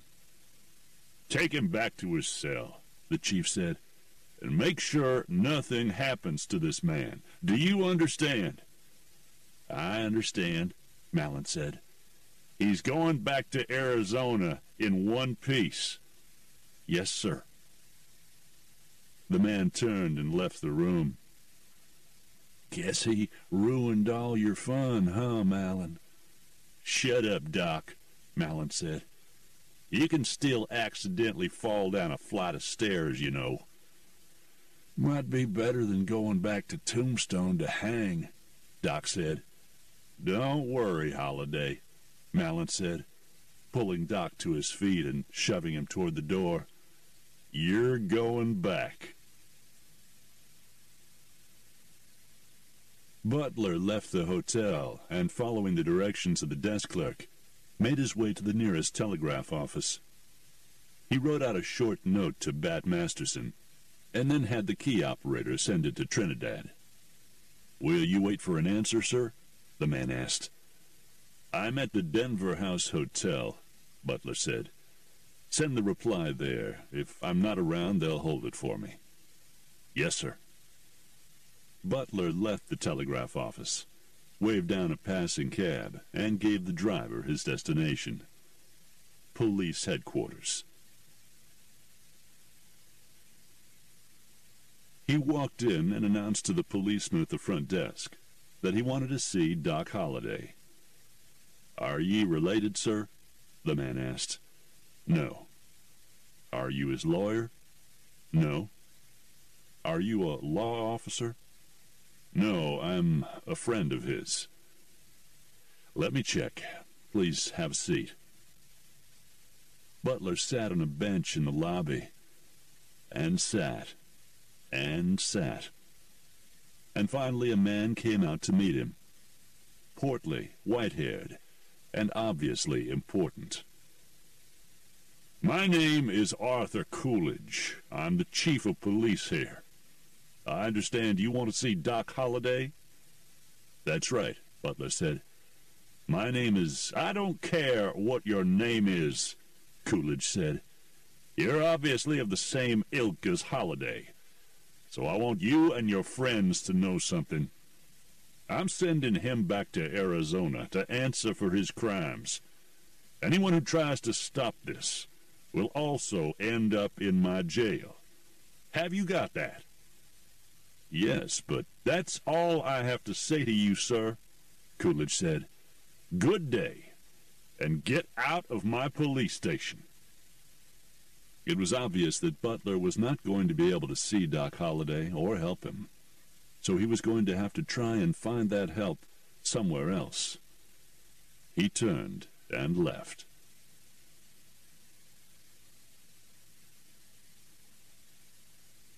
Chapter 37. When Butler got back to his hotel, there was a telegram waiting for him from Bat Masterson. It said, "Am on the first train." So there was nothing he could do until Bat arrived. As a Colorado lawman armed with a warrant, he might be able to keep Doc from being extradited back to Arizona. If not, then there might be something they could do together to keep it from happening. Butler wondered where the Earps were. Last he heard they had gone to Gunnison, but whether or not they were still there, he didn't know. Still, if he sent another telegram and they were there, he knew they'd head for Denver right away. He decided there could be no harm in sending it. Ty! He turned and saw Jennifer Conway coming across the lobby toward him, looking as lovely as ever, if somewhat less dressed up. "I'm so glad I caught you," she said. "I was about to go for a walk. Would you like to join me?" "I would like nothing better, Jennifer," he said, "but I can't. I have to send a telegram." Oh. She was obviously disappointed, and he knew it sounded like a lame excuse. "No, really, something came up. Last night a friend of mine was arrested." "Oh, I'm sorry. Oh, wait. I think I read something in the newspaper. Was that Doc Holliday?" "Yes, it was," he said. He hadn't seen the newspaper yet. "It's already in the paper?" "Oh, yes, it made quite a splash." "Are you hoping to help him escape?" she asked. "Nothing so dramatic," he said. "I am hoping to keep him from being sent back to Arizona, though." "And you can do that by sending telegrams?" "Possibly." "Well, don't you have to walk to the telegraph office?" "As a matter of fact, I do." "Can I walk with you?" she asked. "And maybe when you've finished sending your telegrams, we can take a stroll." "That sounds like an excellent idea," he said. "As long as you don't mind waiting at the telegraph office." "Not at all," she said, sliding her arm through his. "Actually, it's quite exciting. It'll make me feel like I'm helping, too. Shall we go?" They walked to the telegraph office, arm in arm. Jennifer offered to wait for him outside, but he wouldn't hear of it. He told her to come inside with him, where he could keep an eye on her. He wrote out his telegram, while she looked over his shoulder. "Oh, my God," she murmured. "Wyatt Earp?" "He's Doc Holliday's good friend," Butler explained. "I know," she said. "I mean, I read about the OK Corral and all." "Well, he'd want to know that Doc is in trouble." "And he would drop everything and come?" "In a minute." "And who else?" "I've already sent one to Bat Masterson," Butler said. "The last time I saw him, he was a marshal in Trinidad, Colorado. I'm hoping he still is." "And he'll come? He's friends with Doc Holliday?" "It's kind of complicated," Butler said, finishing up his telegram. "Bat is friends with Wyatt. Doc is friends with Wyatt. They get along for the sake of Wyatt." "Wyatt Earp must be a special man to command such loyalty from these kind of men." Butler took the handwritten telegram to the key operator, who then sent it on to Gunnison. "Will you wait for an answer, or shall I send it to the hotel again?" the man asked. "The hotel, thanks," Butler said. He stepped outside with Jennifer and took a deep breath. "Well, there's not much else I can do for now," he said. "How long will it take Bat Masterson to get here?" "He's taking the train, but it will still be a few days." "What if they decide to send Mr. Holliday back between now and then?" she asked. "I'm gambling that it will take longer than that," Butler said. "They have to get a judge to hear his case, or at least review it, before they decide to send him back." "So then, I have you for the afternoon?" He took her arm and wrapped it around him. "Miss Conway, You have me for the entire day, if you so wish.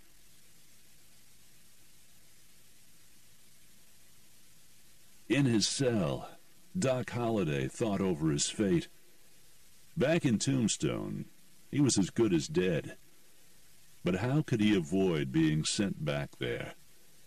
They hadn't even brought him a lawyer yet. And even if they did, would the man bother looking for Bat Masterson or the Earps for him? Even the gambler, Butler, would help if he knew. But Doc didn't know where he was either. He didn't know for sure where any of his friends were.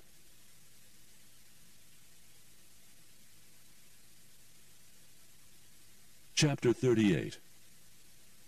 Butler and Jennifer spent a pleasant afternoon together, strolling around Denver, taking in the sights, learning a little more about each other, and sharing a very good lunch. Every so often, Butler would think about Doc sitting in a cell, maybe coughing his lungs out, and feel bad. But there was really nothing he could do. Unless... "Do you mind if I take you back to the hotel now, Jennifer?" he asked after lunch. "Why?" she asked. "I thought we were having a good time." "We are," he said, "but are you thinking about your friend, Doc?" "Yes," he said. "I was wondering if he had a lawyer. Then I thought, if I get him a lawyer, maybe I can get in to see him that way." "That makes sense," she said. "Let's go find your friend a lawyer." "You want to do that? It's better than sitting back at the hotel all alone. I thought you had some writing to do." "Well," she said, "I also have some living to do, though." "That's true." "So," she asked, holding his arm tightly, "how do we find a lawyer?" Butler was about to say he had no idea, when something suddenly occurred to him. "Come on," he said. "We have to go back to the hotel." "But," she protested as he dragged her along, "I thought we were going to look for a lawyer." It was late afternoon. Butler was hoping that the local businessmen stopped by the hotel bar then, as well as after work. He was also hoping that Jeremy was working behind the bar. By the time they reached the hotel, he had explained his idea to Jennifer. "You think that some of the men who drink in the hotel bar are lawyers?" she asked. "I think there's bound to be a lawyer in the batch," he said. "And if not, maybe somebody will know one, like the bartender." They entered the bar, found a smattering of men sitting at tables by twos and threes. "See," he said, "these men have jobs they want to get away from." "I have to admit," she said, "some of these men look like they could be lawyers. Well, except him." There was one man sitting alone. He was short, fat, and sweaty in a rumpled suit, and was hanging over a mug of beer, as if all the cares of the world were heaped on his shoulders. When they went to the bar, Jeremy met them there with a smile. "Who's the pretty lady, Mr. Butler?" "Another hotel guest, Jeremy," Butler said. "Meet Jennifer." "Ma'am," Jeremy said, "what can I get for you?" "How about a glass of brandy?" "Coming up," Jeremy said. "Beer, Butler?" "Thanks." When Jeremy returned with their drinks, Butler said, "I've got a problem, Jeremy." "What's that?" "I need a lawyer." "Did you get into trouble already?" "It's not for me," Butler said. "Oh, you mean for Doc Holliday?" "That's right," Butler said. "Do you know if any of these fellas in here is a lawyer?" "There's a few of them in here," Jeremy said, "but there's only one you really want." "Why is that?" Jennifer asked. "He's the only one who takes criminal cases," Jeremy said. "Most of the offices around here are for bank or real estate lawyers." So there's one criminal lawyer in here? Butler asked. Yes. Is he any good? He used to be very good, Jeremy said. But I have to admit, he's slipped some over the years. Now he spends a lot of his time in here. Butler turned and looked around, saw the two men who had been discussing Doc's arrest the night before. One of those two? Them? No, they're not lawyers of any kind. They employ lawyers. No, I'm talking about him. They both looked over to where he was pointing. All they saw was the fat man in the rumpled suit, his nose now almost in his beer. You can't mean him, Jennifer said. I mean him, Jeremy said. A few years ago, he was one of the best lawyers in Denver. And then what happened? Butler asked. Same old story, the bartender said. I've heard it 100 times. Women, Butler said. Was it gambling? Jennifer asked. Or drinking? Nope, Jeremy said. He lost a case. A case? Jennifer asked. One case? Butler asked. That's a lot, Jeremy said, when you've never lost one. Wait a minute, Jennifer said, getting interested. You mean to say he never lost a case? And when he did, he became that? Not exactly, Jeremy said, leaning on the bar. He lost one, then he lost another, and then a third. His confidence was shaken. He just lost his edge.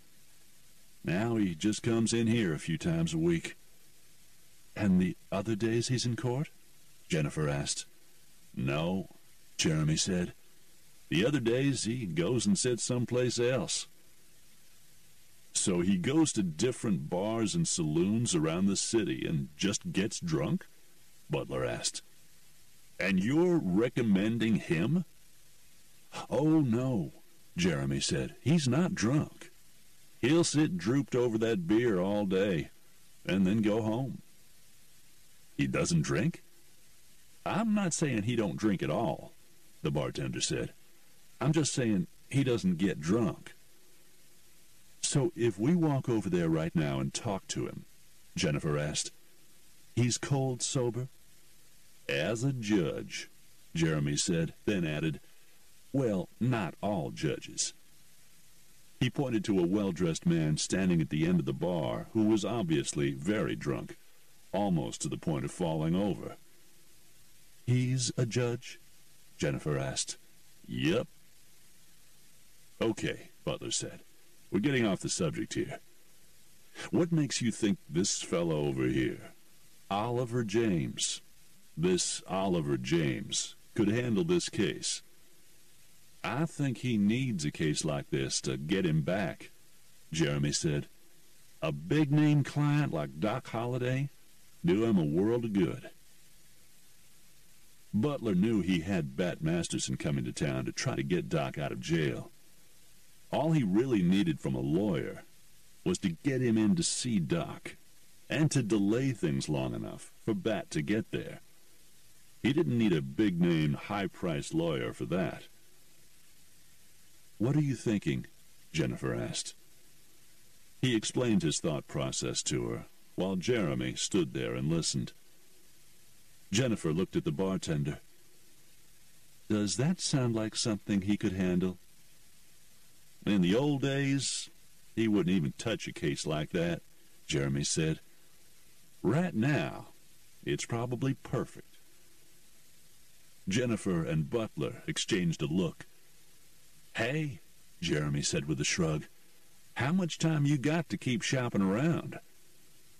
He's right, Butler said to Jennifer. I don't have time to waste. They both looked over at the man, who certainly had all the characteristics of a classic drunk. Okay, Butler said. Let's do it.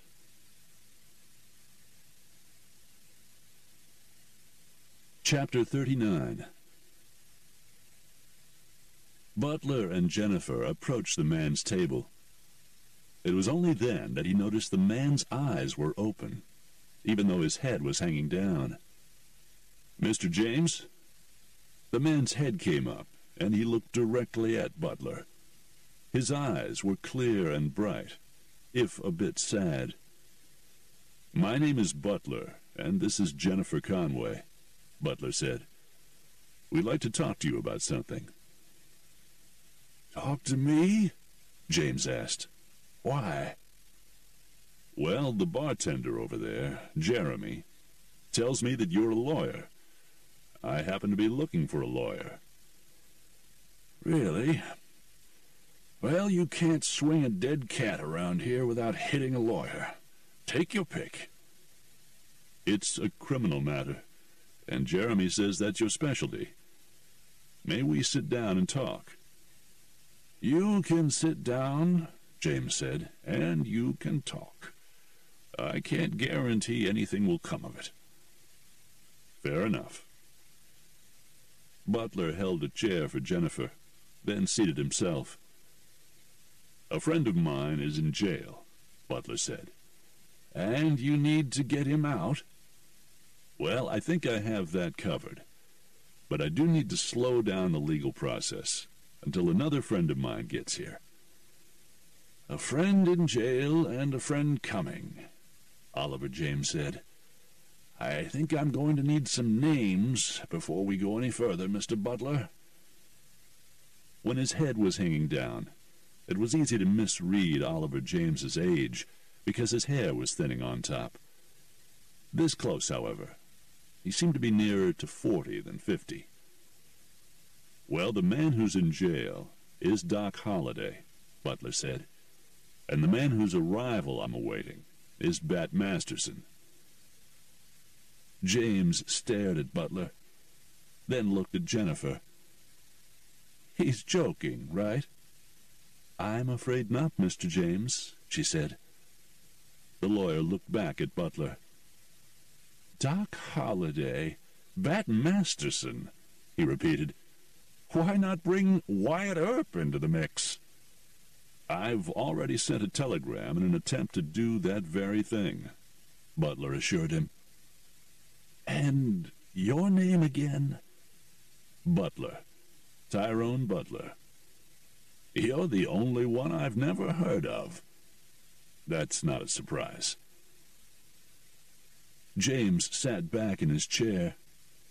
Pale to this point, there suddenly seemed to be red spots on his cheeks. His eyes, sad till now, seemed interested. "And these other fellas, they're all friends of yours?" "That's right." "And you can count on them?" "As long as my telegrams reach them, yes," Butler said. "Masterson is already on his way. Should be here in a couple of days." "And you need to throw some legal roadblocks up until then?" "That's right." Oliver James did some thinking, then said, "You want to do me a favor and get us some coffee. We've got to talk some more." "I'll get it," Jennifer said, and headed for the bar. "She'd make a good secretary," James said. "Pretty, too." "I think she's got other plans for a career," Butler said, "but I can't argue with the second part."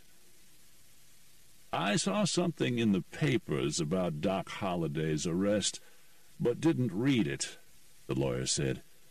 "You're going to have to fill me in on why he's in jail, and why you think you can get him out. Legally? We are talking legally, aren't we? I mean, it's not like you and Bat Masterson and Wyatt Earp are going to break him out, right?" "There's no question of breaking him out," Butler said. "Not when there are legal avenues." "You sound like an educated man, sir," James said. "I was educated in the East. I've been traveling west for some time," Butler explained. "And how is it you made the acquaintance of such august company?" James asked. "I play poker." "Ah," James said, "a sporting man. That explains it, then. The reputations of your friends precede them." Jennifer returned, expertly juggling 3 mugs of hot coffee. Butler suspected there might have been some waitressing in her past. "Thank you, young lady," James said. "You're welcome, Mr. James." "I think you'd better both start calling me Oliver," the man said. "You may call me Jennifer." "Butler will do." "All right, friend Butler," James said. "Suppose you start filling in some blanks for me." "You'll take the case?" Butler asked. "I didn't say that," James said. "But you fill in the blanks for me, and I'll let you know." "Fair enough," Butler said. "The way I hear it, Doc was playing cards last night when..."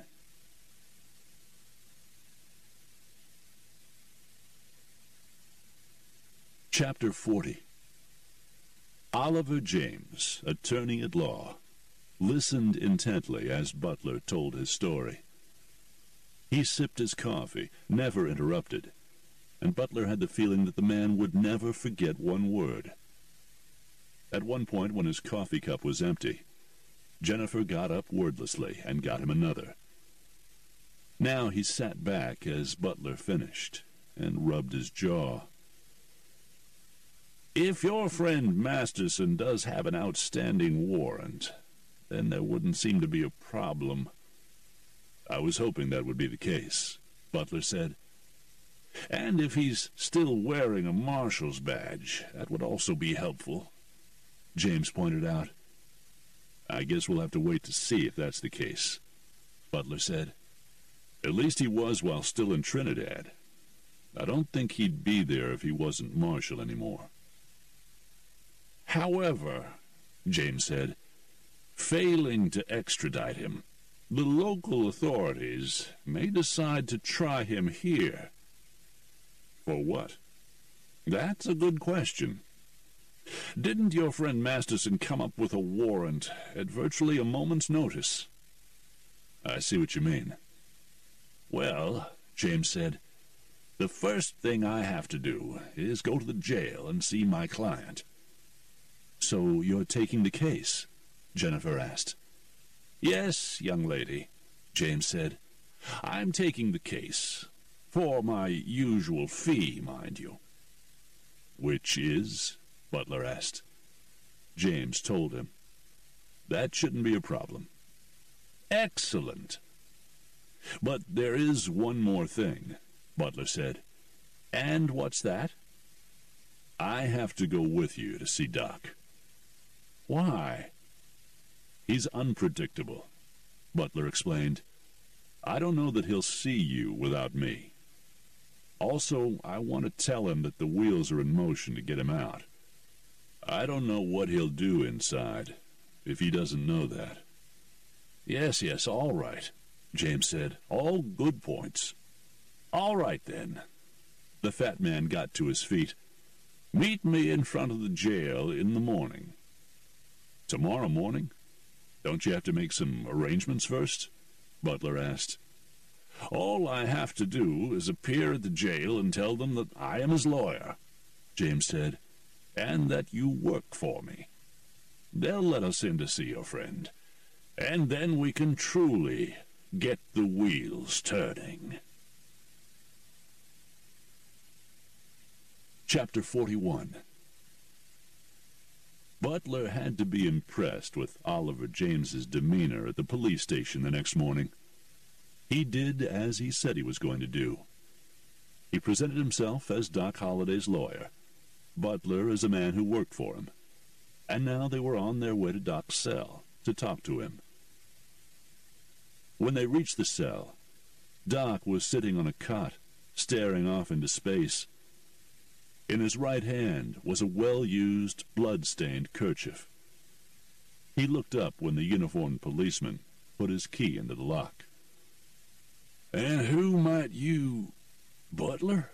Doc asked. "Is that you?" "Hey, Doc," Butler said, entering the cell. "This is your lawyer. Oliver James. "Mr. Holliday," James said, "the pleasure is mine, I'm afraid." "I can't shake hands with either of you," Doc said, and showed them the dried blood in his hands. "Butler has filled me in on your ailment, sir," James said. He turned and said to the policeman, "I want a basin of warm water and some clean rags in here, now. This man needs to clean up. He also needs to see a doctor." "I don't need," Doc started, but James cut him off with a wave. "I'll have to lock you in," the policeman said. "Then do it," James commanded. In moments, they were locked in, and the man went to get the items the lawyer demanded. "I don't need a doctor," Doc said. "That's okay," James said. "The more we give them to do, the better. As I understand it, we need to keep you here until Bat Masterson arrives with his warrant." Doc looked at Butler. "You sent for Bat?" "He's on his way." "What are you doing here?"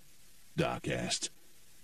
"When I left Trinidad, Denver seemed like a good idea," Butler said.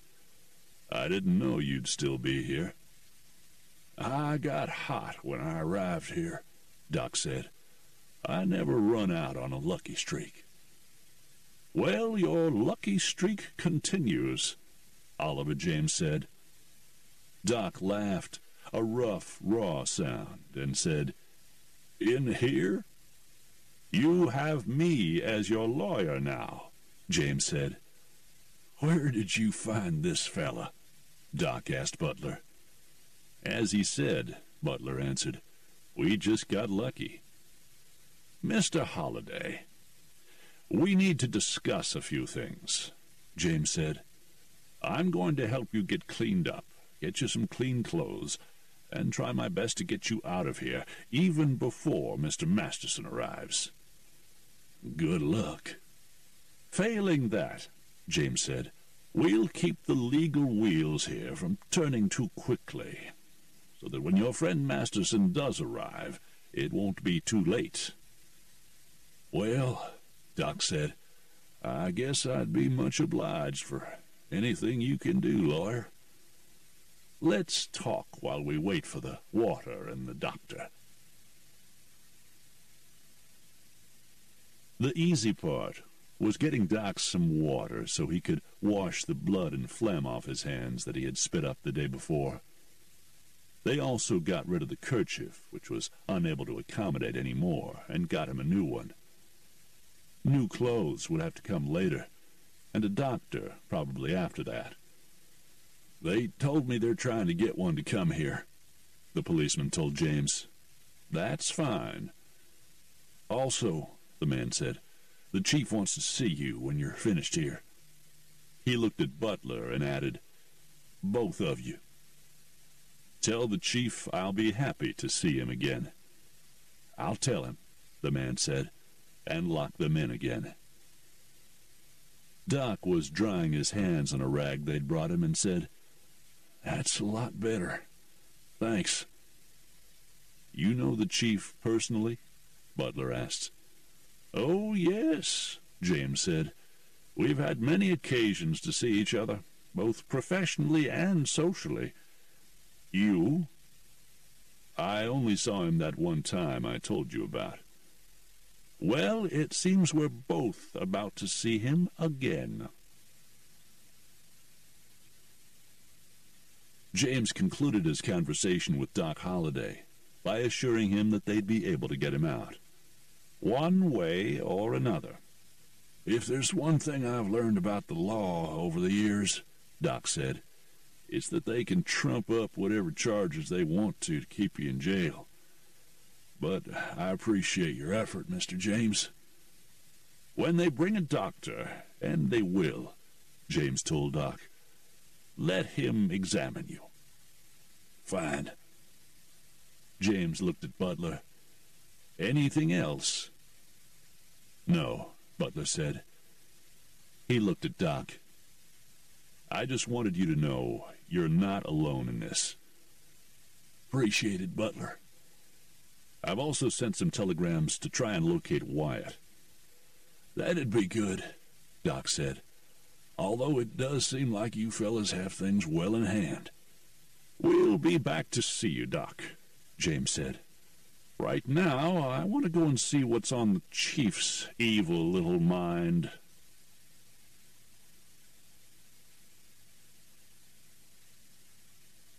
Chapter 42. Butler and Oliver James were shown to the office of the Chief of Police. Chief Coolidge did not stand as they were shown into his office. Instead, he just glowered at them. "Come now, Chief, I know you're glad to see me," Oliver James said.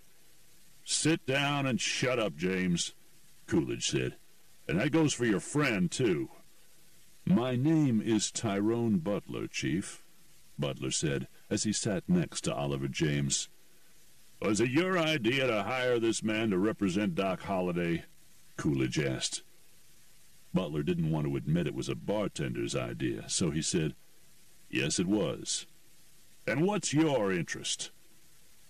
"I thought I told you the first time we met," Butler said. "Oh, no, wait, that's right. You wouldn't let me talk." "Well, anyway, Doc's a friend of mine, and I don't like seeing him get railroaded." "Railroaded?" the chief said. "There's a legitimate warrant out for Holliday in Arizona for murder." "There were no murders in Arizona," Butler said. "Then you live in a fantasy world, my friend," Coolidge said, "where men like Doc Holliday and Wyatt Earp are heroes. Is that it?" Butler thought a moment, then said, "That's pretty much it, yeah." "And you," Coolidge said, switching his attention to the lawyer. "What the hell do you think you're doing?" "The man's entitled to a lawyer, Chief." "What do you hope to achieve?" Coolidge asked. "Isn't your career already in the gutter?" "Technically," James said, raising one pudgy finger in his defense, "I've never been in the gutter. I spend most of my time in bars, but I haven't made it to the gutter yet." The chief looked back and forth between both of them. "All I'm trying to do is my job," Coolidge said. "What about this Officer Mallon, who claims he was in Tombstone?" James asked. "Have you checked him out?" "And why should I check him out?" "How about to see if he's telling the truth?" Butler asked. "Doc Holliday says he wasn't there." "What does it matter whether he was or wasn't there?" Coolidge asked. "Doc Holliday was there. That's the point." "Look, Chief, I'm going to tell the two of you once," Coolidge said. "Don't get in my way." "Don't you mean don't get in the way of the law?" James asked. "Or do you still think that you and the law are one and the same?" Coolidge got to his feet, his face turning red. "You haven't changed one bit, have you, James?" he demanded. "Any reason why I should?" Coolidge lifted one arm, his own pudgy forefinger extended. "Get out of my office!" James stood up and headed for the door. "Me too?" Butler asked. "Go!" Butler followed Oliver James out of the office, down the hall, and out of the building. "What does he have against you?" Butler asked when they were on the front steps. "We've had a few run-ins over the years," James said. "He doesn't exactly hold his men to the letter of the law. He usually just bends it to make things come out the way he wants." "So what do we do next?" "I think we should go and find a doctor," James said. "Just in case the chief decides Doc doesn't need one." "Do you know one?" "I know many," James said. "It's just a question of which one I want to send over. Come on." "Where to?" "My office." "I thought we were going to find a doctor." "We are." When they reached the building where Oliver James had his office, they stopped in the lobby in front of a directory. Butler then saw why they had come there. There were easily 6 doctors listed for the building. "Ah," James said, "there's the one." He pointed to the name Dr. Gerald Healy. "Is he any good?" Butler asked. "It doesn't much matter," James said. "But he's about at the same point I am in my career. He can use the business. Let's go to my office first." Butler followed James to the 2nd floor, to a door bearing his name. The man used a key to open the door, and they entered an outer office. Butler noticed had a layer of dust on it. "I had to let my girl go," James said as they walked through to his own office, which was just slightly better. "Don't mind the dust," James said. "I haven't been here in a while." The man went around behind his desk, opened a drawer, and took out a folder. "I've got to start a file on Holiday," he said. "Care for a drink? I think I've still got a bottle in my bottom drawer." "No, I'm fine," Butler said. "What about the doctor?" "He's down the hall," James said. "Give me a minute, and we'll go and see him." Butler walked to the window behind Oliver James and looked down at the street. Coaches, buggies, and cabs went by, and there was plenty of street traffic. He'd noticed during their cab ride that they were on West Colfax Street. "Pretty busy out there," he said. "Huh? Oh, I don't notice much anymore." Butler turned and watched as the man wrote furiously, creating a file for Doc Holliday. "Okay," James said. "I've got my thoughts down." He stood up. "Let's go talk to Doc Healy." "What kind of doctor is he?" "General," James said. "But we want him saying that Doc Holliday is too ill to travel. He's certainly qualified to do that." "Will he do it just because you ask him to?" Butler asked, following along behind James. "He'll do it for 2 reasons," James said, leading the way down the hall. "1, because it'll give him a chance to examine Doc Holliday. And 2, did you see your friend? I believe he actually is too ill to travel." Now that the lawyer mentioned it, Butler realized he was right.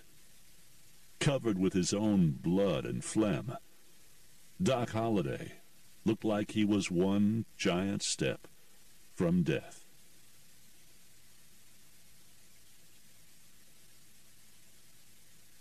Chapter 43. Gerald Healy was in his office, standing at the window behind his desk, hands clasped behind him. His desk was spotless. That is to say, dust, but no papers of any kind. Butler assumed the same would be true of his examining room.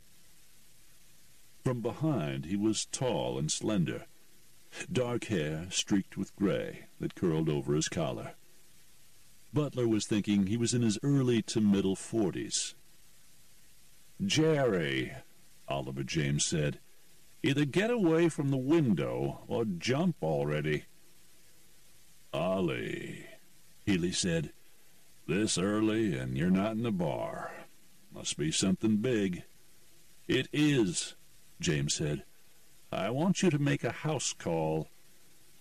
"Where?" Dr. Healy turned and stared at the lawyer. "On whom? And most importantly, why?" "Well, where is at the jail," James said. "And the who also answers the why." "Okay," Healy said, actually turning to face Oliver James. "Who?" When he turned, the wrinkles on the face and the pot belly added about 10 years to his age. "Doc Holliday." Healy stared at them for a few moments, then asked, The real Doc Holliday? This is Tyrone Butler. He's a friend of Holliday's, James said. Did you read about him in the paper? About him being arrested? I haven't been reading the newspaper, Healy said. He looked at Butler. You're a friend of Doc Holliday's? That's right. He's got consumption, right? I don't know exactly what he's got, Butler said, but it's killing him. And what do you want me to do? Oliver James explained that they had a plan to keep Doc from being extradited, but they needed time. If you could examine him and say that he's not fit to travel, the lawyer finished, that would be good. It might even be better, Butler said, if you recommended that he go to a hospital. Healy looked at Butler.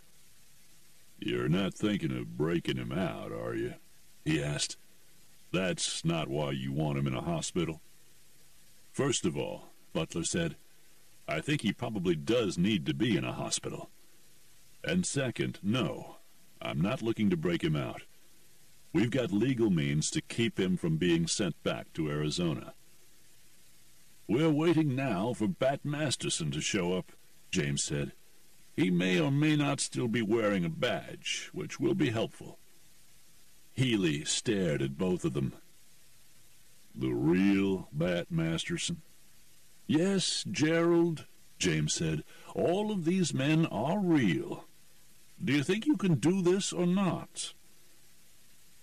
The alternative, the doctor said, is to remain here, staring out my window. I haven't had a real patient in months. When do you want me to do this?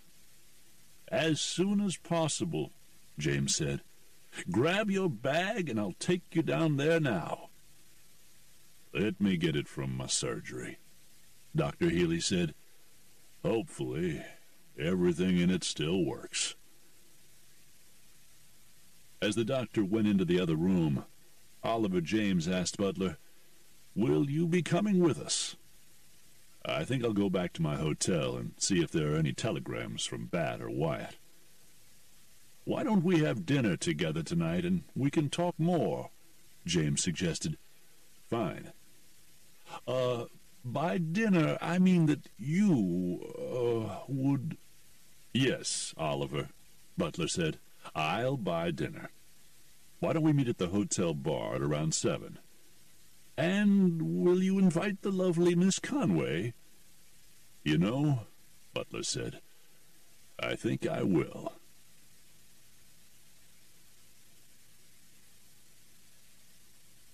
Chapter 44. When Butler got back to his hotel, he found 2 messages waiting for him at the front desk. The first was from Bat Masterson, confirming that he was on his way and would arrive in 2 days. The second was not from Wyatt Earp, as he had been hoping, but from Jennifer. She had written him a note saying she wanted to know what had happened at the jail as soon as possible, and that she would be waiting in her room. Butler decided to clean up before he went to see her. It would have taken too long to take a bath, so he used the pitcher and basin in his room, donned some fresh clothes, and walked to her door. It's about time, Jennifer said when she opened her door. I've been wondering what's going on. Come on in. She grabbed his arm and yanked him into the room. She was wearing a skirt, shirt, and boots, looking ready for anything, a walk, a ride, or dinner. Tell me, she said, what happened when you went to the jail? Why don't I tell you over a drink, he said. We're supposed to meet Oliver in the bar at 7. For what? Dinner. Dinner? She touched her hair. I have to change for dinner. You look fine. No, she said. I have to get ready. I only have... You have a couple of hours, he said, and I need a drink. Come on. I'll have you back up here in plenty of time to get ready. You know, she said as they left her room, A man's idea of plenty of time to get ready is a lot different than a woman's. Butler got a table in the half-full bar, left Jennifer there, and went to the bar for 2 drinks. "Brandy for the lady, beer for me," he told Jeremy. "Coming up." "Are you always here?" he asked when the man returned with the drinks. "Pretty much." "How did it go with Oliver?" "It went really well," Butler said. "He's on the case.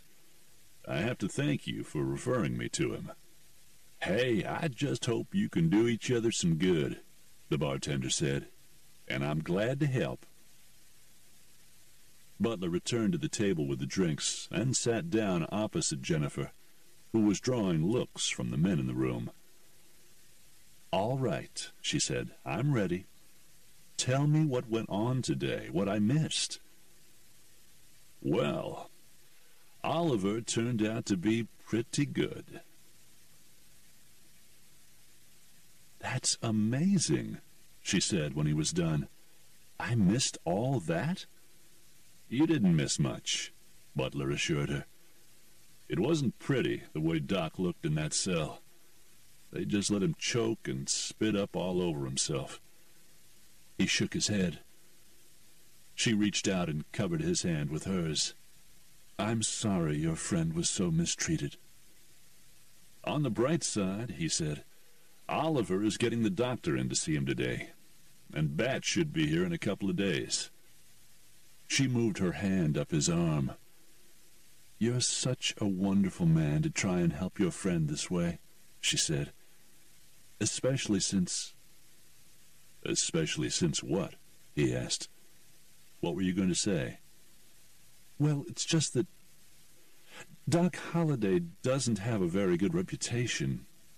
I mean, everything I've read—" "You can't believe everything you read about somebody," he told her.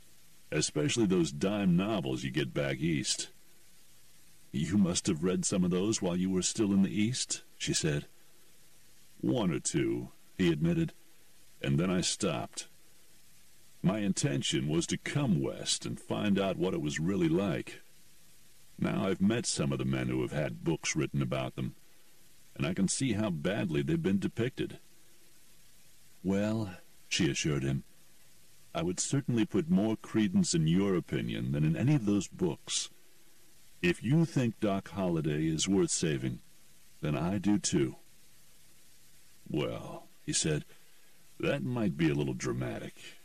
We're not saving him, actually. I mean, he's pretty sick." "But you are saving him from having to stand trial for what happened in Tombstone," she said. "That's true. Although, from what I've heard, the confrontation was not so much about the law as it was about personal feelings." "What you heard or what you read?" She sat back and said, "You know, you're right. I don't know what I'm talking about. Maybe you should just have dinner with Mr. James alone, and I can stay—" "Nonsense," he said, grabbing her hand now. "He wants you to come to dinner. He asked for you." "And you?" she asked. "Do you want me to come to dinner too?" "Very much." She smiled. "Then I better go and get myself pretty." "That shouldn't take very long." "You're sweet," she said, standing up. "Just don't dress too fancy," Butler said. "You'll make us fellas look bad." He watched her leave the bar, as did most of the other men in the room. Then they turned their envious gazes on him, which made him feel oddly proud.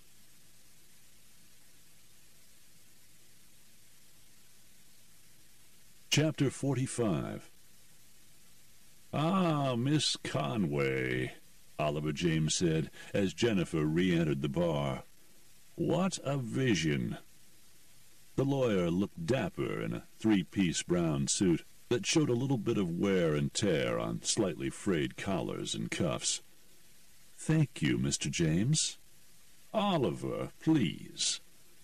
He took her hand and kissed it. She was surprised. The portly, sorry-looking man she'd met the day before had suddenly become charming. "Thank you, Oliver."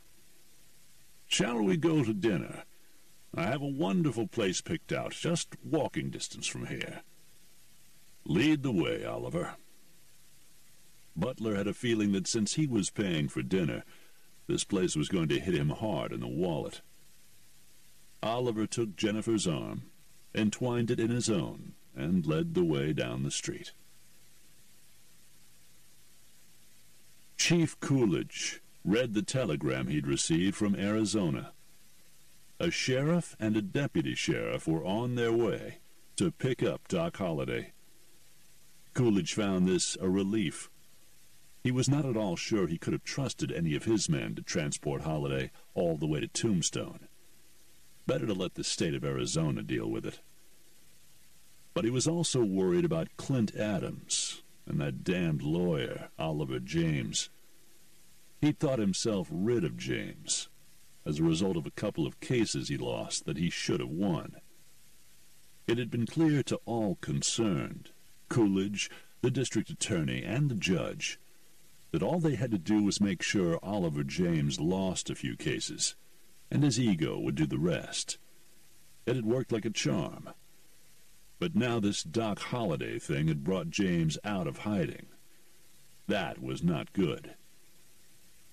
He put the telegram in the top drawer of his desk, then got up and left his office. He needed to speak to the district attorney as soon as possible.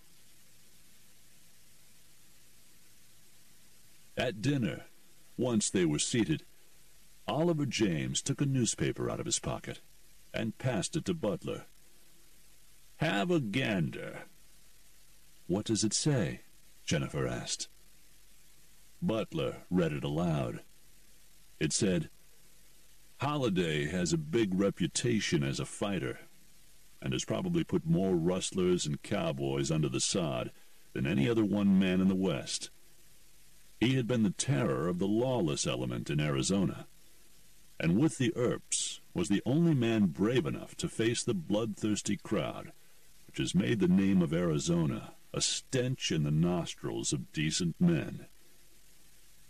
"That's wonderful," Jennifer said.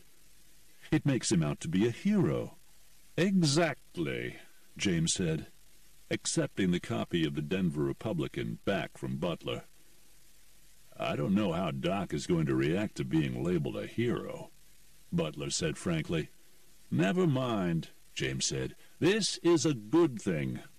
I had to pull some strings to get this into the paper." "What about the doctor?" Butler said. "Healy." "Jerry examined Doc," James said. "He agrees with you. Doc Holliday should not be riding a horse, not in his condition." "And what is his condition?" Jennifer asked. "He's dying, my dear," James said, "and there's little anyone can do about it." "Is that what Healy said?" Butler demanded. "Pretty much." "What about this place, Glenwood Springs?" Butler asked. "It's supposed to be good for people with Doc's ailment." "I don't know anything about that, Butler," James said. "I'm a lawyer. Talk to Dr. Healy about that." Butler decided that he would do just that, first thing in the morning. Oliver James was in a very expansive mood. He began telling Jennifer tales of his other cases, the ones he had won. She listened with rapt attention, and even applauded him a time or two. Still seated, he executed a little bow. Having Doc Holliday for a client seemed to have resurrected James. He was vastly different from the man they had seen for the first time with his head almost hanging in a mug of beer. In fact, he was quickly becoming something Butler had never liked, a blowhard.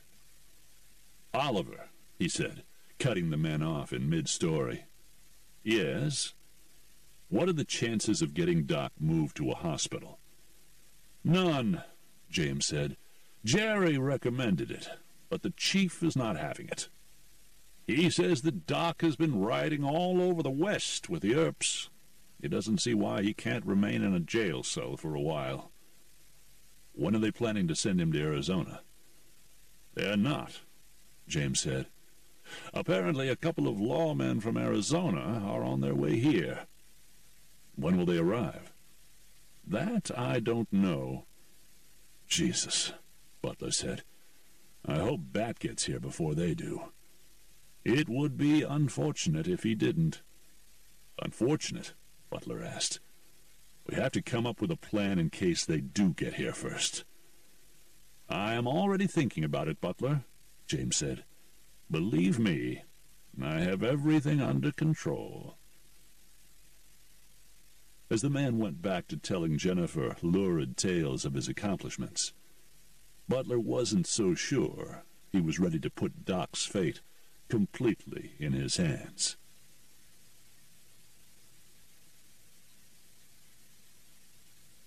Chapter 46. Oliver James walked back to the hotel with Butler and Jennifer, then excused himself. You young people don't want me around bending your ear all night, he said, and bid them good night. He told Butler to come to his office first thing in the morning, so they could talk strategy. That fit in with Butler's plan to talk with Dr. Healy. Butler took Jennifer into the bar, where they sat with their drinks. Instead of brandy tonight, she asked for beer, so that was what they both had. He's quite a character, she said about Oliver James. Maybe a little too much of one, Butler said. What do you mean? I mean he seems to have recovered his confidence awfully quickly, for a man who was in the depths of depression just a day ago.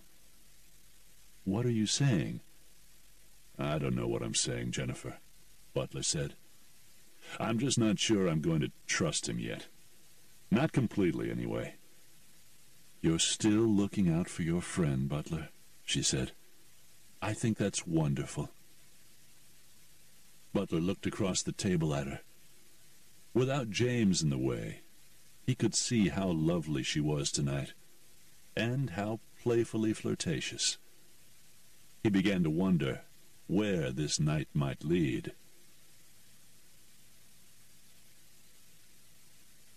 Butler woke in the morning, invigorated. Lying next to him in his bed was Jennifer Conway. It had not taken much to convince her to go back to his room with him. They'd only had that one beer, but she was ready, and so was he. He had undressed her gently, lovingly, uncovering her warm skin, her curves, her secret places, and exploring them, making them his own. She, in turn, was not exactly inexperienced, something he did not mind in a woman. It made for quite a night. He examined her in the morning light coming in the window. Her skin was flawless, and even first thing in the morning she was a vision. Mentally, he slapped his forehead for using the same word Oliver James had used the night before. He started to slide from the bed, but suddenly she had a hold of his wrist. Her strength was surprising. Not yet, she said softly. We're not finished. It's morning. She smiled. People have sex in the morning.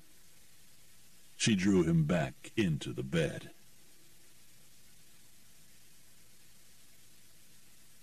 They had breakfast together in the dining room, and then she went back to her room to get some rest. Butler went to Oliver James's building, but before going to see the lawyer, he bypassed his office to stop in and see Dr. Healy. Good morning, Mr. Butler, Healy said. What can I do for you? He was seated behind his desk, which was still dusty. Apparently, having Doc Holliday for a patient had not been the remedy having him for a client had been for Oliver James. Doc, you ever heard of Glenwood Springs? Of course, the man said. It's a sanatorium right here in Colorado. Why would a young fellow like yourself be asking? Oh, wait, I get it. You're asking for Doc Holliday. Yes, I am, Butler said. We've heard that the place is helpful to people with Doc's condition. Have a seat, Mr. Butler. He did. Of course, I've only given your friend Holliday a cursory examination, the man admitted. I did it for Oliver, and made the recommendations he asked me to. But it's my opinion that it's too late for Glenwood Springs or any other facility to make a difference for Mr. Holliday. I think they could probably make his last days more comfortable, but that's what he is headed for, his last days. I see. Do you? Yes. I'm not sure he does, Healy said. He seems so unconcerned about everything when I examine him. This man is grossly underweight and undernourished, and it has nothing to do with him being in jail. I think sending him back to Arizona to be executed would be a travesty. He's only got a matter of months, perhaps weeks, anyway. Well, thank you for talking to me about it, Doctor, Butler said. He stood up and shook hands with Dr. Healy, who seemed surprised by the gesture. I appreciate it. Not at all, Healy said. Butler headed for the door. Mr. Butler? Yes, Butler turned. May I give you a warning or some advice? Either one would be gratefully accepted. Be careful of Oliver. In what way? He has always been a man who was out for himself, Healy said. Some of that changed in wake of his failures. But he seems to me to be on the same path again. Thank you, Doctor, Butler said. I'll keep that in mind.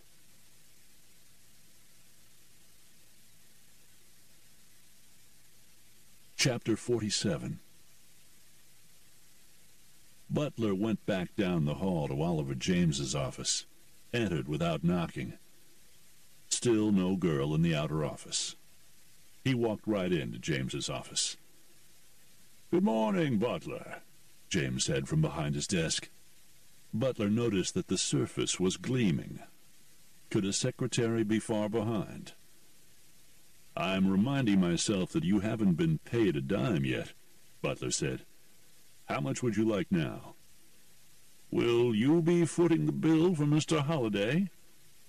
Doc pays his own way, Butler said. He'll pay me back when he gets out. Well, then he can pay me when he gets out, James said. No point in me taking your money. And as quickly as that, Oliver James changed Butler's opinion of him again. Why would the man be requiring no money? What did he care who it came from? But he still had to keep in mind the warning from Healy, a man who knew Oliver James better than he did. That's decent of you, Oliver, Butler said. Think nothing of it, my boy, James said. Now, I have a few ideas how to keep Doc safe in Colorado, even if Bat Masterson doesn't make it here in time. Oh, he'll make it, Butler assured the lawyer. If Bat Masterson says he'll be here, he'll be here. Yes, but will he be in time? James asked. Will he beat the Arizona lawmen here? That we don't know, and so we have to prepare for it. I am not disparaging the name of Masterson. I'd just like to be prepared.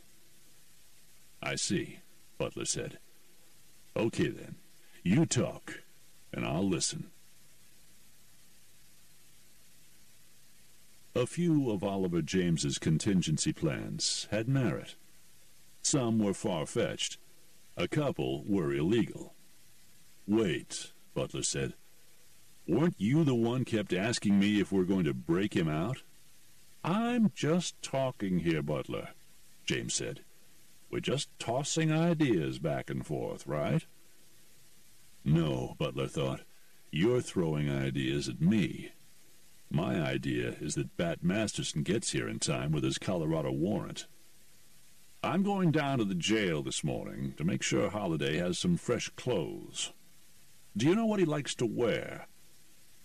"Black suits, white shirts, not much else," Butler said.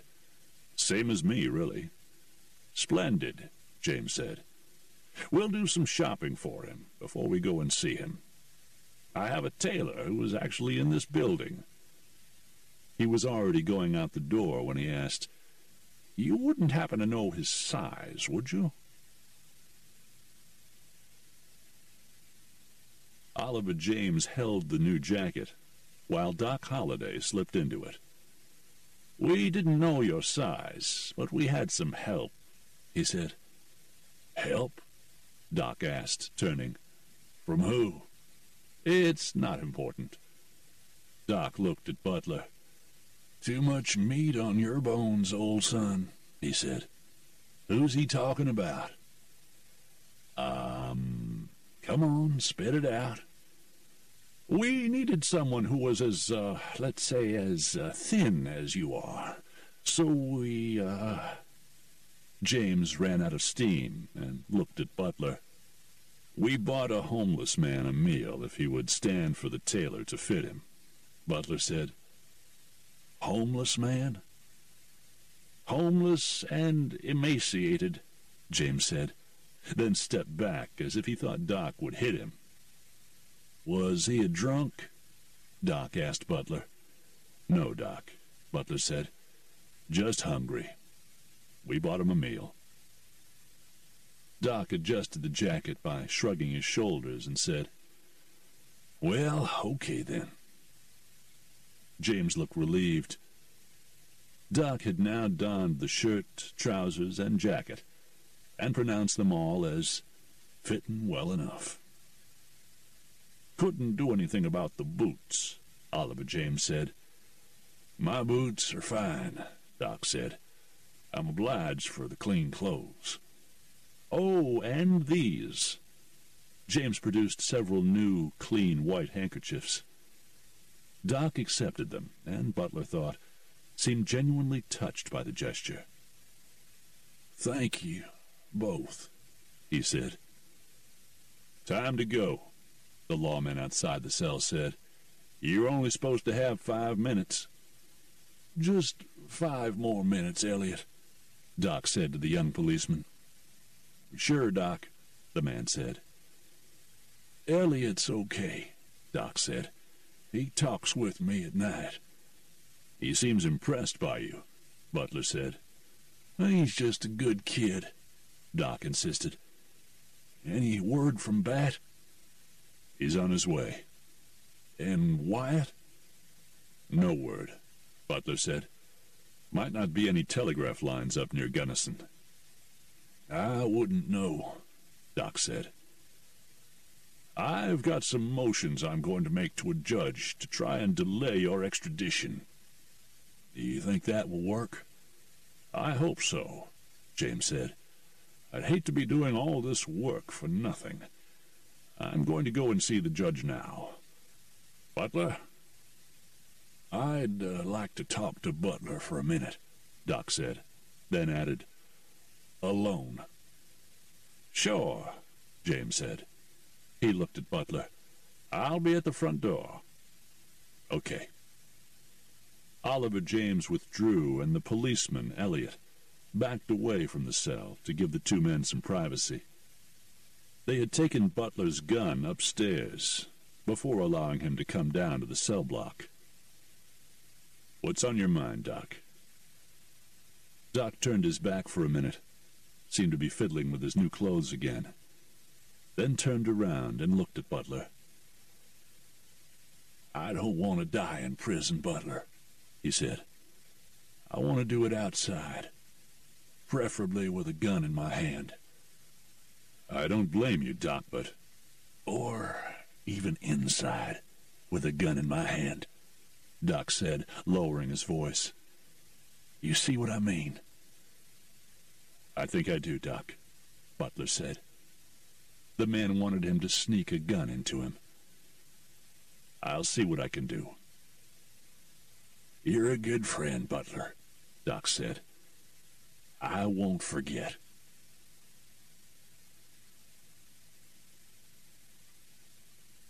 Chapter 48. Who's this judge you're going to see? Butler asked when he met Oliver James at the front door of the building. His name's Sandberg, James said. He carries a lot of weight in Denver. If I can get him on our side, we just might succeed in our efforts. What are the chances of that? Honestly, with Doc Holliday's reputation? Why's that? Butler said. I would have thought Doc's rep would work against us. Sandberg loves everything about the Wild West, James said. He's afraid to leave his office to experience it for himself, but he'll be tickled to rule on somebody like Doc. And if I bring Bat Masterson into the mix, who knows? Too bad you don't have a rep for yourself. Sorry, Butler said. I'm just a gambler. With friends like Holliday, Masterson, and Earp, I'm sure that's not true. But what is true is that you're just not that well known. I can't argue with that, Butler said. And truth be told, I don't mind it so much. I came west to play poker, not to cultivate a reputation with a gun. Well, James said, the other side of that coin is, with friends like Masterson, Earp, and Holliday, you probably won't stay unknown for very long. Butler had that same thought himself a time or two. They decided that it would be better if James saw the judge by himself, so Butler headed back to his hotel. His thoughts drifted to Jennifer Conway and the night they had spent together. It had not been very proper of them to spend the night together. But then who was to say what was proper when two adults agreed on what they wanted to do? When he arrived at the hotel, there was a telegram waiting for him at the front desk. It was from Bat. He had quit the train in favor of a straighter route on horseback, and thought that would get him to Denver late tomorrow. Good news, sir? The desk clerk asked. Great news, Butler said. So good, in fact, that he decided to celebrate with a drink, but not in the hotel bar. Too many businessmen in there for his taste. He left the hotel and headed down the street to find a comfortable saloon. The shooter watched as Butler entered the hotel, then again as the gambler left. Butler walked north at a slow pace. There was still plenty of daylight, so there was no need to rush the shot. There were people on the street, and the conditions were not yet perfect. He cradled his rifle in his arms. He could afford to wait. Butler found a small saloon just off the street, down a cobblestone alley. The name above the door was Morrison's. The front door was half stained glass, but no matter how Butler looked at it, he couldn't make out what it was supposed to be. To him, it was just a bunch of purple, yellow, and red glass. As soon as he entered, though, he knew he had chosen the right place, even though the patrons, all obviously regulars, watched him carefully as he approached the bar. You in the right place? The bartender asked. He was a bulky man with black hair parted down the middle, a broad mustache, and a startlingly clean towel tossed over his shoulder. I hope so, Butler said. "I'm looking for a cold beer, a quiet place to sit, and no trouble." The man eyed him cautiously, then smiled and said, "Yeah, you got the right place."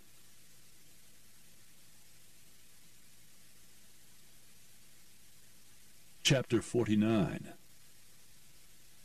The bartender, who Butler learned by listening was the owner, Tommy Morrison, had been right.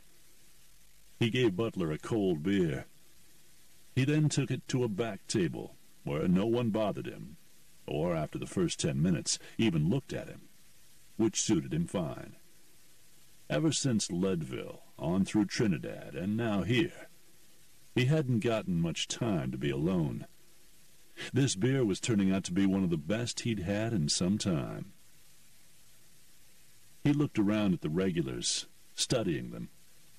There was no gambling going on, just drinking, conversation, and a lot of laughter.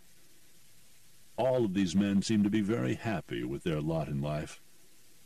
Butler might have been happy with his as well. What with traveling across the West, making his living playing poker. If it wasn't for that one dark cloud hanging over his head, he couldn't imagine how outlaws did it, living with a price on their heads all the time. But at least they knew who had placed the price on their head.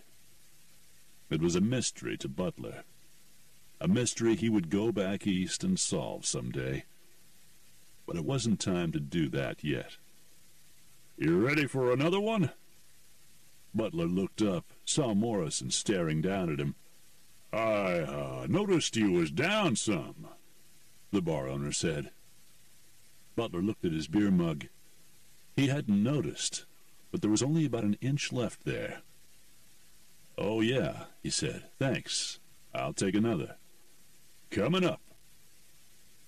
Morrison went to the bar, returned with a cold mug, removed the inch of lukewarm beer that was left, and went back to the bar without further comment.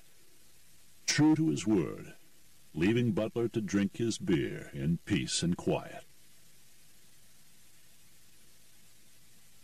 Outside in the alley, the shooter was waiting. He'd peered in the window to make sure Butler was still there, saw him sitting at a back table, and then withdrew. It would be dark by the time Butler came out.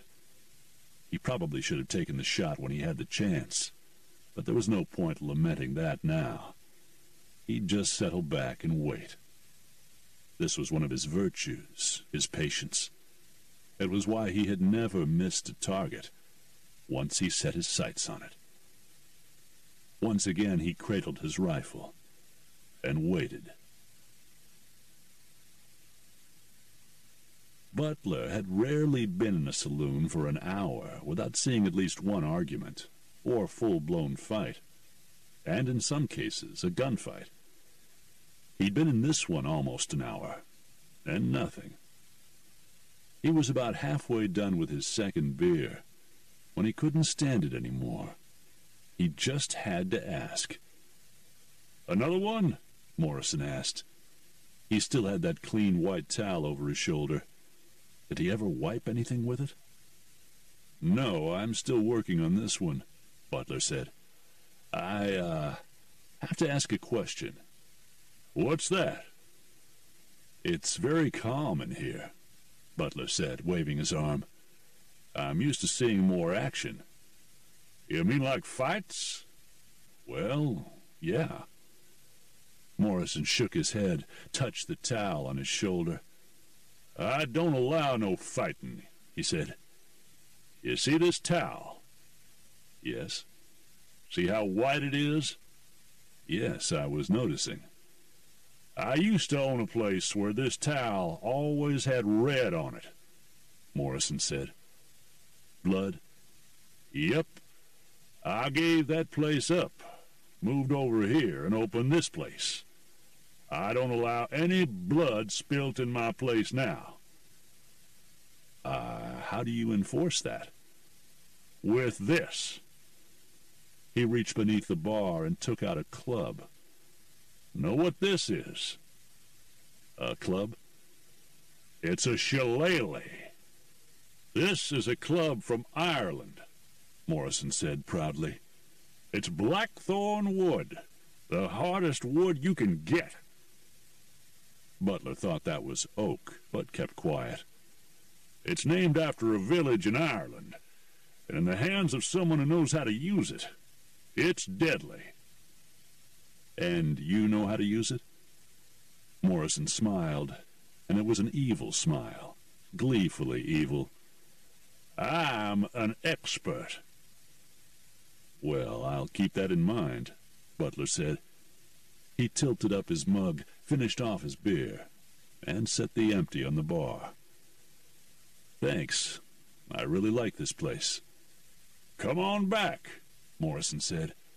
As long as you ain't fixing to cause trouble. I never cause trouble, Mr. Morrison, Butler said, and then to himself added, but it does seem to keep following me around. He headed for the door, opened it, and was about to step out when he thought of something else he wanted to ask. In fact, he did step half out, just enough to offer the shooter a target. But as the man raised his rifle and fired, Butler took one step back, causing the bullet to miss and lodge in the door jamb near his head.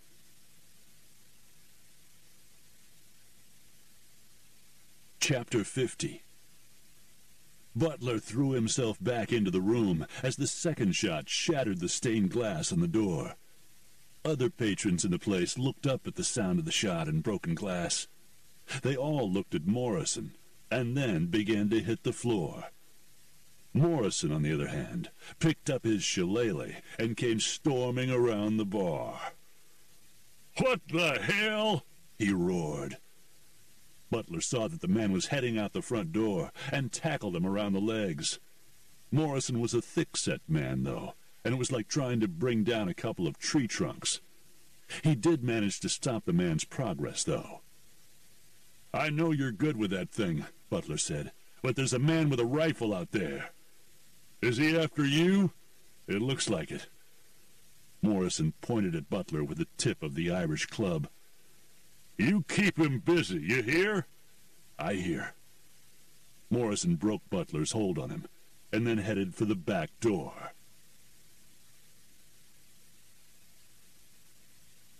The shooter didn't know why Butler had abruptly stepped back into the saloon, but the man had made him miss his shot. He was so angry he took a second, hasty shot, which made him even madder. He had never messed up like this before. He was now doubly determined to put this gambler in the ground. Butler drew his gun and moved to the door, crouching low. He crunched the broken stained glass beneath his boots as he reached the door, which was still open. The glass was completely gone, so that there was basically just half a door left. He wanted to use the lower half for cover, but he didn't know if it was thick enough to shield him from a bullet. Finally, he decided he just had to step out, because he was supposed to be keeping the shooter busy. Whatever Morrison was planning, Butler couldn't let the man get killed trying to help him. He had fallen back onto his heels, so he made an adjustment, got into a crouched position, cocked the hammer on his gun, and then sprang out into the alley, his gun ready. As he did, he heard a couple of sounds. First, what sounded like a melon hitting the ground, then a grunt, and finally, what sounded like a sack of potatoes hitting the ground. He pointed his gun down the alley, but all he saw was Morrison standing there, slapping his left palm with his shillelagh. At his feet lay a man, unmoving, with a rifle next to him. Butler walked down the alley to join the bar owner in staring down at the man, who looked quite dead. His skull had been split, and rivulets of blood were running between the cobblestones. "Wow," Butler said. "You hit him hard." "I don't use this unless I mean it," Morrison said. Butler bent down over the man to check him, then straightened, holstering his gun. "He's dead." "You know him?" Butler studied the man's face. "No." "Well, he broke my glass," Morrison said. "Shot up my place. I told you, I don't allow that." "Yes, you told me," Butler said. Morrison suddenly prodded Butler in the chest with the end of the deadly club. "Don't come back." "What?" "You heard me," the big man said. "Don't come back to my place. I don't want trouble here." "I didn't come looking for trouble." "Well, it found you in my place, and now I gotta pay." "I'll pay for the glass," Butler said. "Yeah, you will," Morrison said. "But I still don't want you coming back." "Fine. I'll just wait here and talk to the police." "You don't gotta," Morrison said. "I killed him. I'll talk to the police." "I was a witness." "You didn't see me hit him," Morrison said. "And I got the bullets in my door to prove he was a-shooting. I don't need you." "But he might have some friends," Morrison said. "If they show up, I don't want you here." Butler was thinking at that moment that if Morrison prodded him one more time with that club, he was going to take it from the man and shove it up his ass, or die trying. At that moment, though, the man dropped the club down to his side. "Look, I pay the police to take care of stuff like this," Morrison said. "Just go." "Okay, fine," Butler said. "I'm going. I just have to do one thing." He crouched down and started going through the man's pockets. He was wearing clothes that had taken a decent amount of money to buy. First he went through the trousers, then the dark jacket. "You robbing him?" "Looking for something with his name on it," Butler said. He stopped looking, remained crouched. Nothing. "I'm going to send for the police now." "Yeah, go ahead. I'm done." As he left the alley, Butler figured that this had nothing to do with Doc Holliday. This was just somebody else trying to cash in on that price on his head. It was probably already time to get out of Denver, but he had to wait for Bat Masterson to arrive. Then again, attempts on his life like this usually averaged out to one per location. He walked back to his hotel without incident.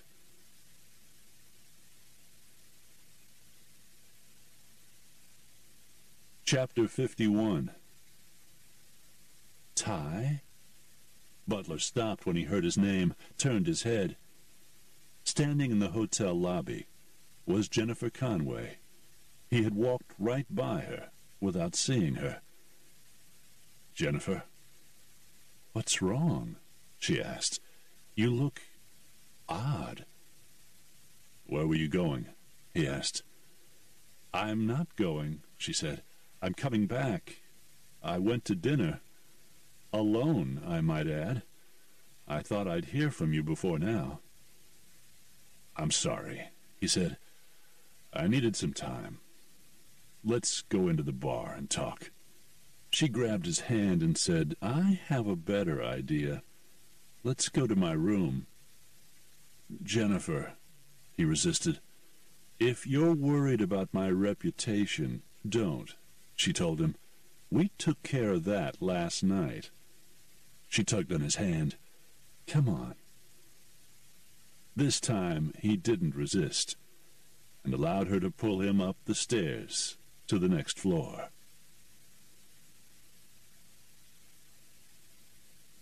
After they made love, Butler decided to tell Jennifer the truth. "Somebody tried to kill you?" "Yes." "But why?" she asked. "Was it because you're trying to help Doc Holliday?" "It's possible," he said, "but I don't think so." "Well then, why would someone want to kill you, Butler? I don't understand." "Let's just say when I came west, I didn't leave all my troubles behind me," he said delicately. You mean that someone from back east, from your home, wants to kill you? It seems that way, he said. Did the man have any identification on him? Something to give you an idea of where he was from? Who might have sent him? No, Butler said. They never do. She sat up in bed, unmindful of her nudity. Always? You mean this has happened before? Now Butler felt he had gone too far, said too much. It's happened once or twice. Why do I get the feeling your idea and my idea of once or twice is not the same? Let's just say I've dealt with this problem before, Butler said. Jennifer pulled the sheet up to cover herself and said, I think I need a drink. Do you have anything? A bottle of wine in that top drawer in the sidebar in the other room, she told him. Jennifer had a 2-room suite, while Butler had a single room. He stood up, donned his trousers, and padded barefoot into the other room to return with a bottle of wine and 2 glasses. He poured and handed her one, then sat on the bed holding his own. I just have to absorb all of this, she said. On top of being friends with people like Bat Masterson and Doc Holliday, you also have a price on your head. Not a legal price, he said, interrupting her. But a price, nevertheless, she said. Put there by someone from the East who you don't know. Is that it? Essentially, he said. Yes, that's it. She sipped her wine. Would you like me to go? He asked. I don't want you to feel like you're in danger. Oh, she said, looking at him. I don't feel like I'm in danger. I'm just wondering if I'm ready to step into your world. Not that I'm afraid to, just am I ready to? I guess you'll have to find that answer for yourself. She thought a moment, sipped her wine, then asked, Can I write about this? No, he said right away. Why not? You have to understand, he said. I'm on the run. Until I decide to go back and find out just who is behind all of this. He had not told her the part about some of his family members being killed. These attempts take place randomly, when someone either recognizes me or has actually been looking for me and finds me. But if you write about this, saying where we were when we spoke, it gives them more of a starting point. I mean, it's bad enough I have a target on my back. We don't have to make it bright red and flashing like lightning. I understand your concern, she said, but I assure you I could write about this without mentioning your name. Even a thinly veiled account of what I've told you would be dangerous, he said, to you as well as to me. How so to me? Someone might come looking for you, figuring you can lead them to me, he said, and they wouldn't ask nicely. I see. I hope you do, Butler said. He stood up and started to get dressed. You don't have to go, she said. I think I'd better, he said. You need time to think, and frankly, so do I. He went back to his room, thinking that he foolishly might have told her too much. That, plus the attempt that already had been made, might mean it was time to leave town. He didn't want to leave, however, until Bat arrived. He hoped that would be tomorrow.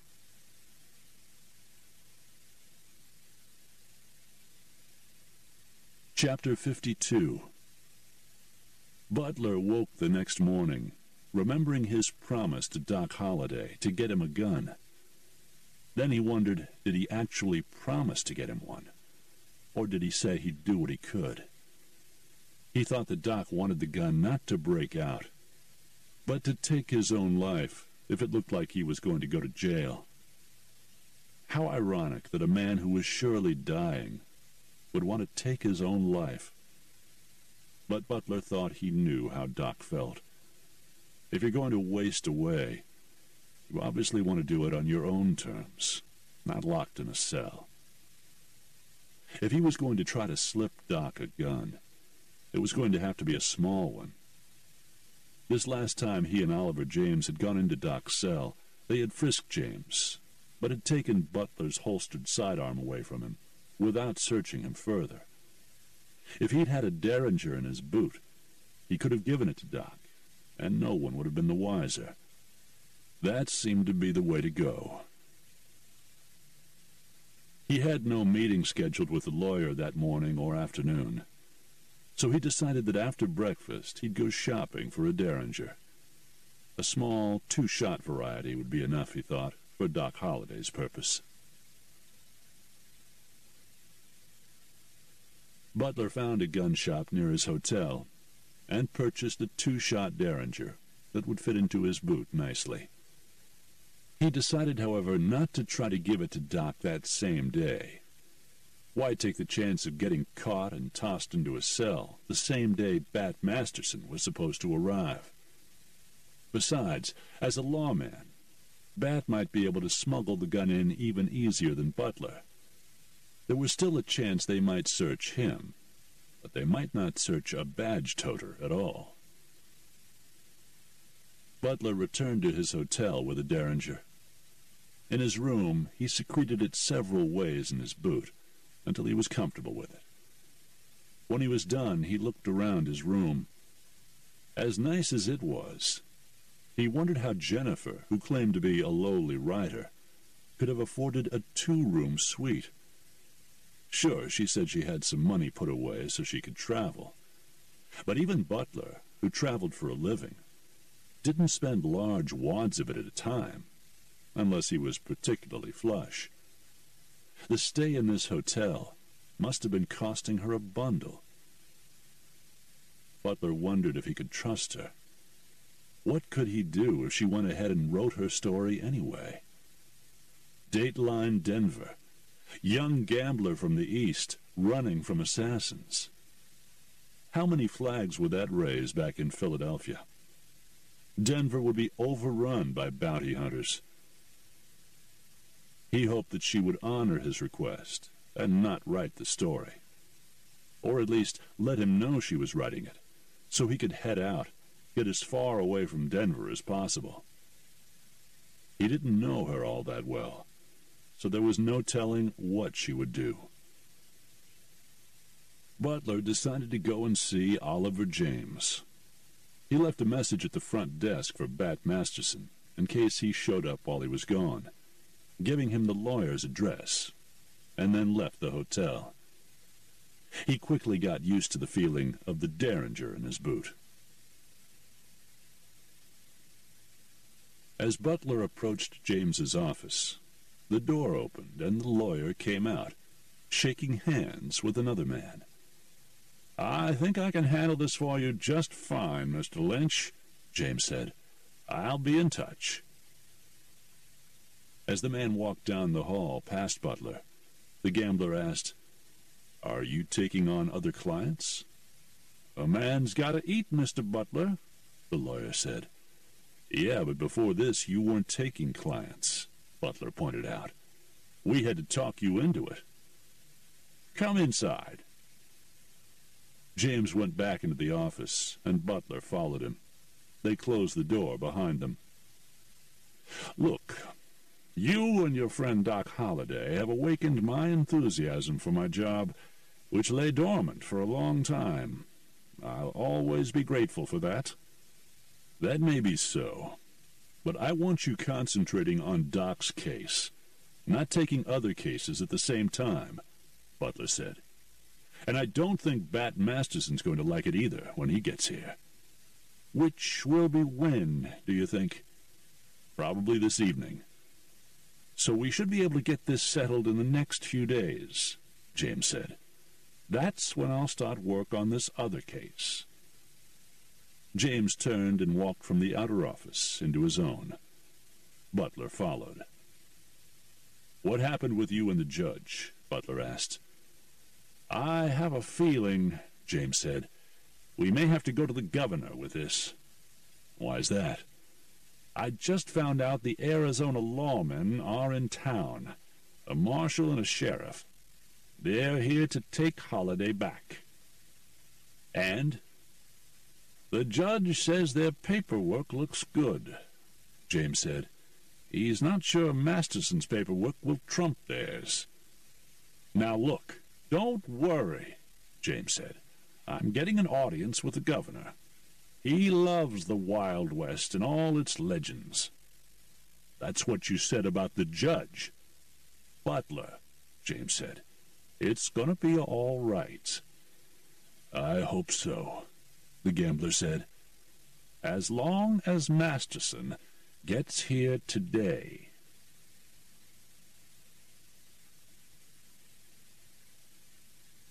Chapter 53. "It's about time you agreed to see me," Chief Coolidge said to the district attorney. "Chief," Daniel Trevor said, "unlike you, I'm an elected official. I've got a lot on my plate. I'm sorry I couldn't see you until now." "Well, I've got one thing on my plate," the chief said. "Doc Holliday." "What about him?" Trevor asked. "I thought you were shipping him out of town." "I'm trying to," Coolidge said, "but he's got friends who are trying to get in the way." "What friends?" "A gambler named Butler," Coolidge said, "and, as I understand it, Bat Masterson." "Masterson?" Trevor said. He sat back in his chair. Coolidge had not been invited to sit, but he did so now. Coolidge was old school, while Trevor was young and on the fast track to the governor's mansion. At least that's what people were saying.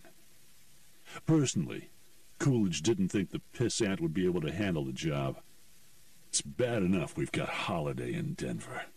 We don't need Masterson." "You mean you don't?" the chief said. "It wouldn't look good for you if Holiday got out, and Masterson was the one to get him out." "How can he do that?" "I don't know," the chief said, "but he's a lawman.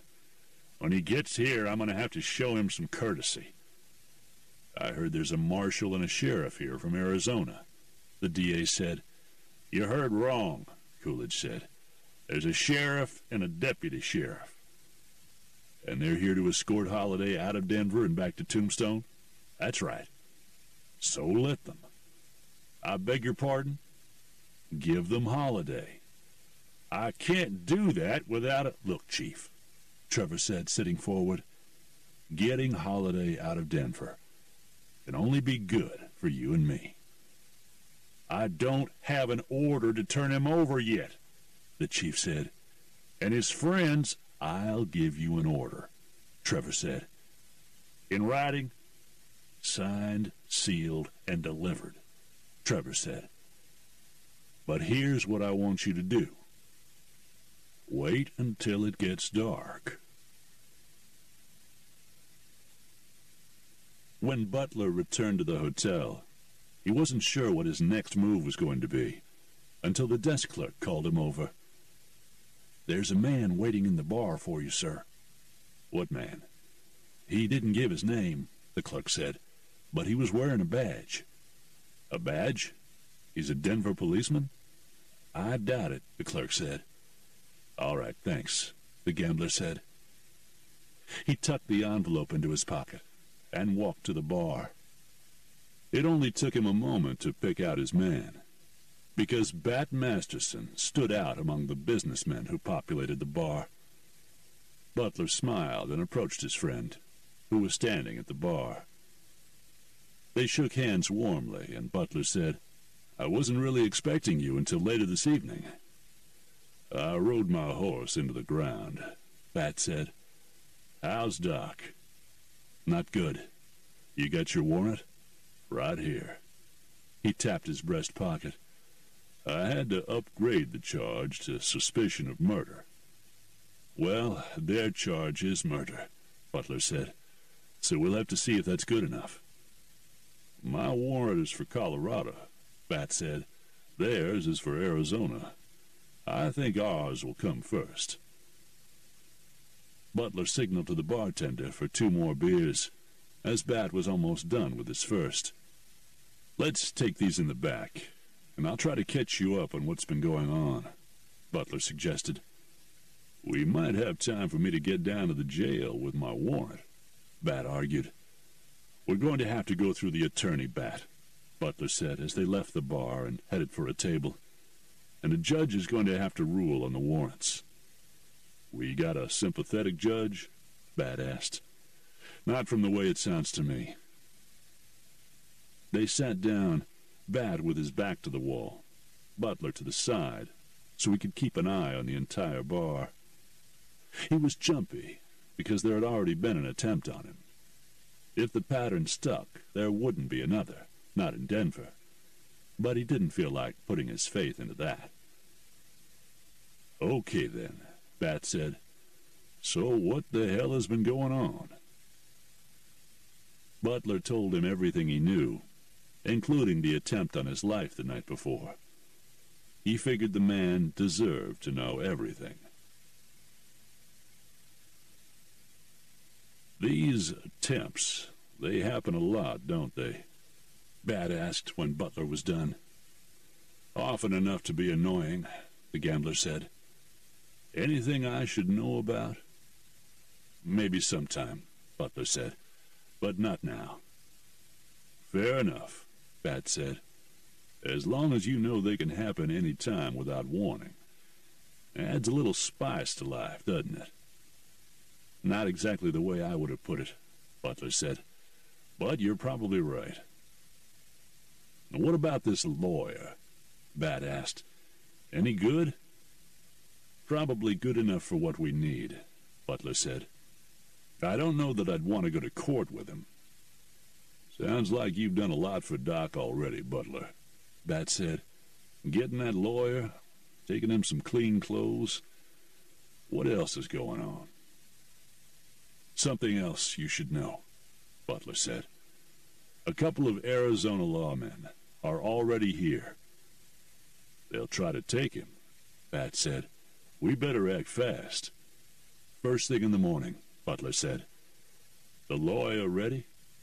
I guaranteed you'd be here tonight, so he's expecting us. Guaranteed, huh? Yes. Glad I didn't disappoint you. Butler lifted his mug and said, Me too.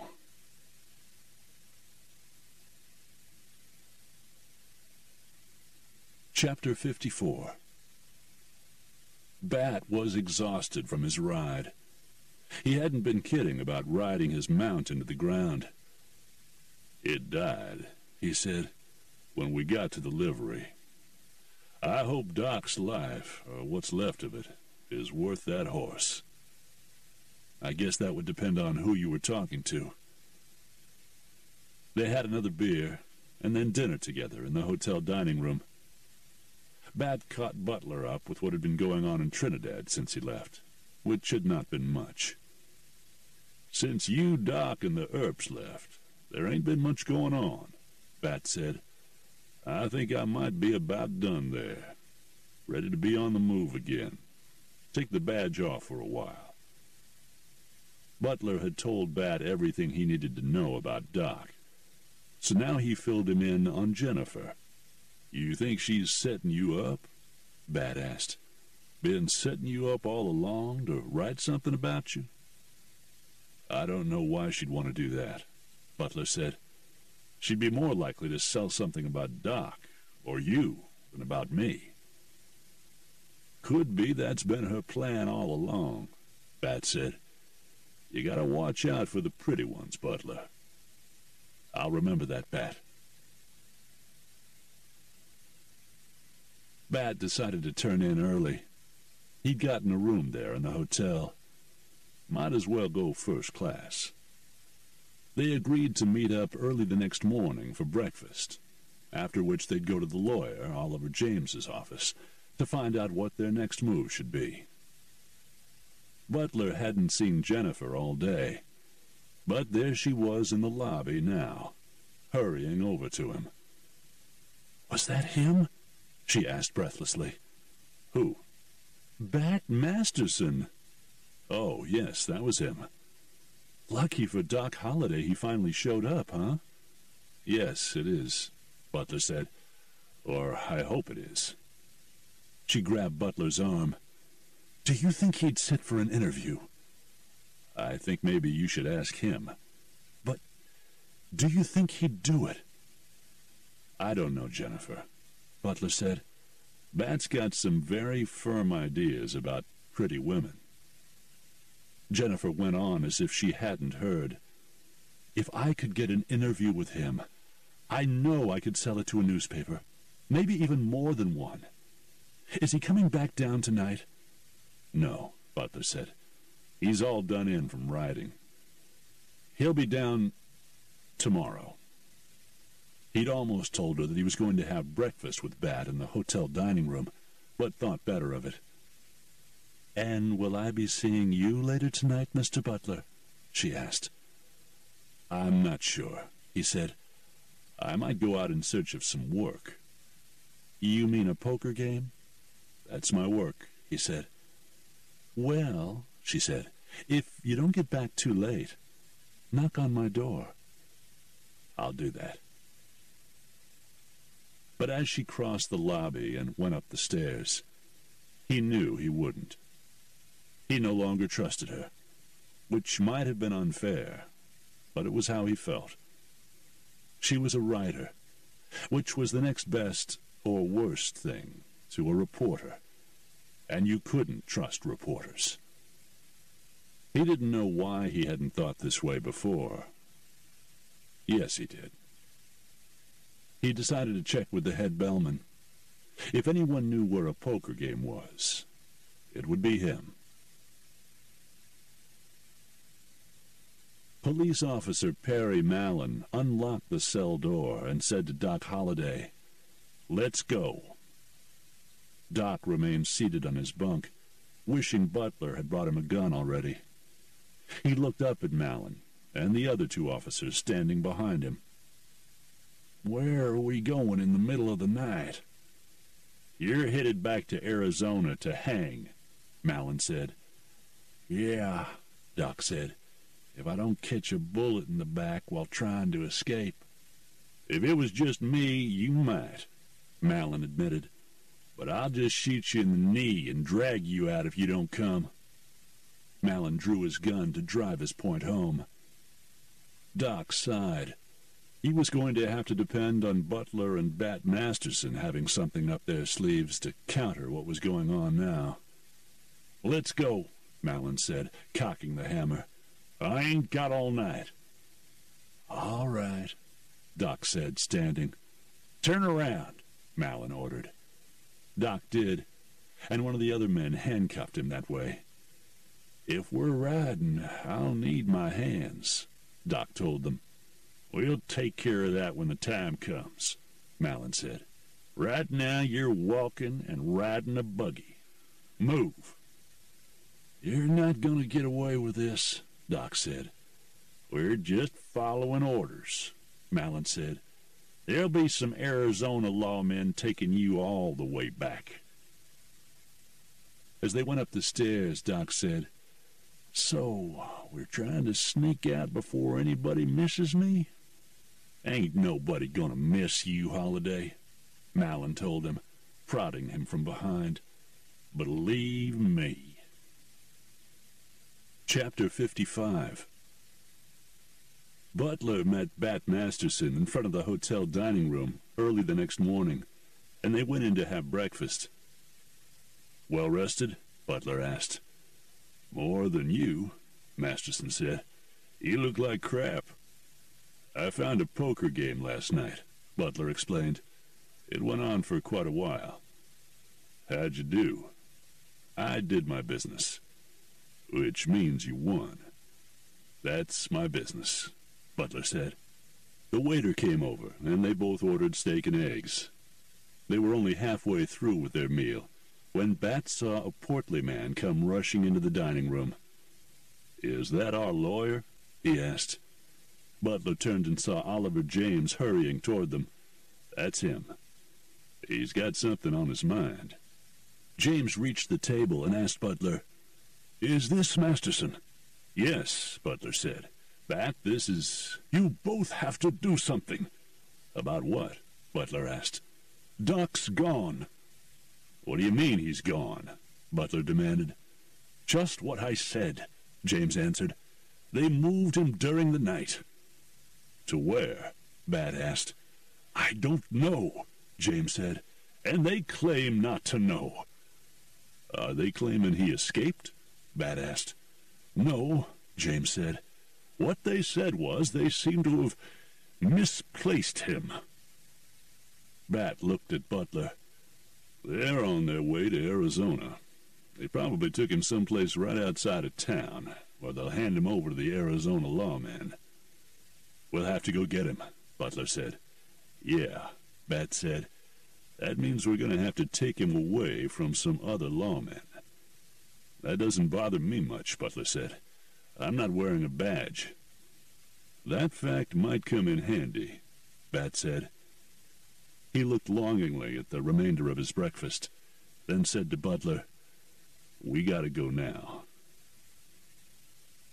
They both stood up and hurried from the dining room, leaving Oliver James standing next to their empty table. Just so their money and meals wouldn't go to waste, he sat down, combined both plates, and started eating.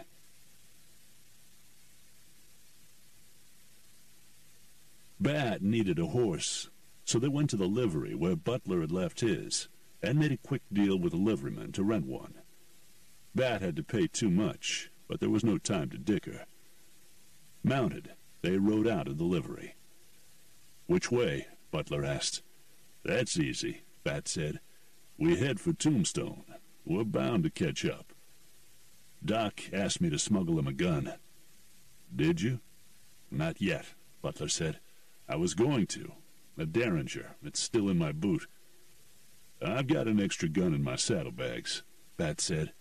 "When we find him, we'll arm him. It'll better our odds. If we find him alive. The only way we won't find him alive is if he dies on his own," Bat said. "They're going to want to take him back to Arizona." "How do we know which way they're going to go?" Butler asked. "I've made this ride before," Bat said. "There are a couple of good routes. I'm going to have to make a damn good guess. But if I know Doc, he'll be working on a way to let us know." Doc coughed, hawked up a bloody gob, and spat. It struck a boulder, staining it with red. Malin, riding in the lead, turned and said, "Hawking up a lung, Doc? You feel like falling off your horse and dying right here. Be my guest."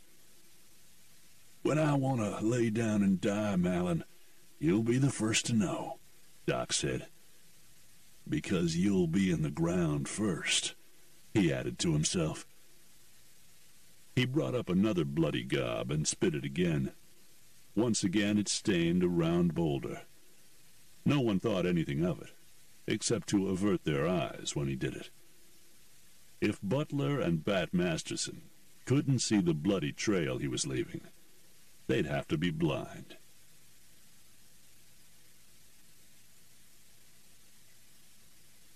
Chapter 56. "This guy has got no imagination," Bat Masterson said, shaking his head. "Who?" "Whoever it is we're following," Bat said.